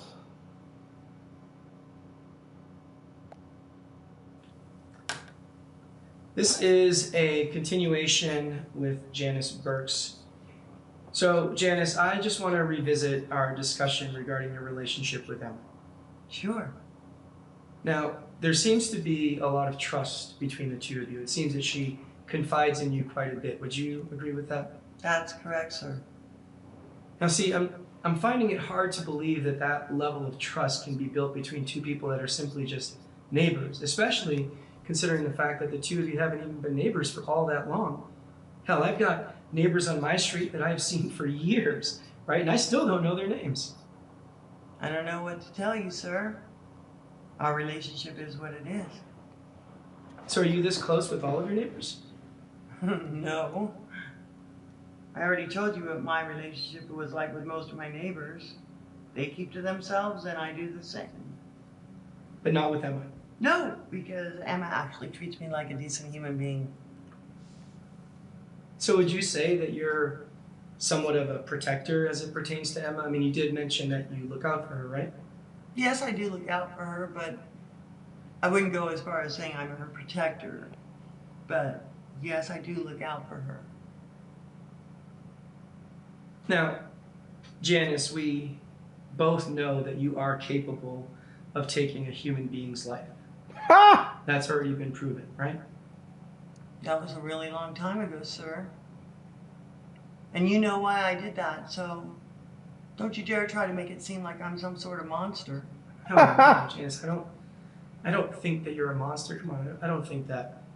But with your track record, your desire to look out for Emma, and your knowledge of the abuse that she experienced, I mean, one could easily say that you may have very well had a hand in this murder. This is bullshit. I knew you would use my past as some sort of justification for killing this man. I gave you the benefit of the doubt, but I guess it's my fault for being so damn stupid. Look, I had nothing to do with that man's death. Yes, I entered the house the day he died, but I told you the truth on that. I found him and he was already dead. So how do I know that you didn't kill him? Why should I believe someone that already has a proven track record for disregarding the law? Huh? Why should I believe you? Look, the truth is, his dead body wasn't the only thing I saw when I entered the house. What do you mean? When I first entered the house, I saw someone fleeing through the backyard. Wait, there was somebody else at the house? Yes, sir. All right, and then who was this person that you saw? I don't know. It happened so fast, I only caught a glimpse of them. Were you able to make out any sort of identification? Race, sex, body type, anything? Not really. The only thing I can really remember is that it seemed like it was a man. The build, the way they were running, it definitely seemed like it was a man. Okay, so you saw a male fleeing through the backyard. That is correct, sir. And that's the only thing that you know for sure? That's all I can remember, sir.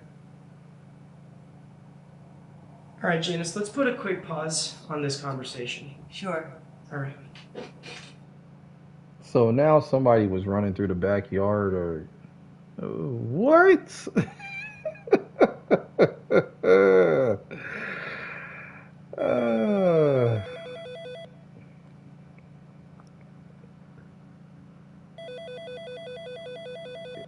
She's just guiding them away from Rebecca, right? Well, things just got very interesting, didn't they? This is, of course, assuming she's telling the truth about seeing someone flee through the backyard. Now, it is consistent with the crime scene photos showing the back door slightly open. It would also give an explanation as to why it was left open. Maybe they were trying to get the heck out of there as fast as possible when they heard Janice come in. But again, this is assuming she's telling the truth. Even if she's being honest, it's pretty odd that she can positively state it was a male that she saw, but yet she can't make out any other details? Does that strike you as odd? Or maybe I'm overthinking it. What do you think? You think she's telling the truth about that? You think it was a man that she saw, or you think she's got something more that she's hiding? I'll head back in once I get your take on this. Let me know what you think, all right? Talk soon.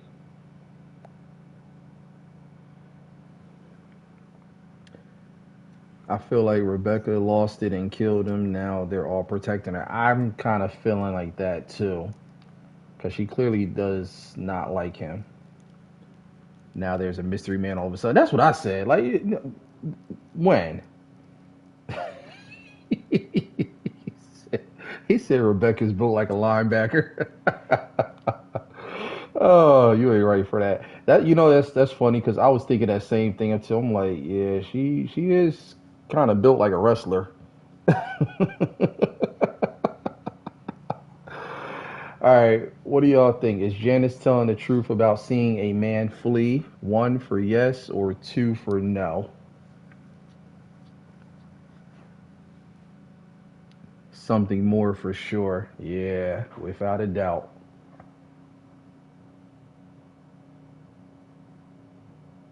I don't think it was nobody. I don't think it was no man. Probably Rebecca. Probably popped him. And They trying to cover it up. All right. Benny, BDJ, how you feeling? How you living? Welcome in. Appreciate you coming through. All right, you guys all said too. All right, let's go with it.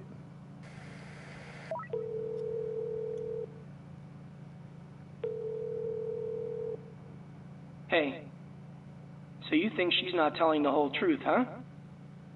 Can't argue with you there. I can't put my finger on it exactly, but she really didn't seem too authentic there.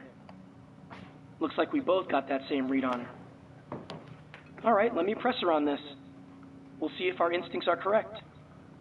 Let me head back in. Talk to you later. Bye.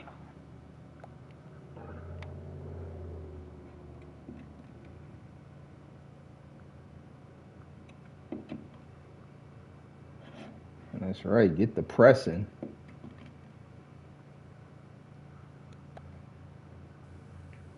All right, this is another continuation with Janice Burks.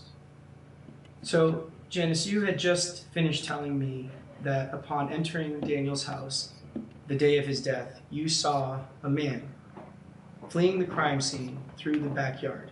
Is that correct? Yes, sir, that is correct.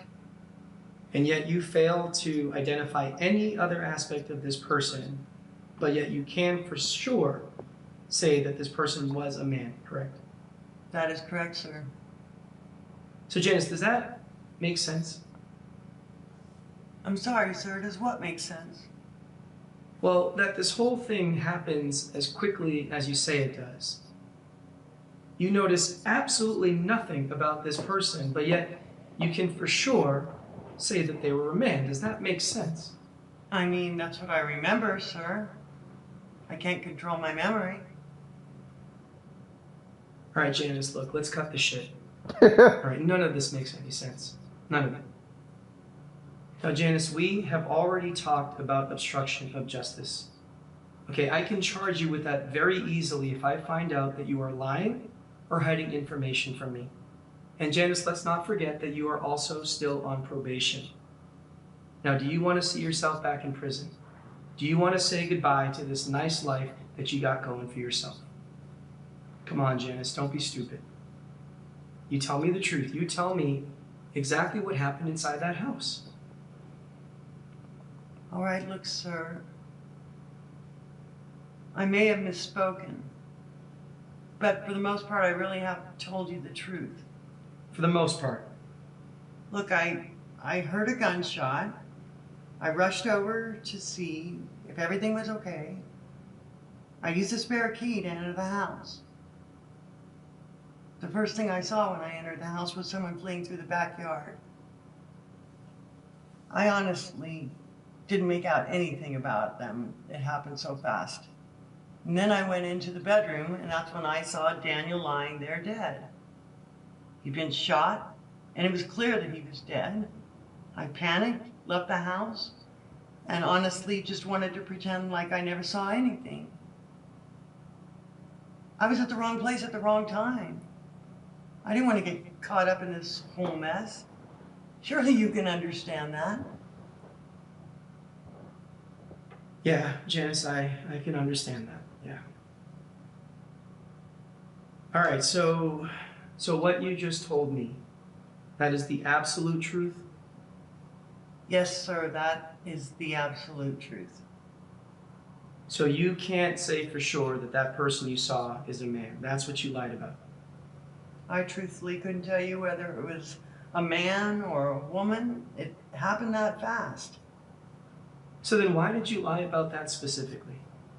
Well, look, I didn't want you guys to think it was Emma. I could see why you think she might have something to do with this. And I didn't want to bring any more attention her way. But since you have no idea who this person is, then it is possible that it could have been Emma. I guess so, but I highly doubt it. Well, look, Janice, no offense, but your doubts mean very little to me compared to facts. You know, I really should charge you with obstructing this investigation. But I'm not obstructing anything. I've honestly told you everything that I know. You are walking a slippery slope, Janice. A very slippery slope. All right. Well, besides Emma, do you have any idea who this person could have been? Could it have been Charles or maybe Rebecca? I don't know, sir. Are there any neighbors or acquaintances of Daniel's that you may be familiar with who he maybe had, I don't know, disagreements or arguments with, anything like that? Not to my knowledge, sir. So this really could have been anybody that you saw. Yes, sir, that's right. All right, well, Janice, is there anything else that you would like to add to your statement today? Anything at all? No, officer, I have told you everything. Well, for your sake, Janice, I really hope you have. All right, we're going to take a final break. Okay, we are almost done here today. Okay, sir.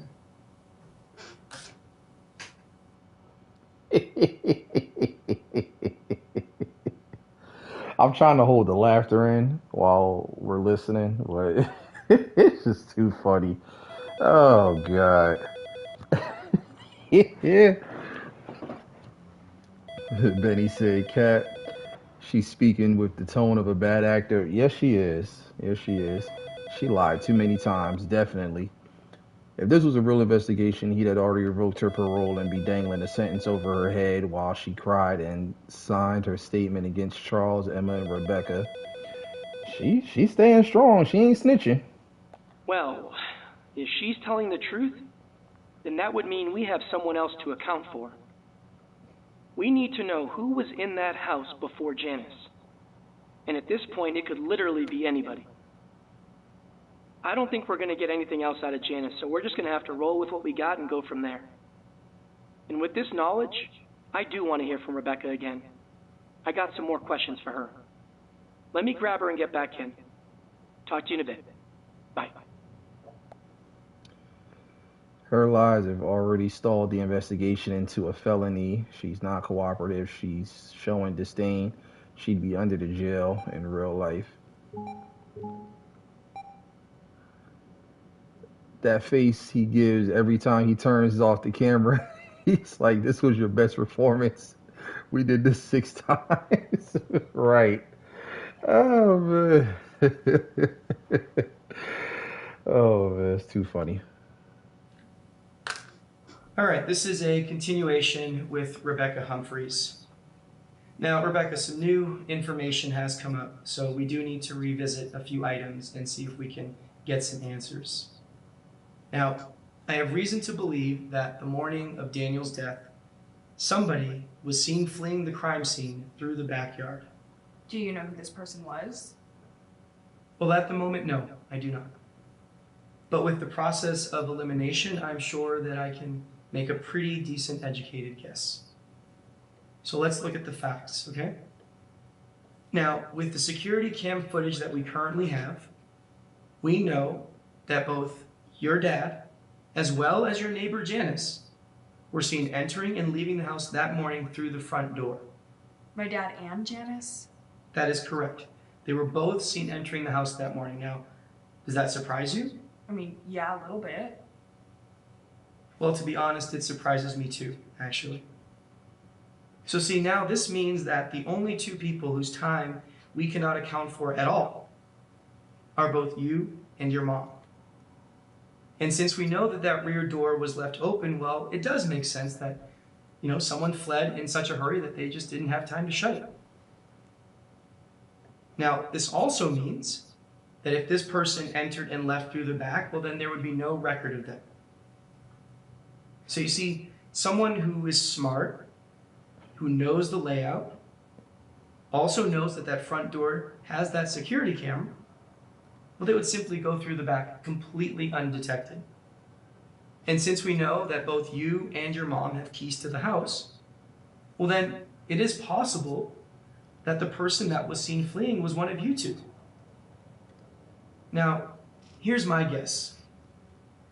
My guess is that either one of you or your mom, opened up that back door with your key, you entered, killed Daniel, And then you get startled when you hear someone at that front door. You flee in such a hurry that you have no time to properly shut and lock that door. That's assuming if someone was actually seen fleeing. Have you ever, considered that maybe the person who told you that is lying? Yes, of course, sure. But, see, in this scenario, it does give us an answer as to why the crime scene was found in the state that it was. And if we go off of this scenario, well, then I would have to assume that either you or your mom killed Daniel. That's literally insane. That's ridiculous. Is it? Yeah, it is. So why don't you tell me? What do you think happened? Who was that person that was seen fleeing? Well, first of all, we don't even know if somebody was actually seen fleeing. And even if there was, it quite literally could have been anybody. Really? It could have been anybody? Yeah, really anybody. Look, what I don't think you know is that Daniel was a pretty big drinker. He would hit up the bars in town with his friends. And sometimes they would wind up back at the house late in the evening, and they would just drink until morning. I mean, hell, he would even bring strangers home. Literally guys that he had met at the bars that night. He loved to flash his cash around and just be the center of attention. So yeah, it really could have been anybody that killed Daniel and was seen fleeing.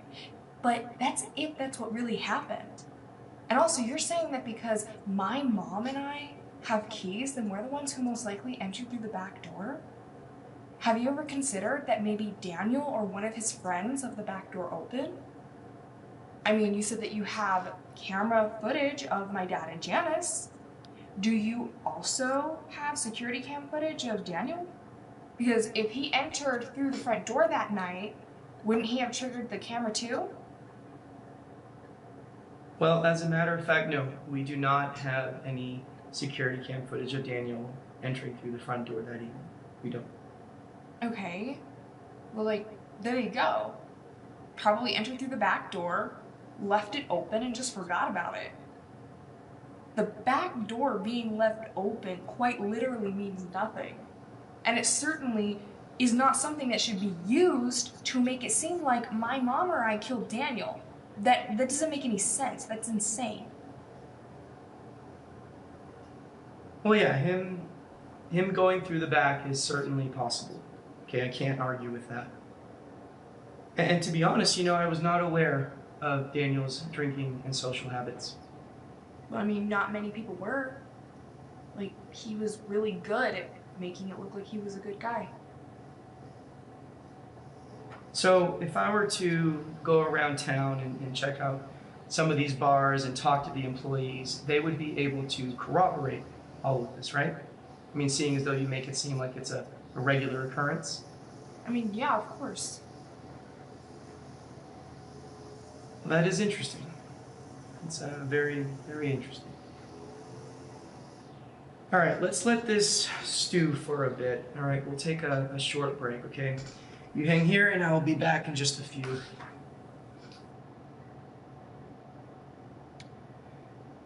Yeah, I'm thinking that same thing. She sounds like she's lying too. Yeah. The fact that she keeps destroying Janice's testimony makes me think Janice is just muddying the issue out of loyalty to Emma. She sees him as a bad guy. Janice has no idea what's going on. Yeah, very true. Well, this just keeps getting better and better, doesn't it? This case is literally all over the place. It's hard to gauge whether she's telling the truth or not. And to be honest, with the amount of alcohol we found at the crime scene, it is possible that there was at least one other person drinking with him. And she's right. The security cam never triggered that night.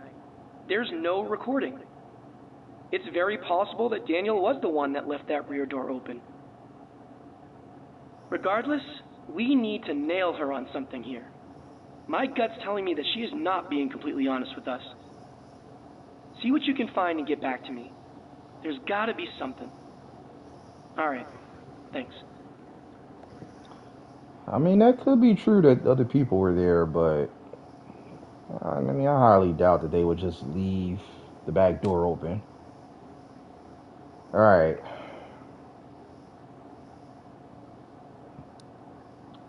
We need to find 2 pieces of evidence. So, what do y'all think?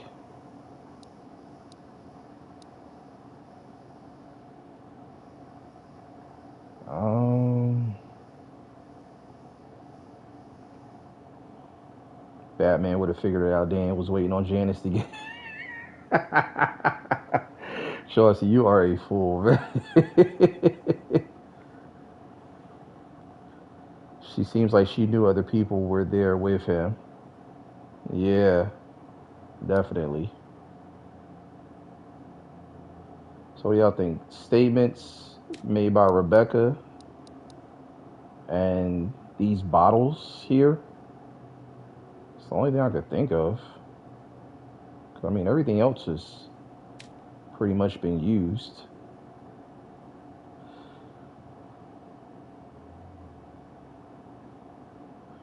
Rebecca and Daniel were drinking and she killed Tim as her parents are covering it up. Think so? So that's a major statement right there. I'm just saying, it seemed like a love story, and Daniel was the center of attention. He had the money, and he was well known. That's true too. That's true as well. Okay, neither one of these are correct. Okay, so one of these is correct. So Janice's statement.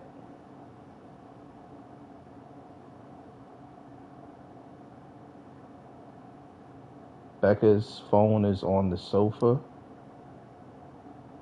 Yeah. I've been trying to figure out whose phone that is.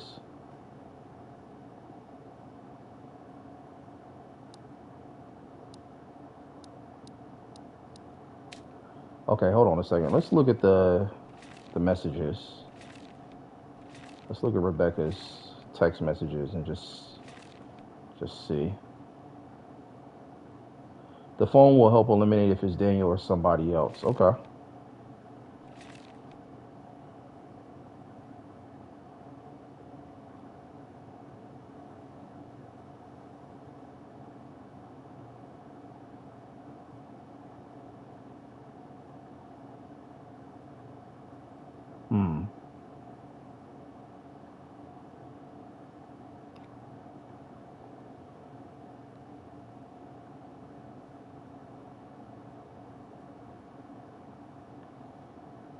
Becca's phone is on the sofa, but she says she wasn't there.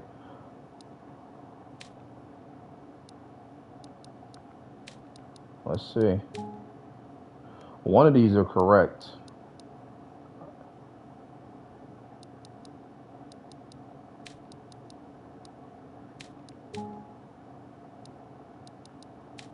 Okay, so Janice's statement is definitely one of them.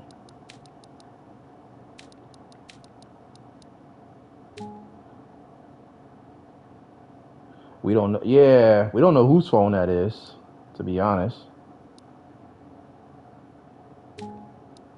Okay.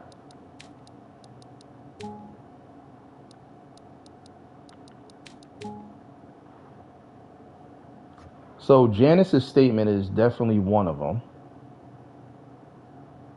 That's one for sure. And this probably this backdoor thing, I'm thinking.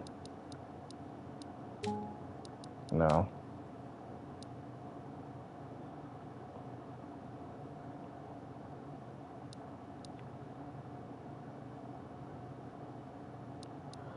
Her statements about somebody leaving out the back door, using the rear door to, because remember she said she saw somebody fleeing, so apparently that's one of them. Janice and Rebecca's statements. Let's see.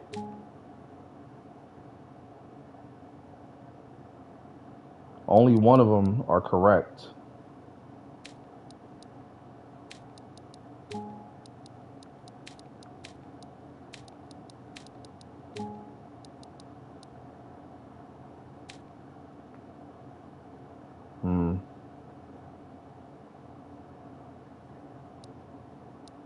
So Janice's statement is that's one of them.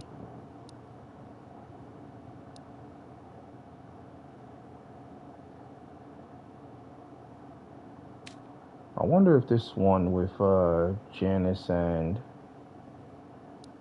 Emma.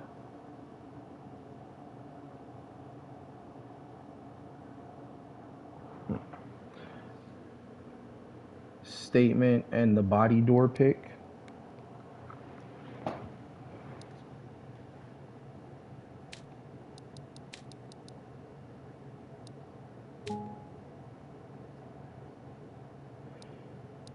Let's see.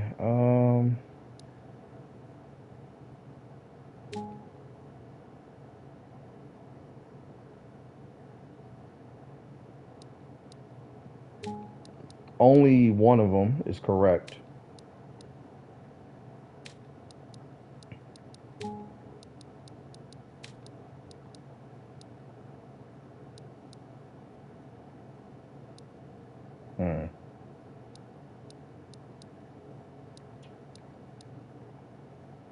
So Janice's statement is definitely one, for sure. I'm still confused. Nobody heard a gunshot. Where was Janice between 9/11 and September 12th? Good question. Janice admits that she heard it. Yeah.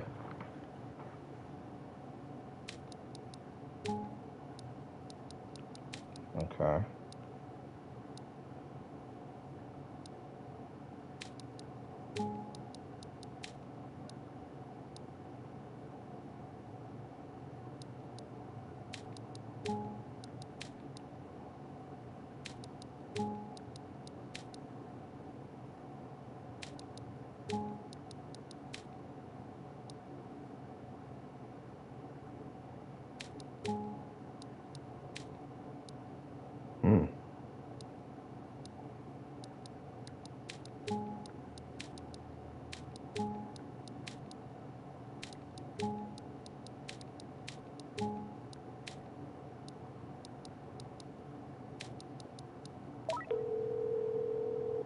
Okay. So wait, apparently Hey. their statements. Yes, great catch, my friend, great catch. These statements definitely contradict and most likely debunk her whole story about his drinking, because either both Janice and Emma are lying, or only she is. The latter seems more likely. Let me get back in there and get some answers. Oh, good stuff. All right, talk soon. Bye. Okay, so both their statements.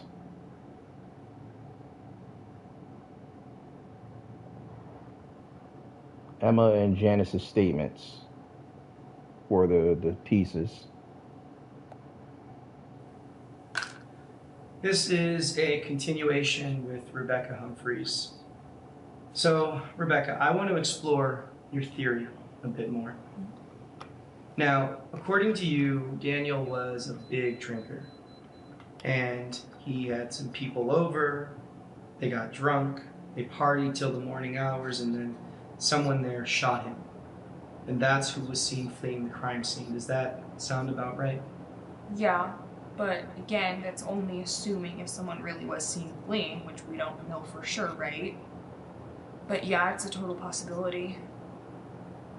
Well, see, I find it funny that you would know that he had been drinking that night because, well, it's the truth, actually. He had been drinking pretty excessively. But see, I never brought that up with you. Well, you didn't really need to. Like I said, it was a possibility, and it was kind of his regular routine. So I'm not shocked. Well, I guess what's odd about your theory of him drinking that night is that both your mom and your neighbor Janice had completely different things to say about his so-called regular behavior. Like what? Well, according to Janice, she stated that your household was pretty quiet most of the time. In fact, she could not recall any moments of any parties or any loud behavior, things that I would normally associate with a bunch of intoxicated people at odd hours of the night, especially if this was a regular occurrence. Okay, and so you just believe her? And why should I not believe her? I don't know. But you're believing what she's saying at face value, and you're questioning me as if I'm the one who's lying here. That's fair. That is fair. But see, I also have a contradictory statement from your mom as well. Now see, your mom, she stated that Daniel hardly ever drank. In fact, your mom could not remember the last time that she saw him have a drink. So what, is your mom also lying? Okay, so maybe Daniel didn't drink all the time, per se, okay? Okay, but listen, I swear I have seen him drink a few times while I've been living there, okay? And every single time, it was when he was really stressed, and he would always get completely hammered.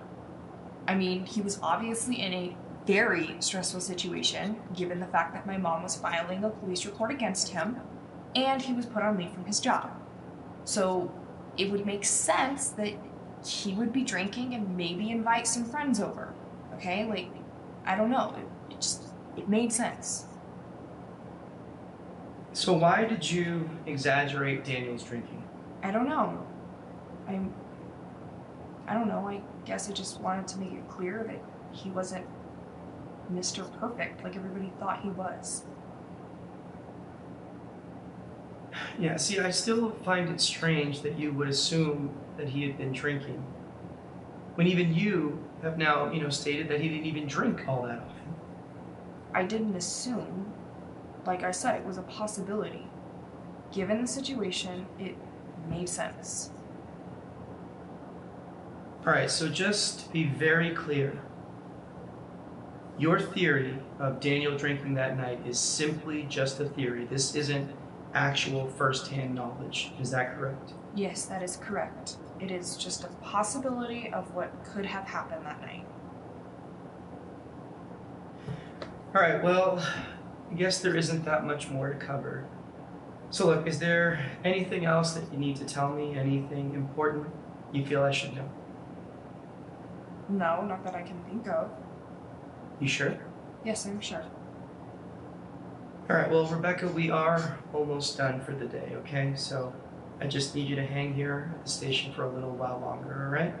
Sure. All right, we'll give you a break for now. Thank you. Oh, man. E-Dollar, how you feeling? How you living? Welcome, man. Appreciate you coming through. So we have a solid time of death and 2 people who entered the house knowing Daniel was dead. So she planted all the bottles to set it up. Probably. She wanted that power you. Shorty, I can't stand you. Even drinking and buzzing too. I think Rebecca and Daniel were PH step family too. Yeah, right? Well, her theory about Daniel drinking that night is a little too spot on. It doesn't necessarily mean she's lying, but I'm not sure we should take it at face value either. I think it's time we bring Emma back in here since she has no alibi for that morning either. We need to know if that person fleeing was her or not. Let me get her in here and see what I can do. Talk soon. Bye. Man. I thought this would have kind of been like open and shut, but I guess not.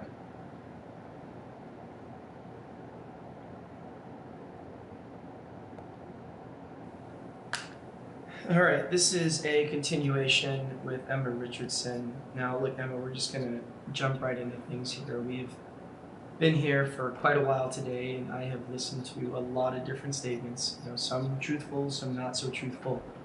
Either way, though, I am starting to come to some conclusions, but there are still some things that I do need to clear up, especially as it pertains to you. Of course, that's why I'm here. All right, well, first things first, I do want to acknowledge that we may not have handled your initial police report as best as we could have. I'm glad you see it that way too. I do. But unfortunately, it does give you more of a reason to kill Daniel. Now, perhaps you took matters into your own hands because you didn't get the expected results from law enforcement. Now, is that maybe what happened? Over this. The answer is absolutely not. Look, Emma, if everything that you filed in that police report is accurate, all right, I want you to know that I understand that you are also a victim in this whole situation, okay? I understand that. But see, when I zoom out and I look at the bigger picture, I can't help but have my doubts that you weren't somehow involved. I've already told you the truth. I was at that motel the entire day. I never got anywhere near that house the day Daniel was killed. Yes, you have told me that. But see, without anyone that can corroborate your story, yeah, I do have my suspicions. Emma, you have the biggest motive and justification for killing Daniel. You really do. I mean, after what he supposedly did to you, and then you go to the police and then you see that nothing comes of it? Yes, I can see why you would take matters into your own hands, okay? I would understand that. Hell, a lot of people in your situation would do the exact same thing, Emma. He didn't supposedly do anything to me. He assaulted me, and then he threatened to kill me. Those aren't supposed theories. Those are facts. They actually happened. So please be more respectful with how you choose your words, because how you're framing it right now is not okay. You're right. You're right. And I am sorry. That was a very poor choice of words on my part. I am sorry. But look, it still does not change the fact that you benefit the most from Daniel's death, now does it? I'm not going to answer that. We've already been through this. And my answer isn't going to change no matter how many different ways you ask me that question. So, despite the fact that you have such a clear and strong motive, I'm just supposed to ignore the fact that you don't have an alibi? I'm just simply supposed to take the word of the person who benefits the most in this situation when they have absolutely nothing to prove that they weren't somehow involved? And let's also look at the fact that you were the one best suited to avoid that front security camera, right? You know it's there, and you know how it triggers its recordings. Emma, you could have easily gone around the back, killed Daniel, and then left. I mean, what is there to say that that did not happen? Because it didn't. Why is it so hard for you to believe the truth? Why is it so hard? Emma, because I don't know the truth. Okay, that's why. And until I know the truth, yes, I am absolutely going to question everything. And right now, you are telling me that I should believe you because you say it's the truth? Well, look, Emma, I have got news for you. Everybody that sits in that chair seems to always be telling me the truth. And I mean always. I literally get nothing but the truth until it isn't. Look, I can understand from your perspective why you would doubt what I'm telling you. But I swear, I was at that motel the entire day. I only left early to grab breakfast. That was it. Look, I know there's nothing that can prove that I was at that motel, but there's also nothing that can prove that I wasn't. And I am telling you the truth. I swear. All right, Emma, you know what? You are right. We are just going around in circles here. So, look, we are going to take a quick break, all right? Okay. Do I have to stay here? Yes, you do, please.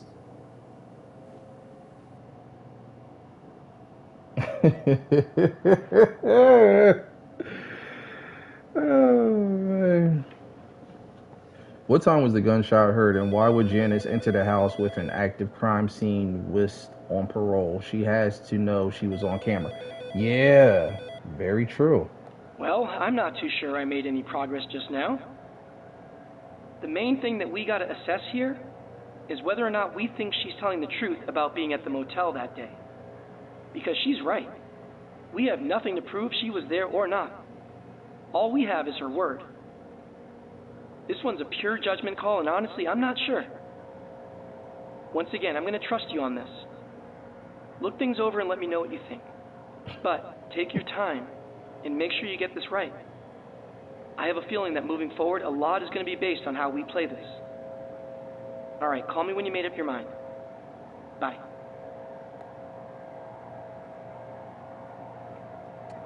What y'all think? Is Emma telling the truth about being at the motel the day of the murder? 1 for yes, 2 for no. What y'all think? I don't know. Everything in me is saying no.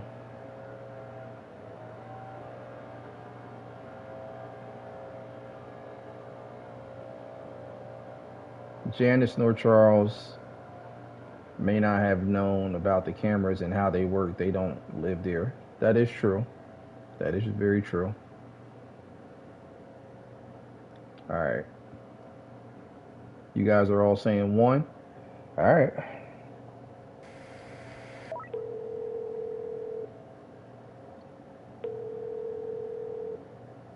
Hey. Okay, you're feeling like she's being honest. Fair enough. Like I said, I wasn't too sure myself, but I can see where you're coming from. All right, cool. Let's get back to it. Talk soon. I have Rebecca in the frame, but Emma's lying. Think so.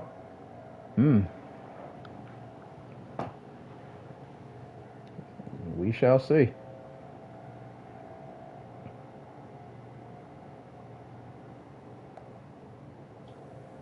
This is a continuation with Emma Richardson. Look, Emma, I want you to know that I believe you. Okay?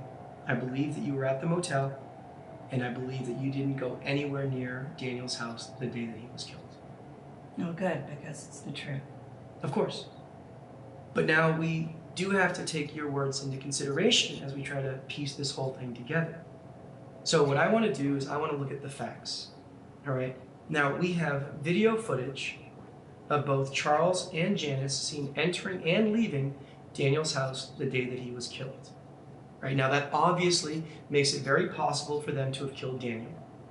But as you had mentioned, you don't think that's a possibility because, as you said, that's not the type of people that they are. Now, I don't know either of them, or I don't at least know them well, but let's give them the benefit of the doubt. Okay, let's assume that you're right.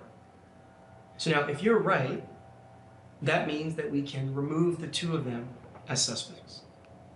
And based on what you told me regarding your whereabouts the day that he was killed, well, then that means we can also remove you as a suspect. So, using the basic process of elimination, and again, based on what you've been telling me, well, it seems pretty clear that Rebecca must have killed him. No, Rebecca had nothing to do with this. All right, let's try to look at this objectively, okay? Because, see, after interviewing Rebecca, there were 2 things that really stood out to me. Such as? Well, for one, she seemed to know that Daniel had been drinking excessively that night. Now, I can't for the life of me understand how she could possibly know that unless she had seen it with her own 2 eyes. And secondly, she seemed really set on exaggerating Daniel's drinking habits, which directly contradicts what you had told me earlier about him not drinking much at all. In fact, you told me that you couldn't even remember the last time that you saw that man have a drink. But you see, according to Rebecca, he did drink every now and then. And that's why she assumed that he had been drinking that night. So you see, with such blatant contradictions, it is clear that somebody is lying to me. Look, I may have been mistaken. I mean, he did drink every now and then. I mean, I shouldn't have said that he never drank because it wasn't actually the truth. So you lied to me. No, I was mistaken. Are you aware how stressful this is? Yes, Emma, of course I am. Then you should understand it's not easy to think clearly under these circumstances. Okay, so Rebecca is telling the truth. So he did drink every now and then? Is that what you are now saying? Yes, and sometimes it was quite excessively. It didn't happen often, but, he did drink on occasion. So what was his drink of choice? On these occasions that he decided to get his drink on. What is it that he would drink? He didn't have a favorite drink or anything like that. It was just whatever he felt like in the moment, I guess. All right, well, assuming that you were telling the truth, that still changes absolutely nothing regarding Rebecca, because she's the only person whose time is completely unaccounted for. And let me tell you, Janice had stated that when she entered the house that morning, she saw someone fleeing out the backyard. And you see, Rebecca, right? Just like you, she knows that the front door has a security camera, and she also has access to the rear door. So you see, Emma, she could have planned this whole thing perfectly. But that's not what happened. I can assure you that's not what happened. You can assure me. Okay, well then, Emma, please, go ahead, assure me.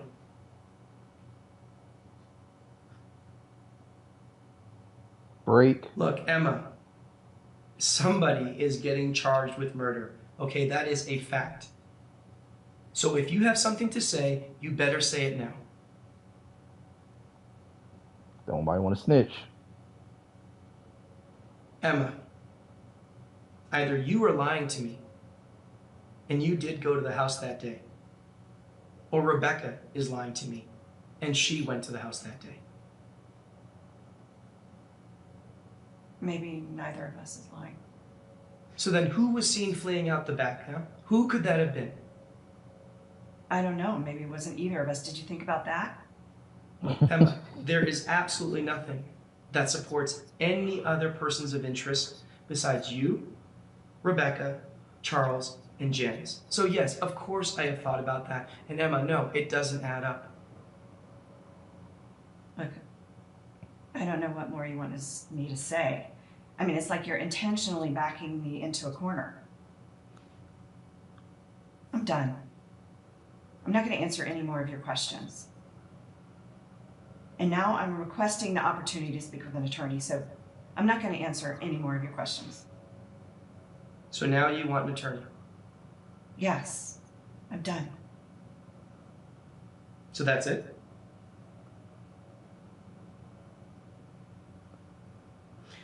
All right, well then I guess we're done. Okay, can I go home now? You can go home soon. Look, you don't have to answer any more questions, but if you can just please stay while I wrap up the rest of my interviews, because look, I'm almost done. If you can do that for me, I would appreciate that. Okay, fine. Thank you.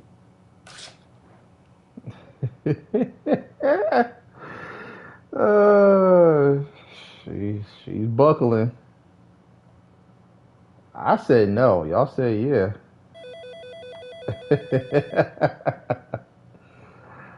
Well, shit. I guess that's all we're gonna get out of her, huh? I still don't think she's being completely honest with me. And did you see how she backpedaled on Daniel's drinking? As soon as we start to really get some pressure going, that's when she decides to lawyer up? Really? Well, I guess we're gonna have to take what we've gotten from her so far and go from there, huh? Alright, look, let's get Charles back in here and hope he's still willing to talk. I need to know what he has to say about all this. Give me a sec while I go grab him. Alright. Bye.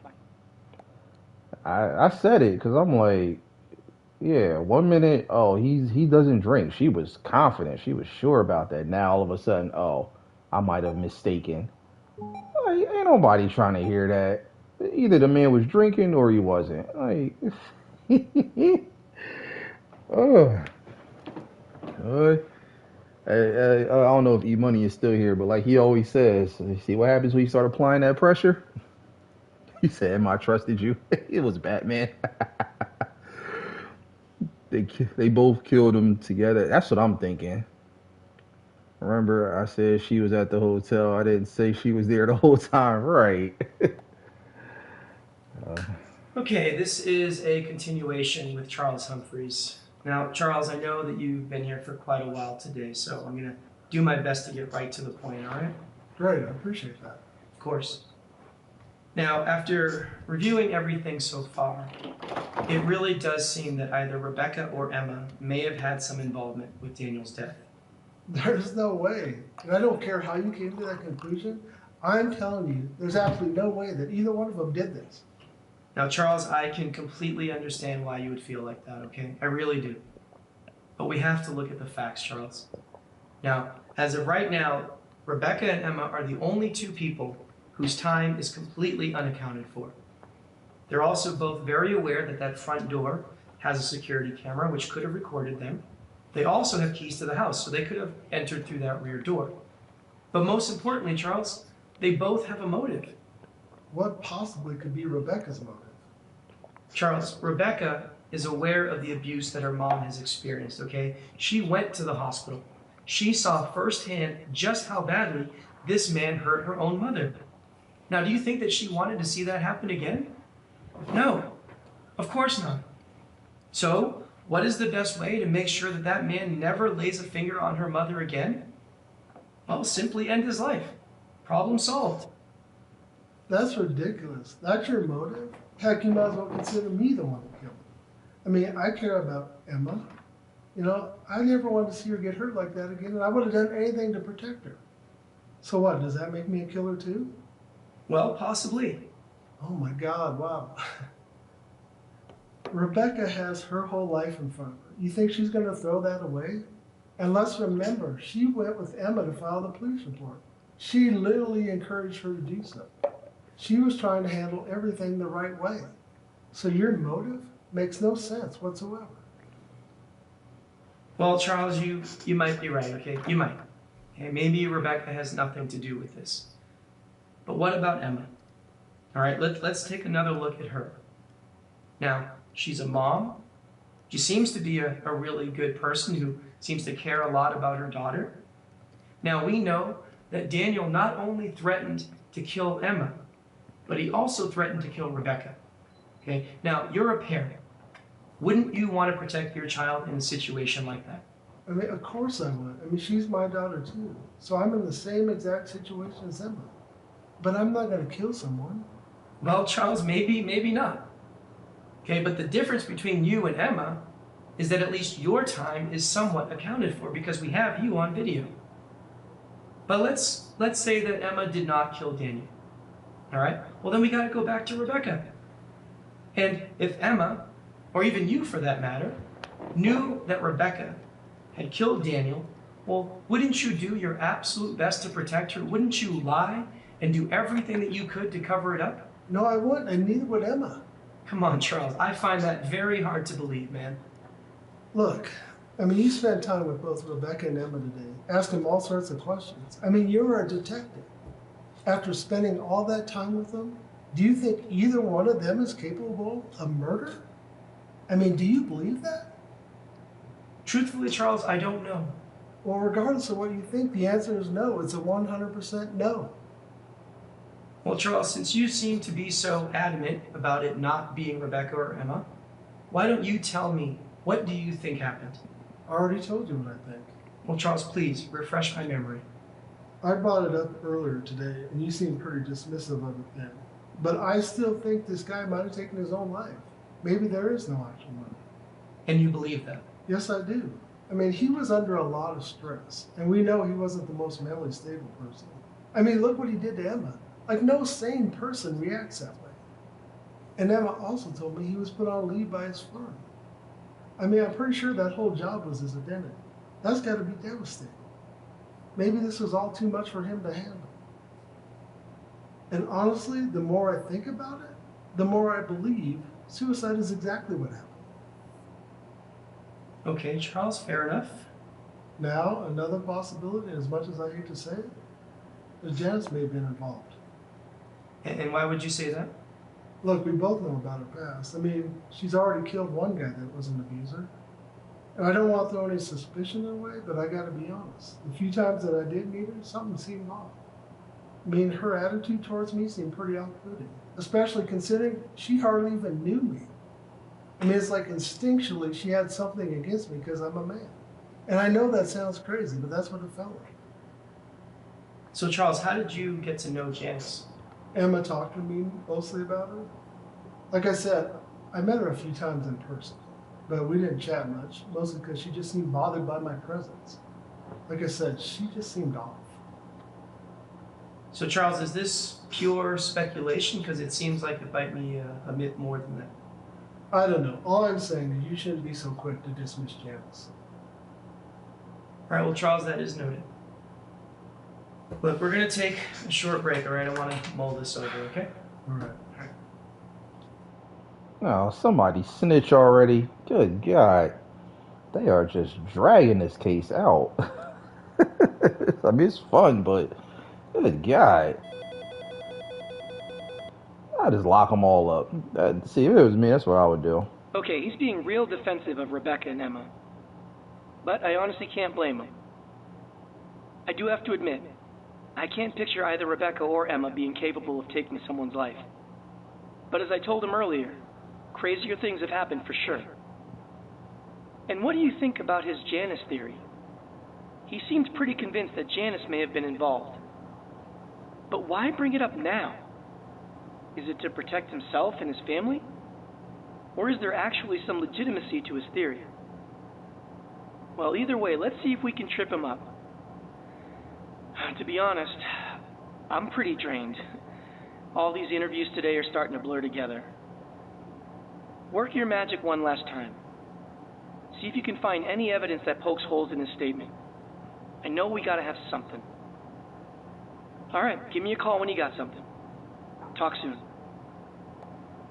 You're drained. How do you think we feel? We over 4 hours. It's crazy.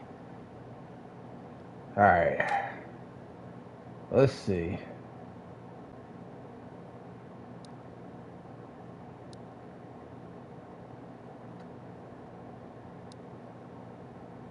Two pieces of evidence we need.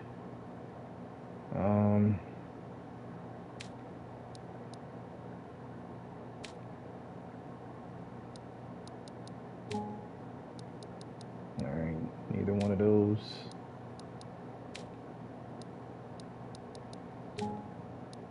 Nope.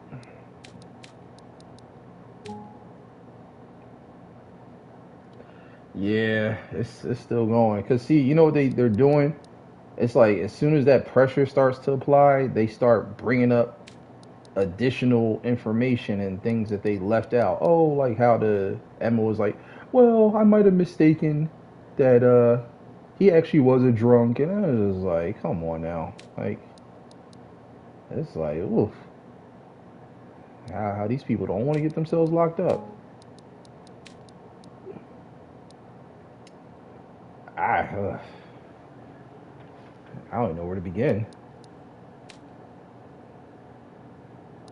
Okay, so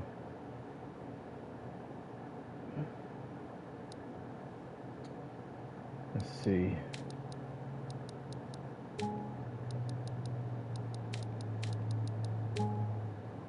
Okay, so we got one. So something with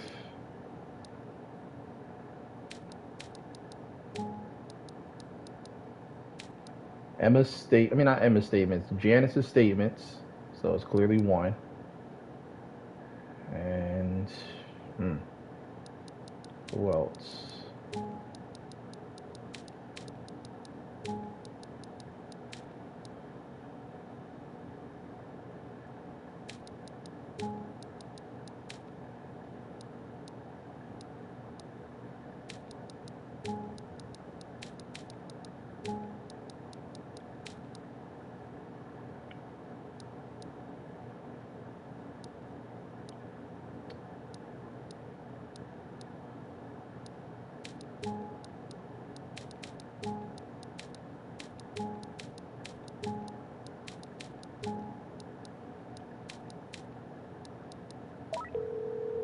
Okay, so it looks like it was the autopsy report. Hey. Well, shit. I feel like an idiot. Now that you point these things out, it's pretty obvious. I really can't believe I spaced on the autopsy report. Like I said, I'm pretty wiped. I'm definitely not at 100%. Good thing I got you working with me, though, right? Look, I know I've said this before, but I really do appreciate you. I mean, I gotta say, we're a pretty damn good team. Alright, let me get back to it. Bye.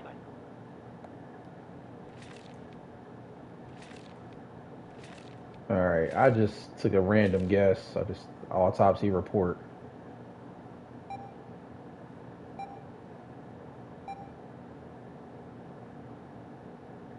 So, I don't know. Maybe he did pop himself.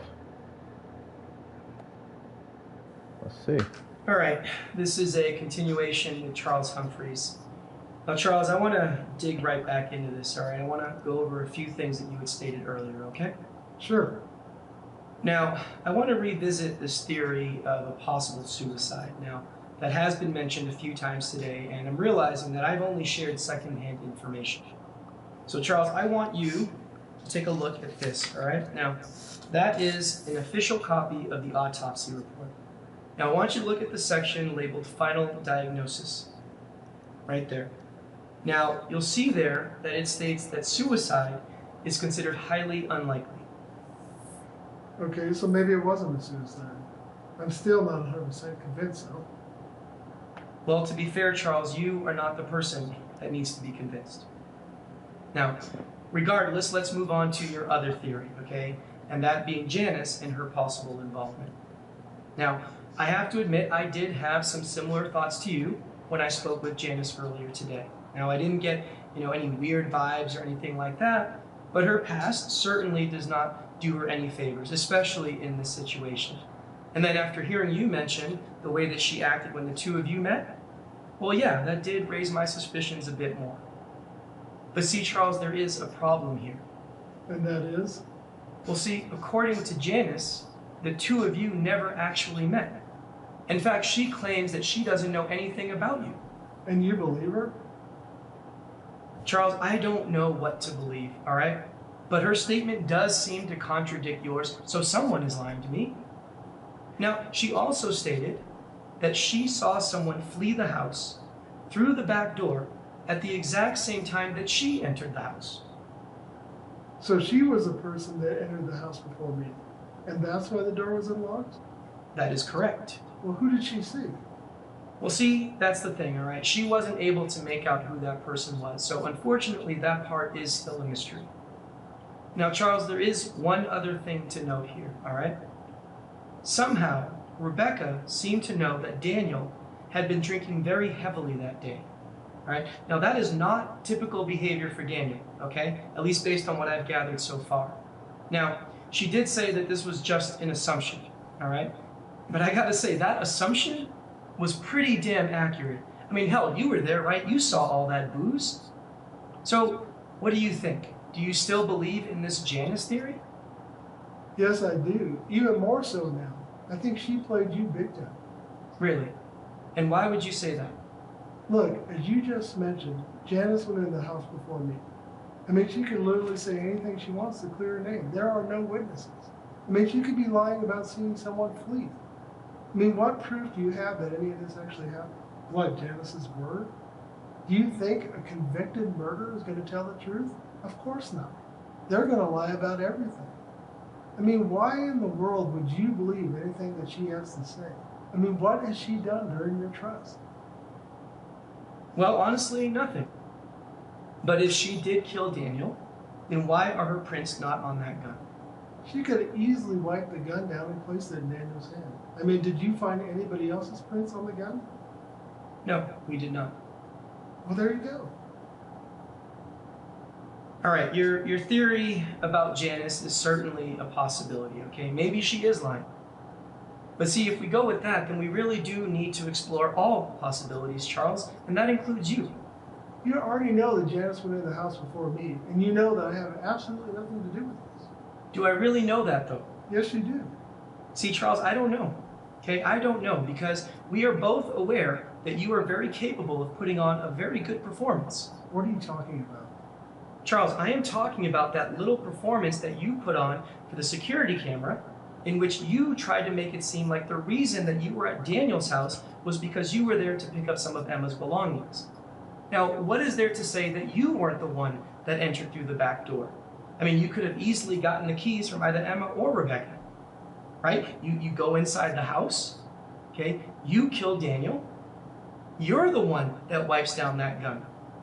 You put the gun in Daniel's hand to try to make it seem like a suicide, and then that's when you hear someone at that front door. Now, in a panic state, you flee, okay? And you're in such a rush that you forget to shut that back door. Now, here's the good part. You later come back to the house, all right? You come back to make it seem like you were there for a completely different reason. Now, you know that that front door has the security camera and it's going to record you, which is great for you because now we can account for your time. So you enter the house, you come back out with some of Emma's belongings, hence making it seem like that was the reason for your visit. So yeah, Charles, maybe you are right. Maybe Emma and Rebecca have nothing to do with this.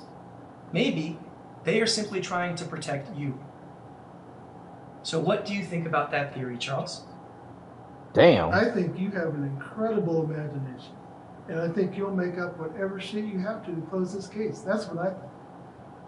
But I am done cooperating with you. I'll speak to you again when I have an attorney. But for now, we're done. Charles, did you kill Daniel? No, and I told you we're done.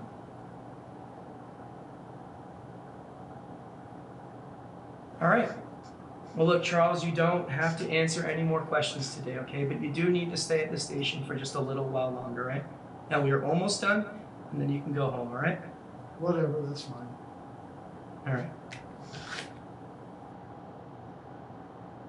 Ooh, Charles.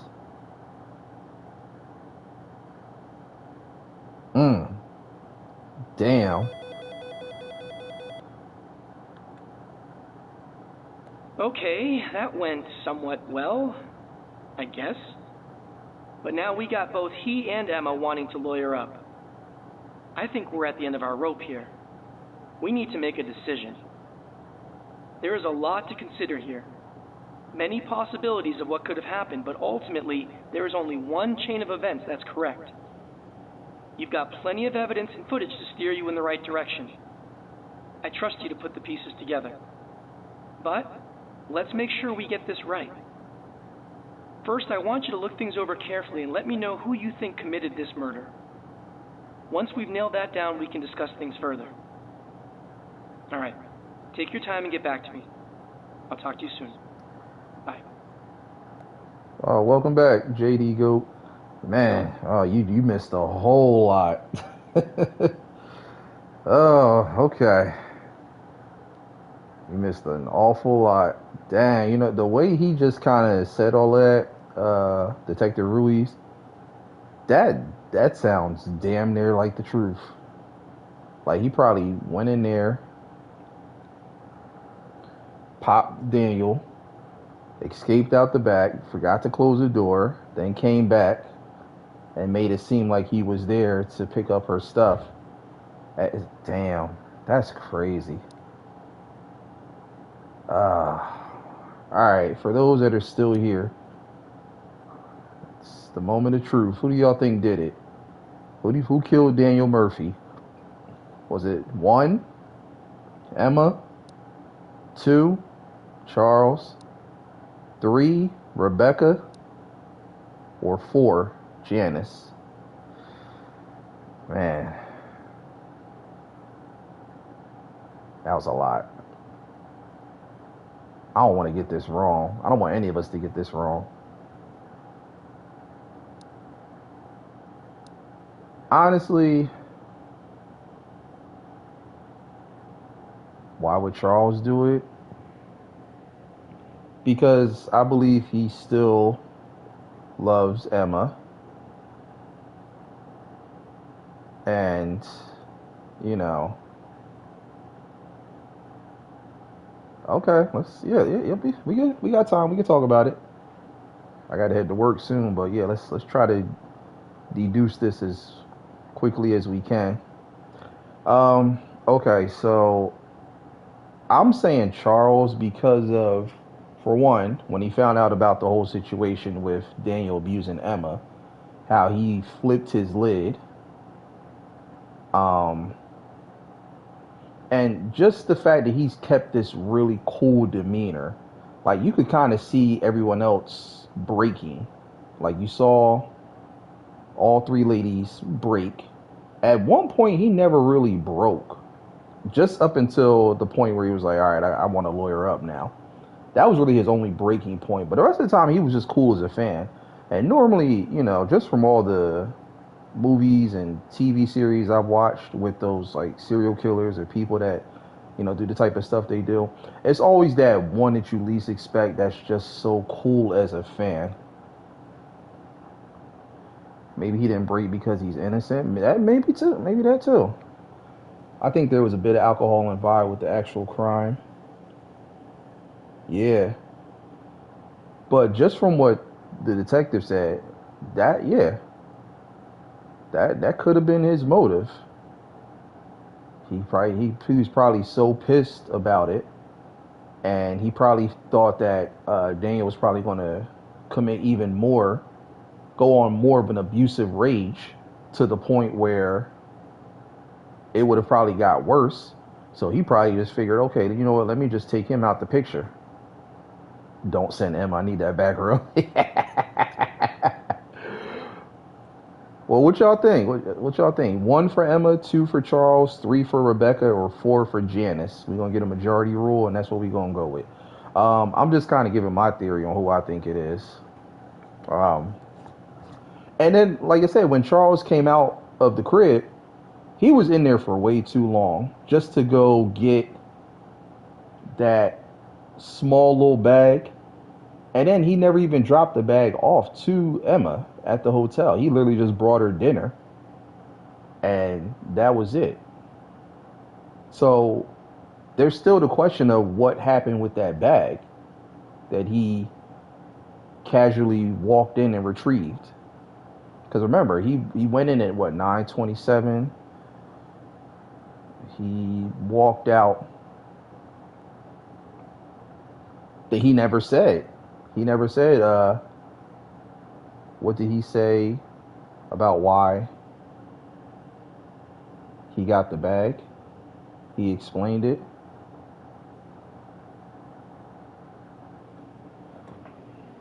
Yeah, he was supposed. Remember, he was supposed to. Okay, yeah. I mean, but he never took it to her because remember, all he did was end up taking her to dinner. She asked him to go get the stuff, which he went to do, but he never brought it to her. Instead, he brought her dinner. Now, why was that? Yeah, the guy asked him. Okay, yeah, I do remember that. See, what I was saying is because Daniel shot himself, Charles, that bag was Coca-Cola. Remember, he confronted him about the bag and he explained what was in it, but I don't remember. Oh, yeah, you're right. So, but yeah, he probably could have did that because apparently, just what type of job he has, his job kind of allows him to come and go. It's not like he's. Remember how he was saying, "Oh, you kind of got like your job's like that. You got a free schedule where you can kind of just come and go as you please." And he was like, "Yeah, you know, pretty much that's about it." So I'm kind of feeling like probably popped him, left out the back, forgot to close the door back because he panicked when he heard Janice coming or whoever it was. Yeah, I think it was Janice. Dipped and then came back later to retrieve the bag to make it seem like nothing ever happened. That's where I'm going with. I'm kind of sticking with that. I mean, I don't know about the rest of y'all. Charles, he was already stuck on Charles, so I say on Charles as well. But I mean, what do y'all think? What do y'all think?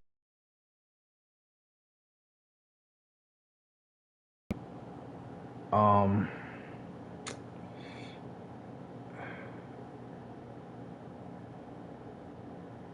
because he died on the 12th and they went in on the 13th. Let me see something.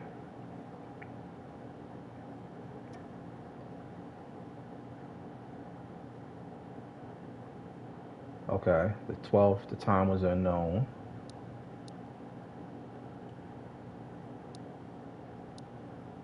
When did Charles go in?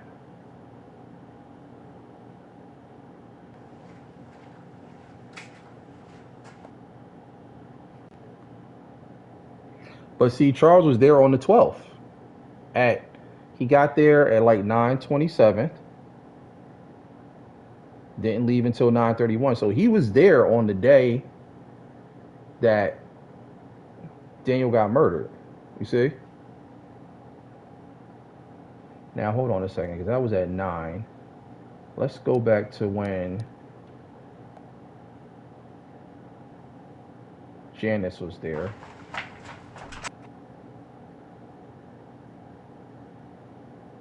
So Janice got there before. So this is what I'm thinking. I'm thinking he probably did all of this.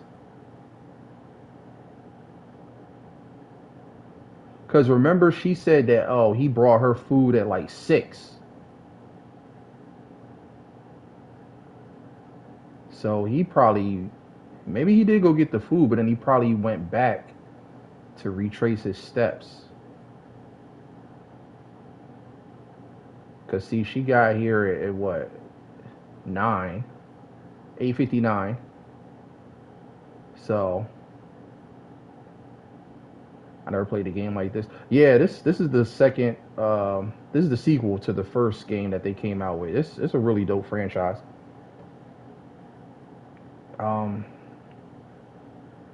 Yeah, cause see, this is probably where she heard the shot. Comes rushing over. Camera B.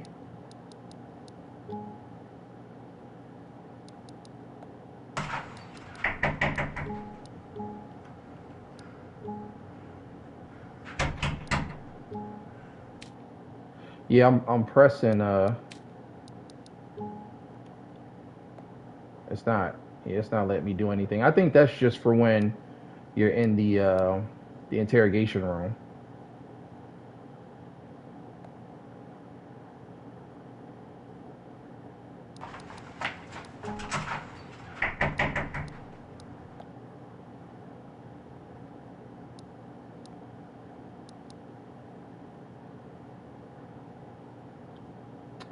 Well, who do you think it is?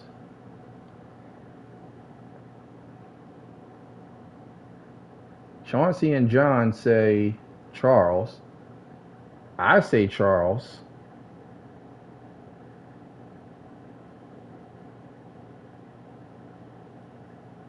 I mean,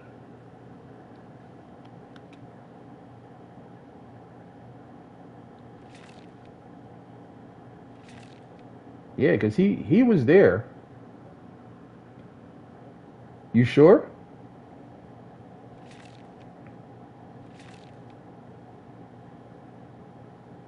I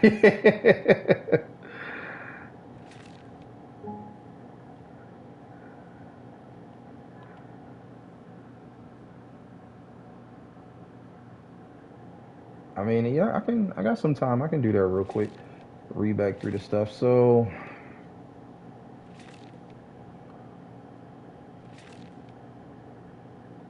let me see. Let me see. What should we look at exactly? That's the police report right there.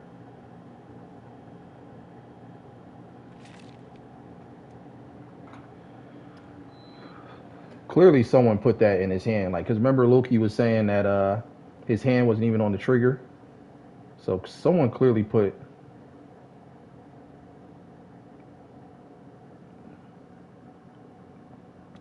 Because look, that's a sliding door with no locks. So all that key talk was irrelevant. No, it's okay. Just go with the majority. Y'all sound as tired as I am. I mean, yes, we going on 4 hours with this. This felt like the OJ trial. I'm just looking through. Let's see. All right. I mean, I feel like everything's kind of pointing to old Chucky. Let's see. Moment of truth.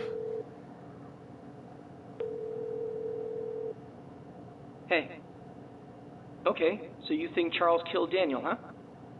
I can see that being the case here. Like I said, I trust your judgment. Now, I know you looked everything over carefully, so I'm sure you have a good idea of what actually happened. But listen, I need you to keep this between you and I, okay? Considering everything that went down, and the reasons Charles would have for killing him, it's still most likely murder. He may be able to get out of this in court, but he could very well end up in prison for a very long time. And honestly, I'm not sure he deserves that. Who knows what could have happened to Emma or Rebecca had he not taken matters into his own hands. Now, what I'm about to say can get us in some pretty deep shit, maybe even fired. But I can always claim that we didn't find enough probable cause to make an arrest.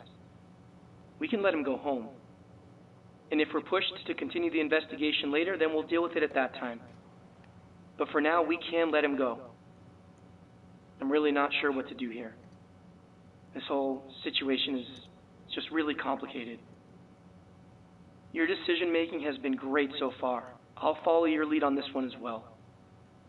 Think things over. Give me a call back and let me know if you want to move forward with charging Charles, or if you want me to let him go. I'm willing to accept responsibility for our actions, regardless of what we do. Just be prepared to do the same. All right? Talk to you soon.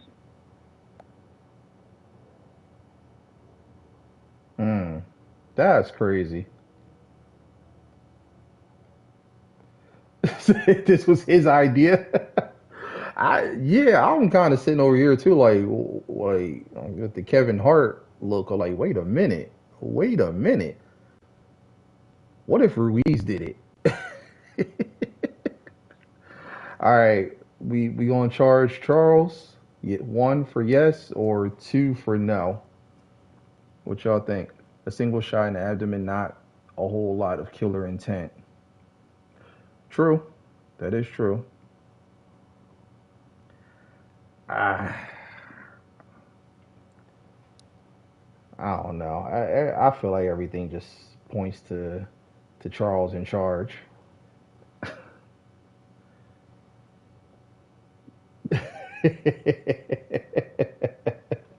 I missed that show. Charles in charge.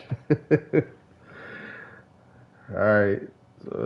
So 1 for yes or 2 for no if we're gonna charge Charles. Oh man.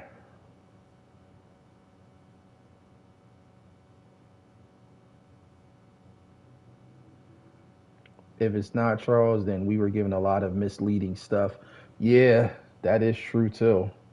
Because they kept doubling back on a lot of stuff. You got to go back and watch like the last 2 hours. All right. He's not wasting my whole day on this and not charge him.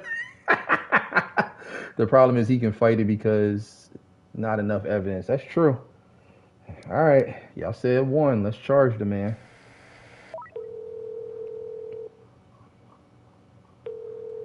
I can't wait to see this outcome. Hey. Okay, let's charge him. I guess nobody's above the law, right? Thanks for making that decision for us. I'm sure it wasn't easy. And listen, I respect your judgment here. Sometimes we just gotta do what's right, no matter what. I get it. All right, let's wrap this up. Let me go get Charles and officially charge him. I'll talk to you soon. Bye. That's why you can't trust the police. That's exactly why you can't.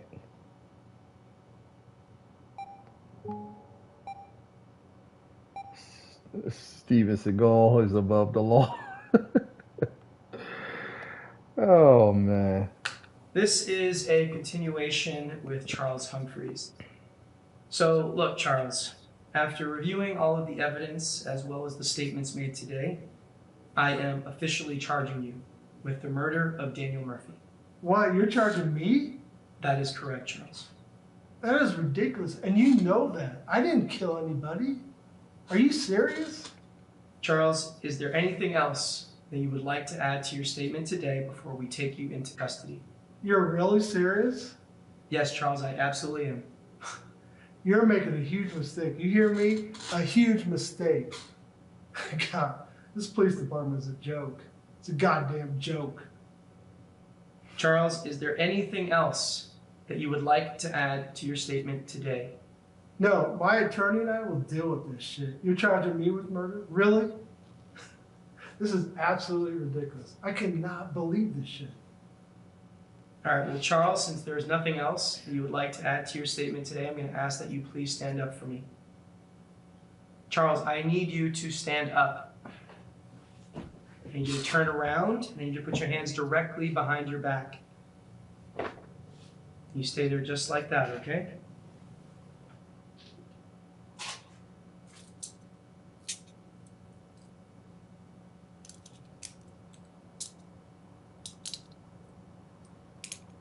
Go ahead and sit down. Now listen, Charles, I am going to go and get some officers that can properly escort you out of here, okay? Okay.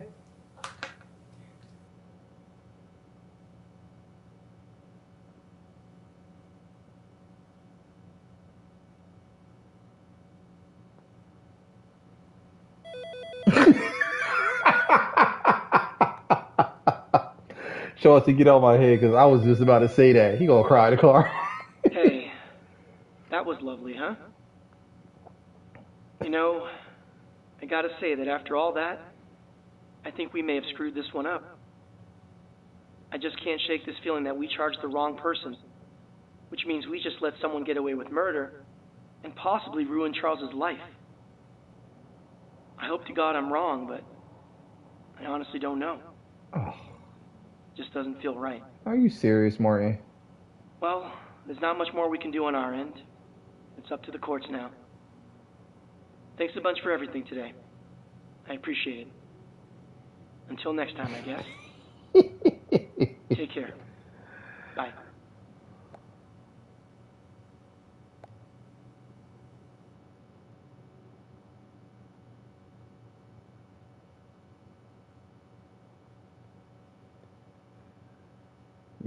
We got 6 out of 6. View individual results. Let's see.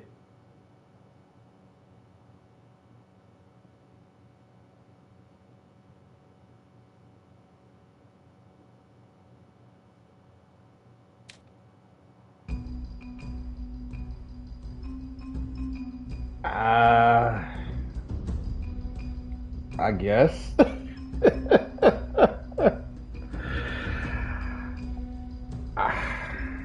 I don't know. I mean,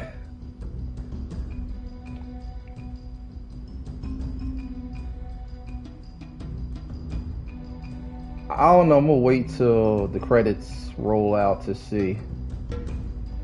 I mean, because the you know, it's, with these type of games, it's multiple outcomes.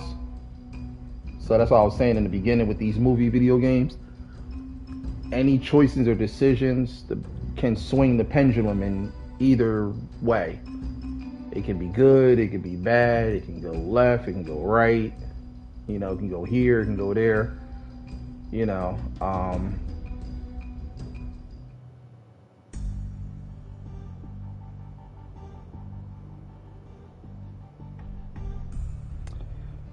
well, I'm sticking with Charles. I don't know. He's just too cool with it.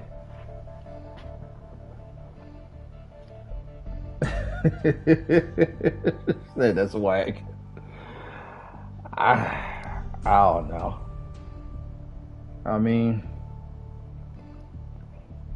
if they were up to me, I'd have locked them all up.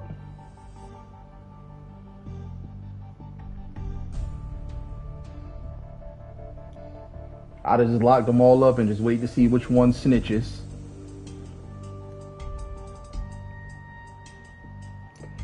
But that whole thing about Janice not liking him and all that, that didn't make any sense to me. I wasn't buying that. He's like, oh, she doesn't Every time she's around me, she just acts funny, and I'm like, but if you've done nothing wrong, what reason would she have to act a certain way around you? I wasn't really buying into that one.